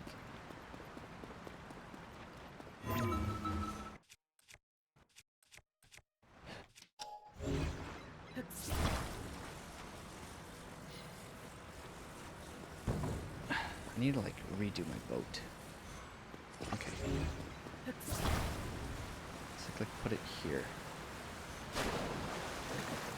Okay. Now it should be better. Dun dun dun.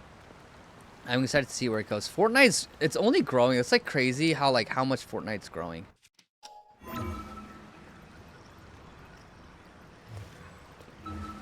There you go. Got it. The Zonite devices in this game remind me of the gadgets in Lego Fortnite. Yeah, I really need to get around to playing that. All right. We got the final Skyview Tower. Let's go. What is this? Oh, wildberry. Nice. Let's go. We're so good, chat. We're so good. Did it with basically skipping the whole storyline. Bum. Bum. Bum. Bum, bum, bum, bum.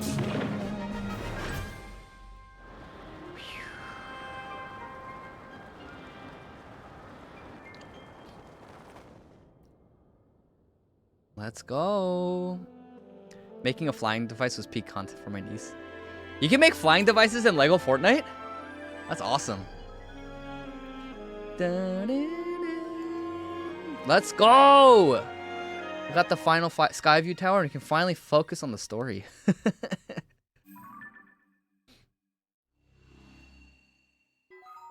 Let's go.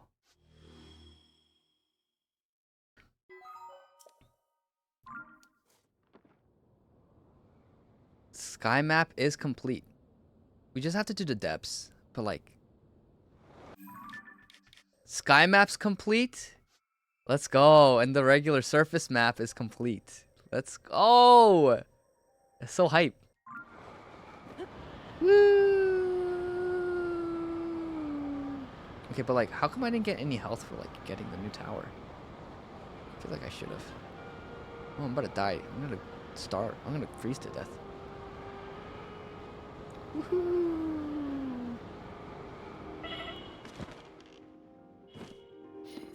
All right. Let's save. We did it, chat. We did it. We did it. We did it.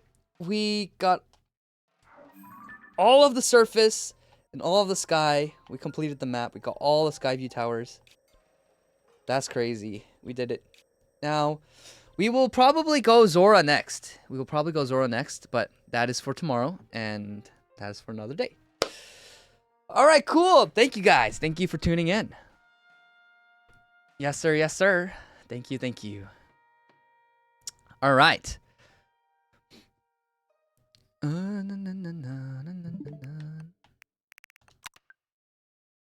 Sleep mode. All right. All right. All right. All right. All right. No one's viewing on YouTube. Okay, but we had peak. What was our peak viewers? We have 30 views on YouTube. Let's go. Not bad for the first multi-stream and first stream on YouTube. Let's go. All right. Thank you guys so much for tuning in. What a great stream, fun stream, getting back into Zelda. Good stuff. And before we end, we shall, of course, do the verse of the day. Oh wait, we need to check out the video. This video. How do I like? Where's the volume? Oh. Okay. And what happens is, Okay. in your genetic code, it's a double helix that right turns, and there are these sulfur bridges in the midst of every single atom that you have that has a code. And what happens is, every 10, there's a bridge, and then every 5, there's a bridge, and then every 6, there's a bridge, and then every 5, there's a bridge, and then it repeats over and over and over and over again. And that's a part of your DNA, that's a part of my DNA. This is something that we just recently discovered. This whole thing of 10, 5, 6, 5. 10, Well, 5, what 6, is 5? amazing is with the Whoa! numbers actually correspond with Jewish letters. The number, if you notice that there's 2 number 5s, both of those are H's. And then if you'll notice that the number 10 is a Y and the number 6 is a W, it's how the Jews spell Yahweh. And God's name is literally written in your DNA. Okay, well, you see how there's 2 number 5s and there's 2 H's. The word for both of those is behold, behold. The symbol for the Y is a hand, and the symbol for the W is a nail. The name Yahweh means behold the nails in my hands. In your genetic Wow, that's crazy. So really, in our genetic code, in our DNA, as 10, 5, 6, 5, and it has Yahweh, God, in our DNA. That's crazy. That's wild. Wow, that's awesome. I love that. That is really cool. That's awesome. That's so cool. I love that. Code. That's fantastic. Thanks for sharing, Josh. Really appreciate it. Thank you. Thank you. That's really cool. I'm gonna have to bookmark that. That's awesome. Blew me away too. That's insane.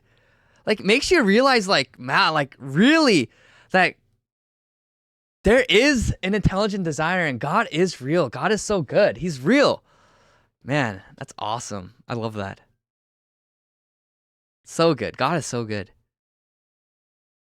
A little bit of a stretch, but I loved it. It doesn't matter. Like, God's handiwork in all of creation, it's so evident. And it's the more that you study science and the more that's revealed in science, actually, it's more evidence towards God and for God. And it's fantastic. I love it. Numbers and words have so much meaning. Absolutely. Yes, sir. Yes, sir. All right. Verse of the day. Colossians 3:4. When Christ, who is your life, appears, then you also will appear with him in glory. My world is beautiful today. Great weather, wonderful church, loving spouse, great kids, and blessed with all I truly need. But this will certainly change. Life is bound up with mortality. Love is connected to imperfect people. Separation by geographical distance, disagreement, and death are bound to happen at different points in our lives. However, my incredible assurance in Christ is that my true and lasting life is now hidden with Christ in God. While things may be good in my life now, they're always vulnerable to being touched by mortality, changed by our broken world, flawed people, and personal missteps. When Christ comes, however, my life with God will be made gloriously perfect and unstained by evil, death, or decay. Now that's good news. Not just for me, but also for you as you center your life in Jesus. Amen. Amen. Yeah. And I can't say it any better. When Christ comes, my life with God will be gloriously perfect and unstained by evil, death, or decay. And that is the promise we can look forward to, right? So if we live with the eternal perspective, then no matter what happens, no matter what comes our way, like we can have joy and peace and satisfaction in him. So good. I love it. When Christ, who is your life, appears, then you will also appear with him in glory. Like, what a day that will be when we're raised up in glory with Christ. And it'll make everything worth it. It'll make every single thing we suffered on this life and on this side of eternity worth it. I love it. Amen, amen. All right. All right. Thank you guys so much for tuning in. You guys are amazing. I love you all. Thank you for the sub, Josh. Shout out to Taco Sensei for all the gift of subs. And thank you all for tuning in. I will catch you guys tomorrow. Tomorrow will probably be a shorter stream because tomorrow is my birthday. Tomorrow is my day of birth. And so, yeah. But I will still be streaming tomorrow. And so I'll see you guys tomorrow. And we'll have just a casual, fun birthday stream. All right. Love you guys. Thank you guys. Peace out. God bless. Have a great evening. See you tomorrow.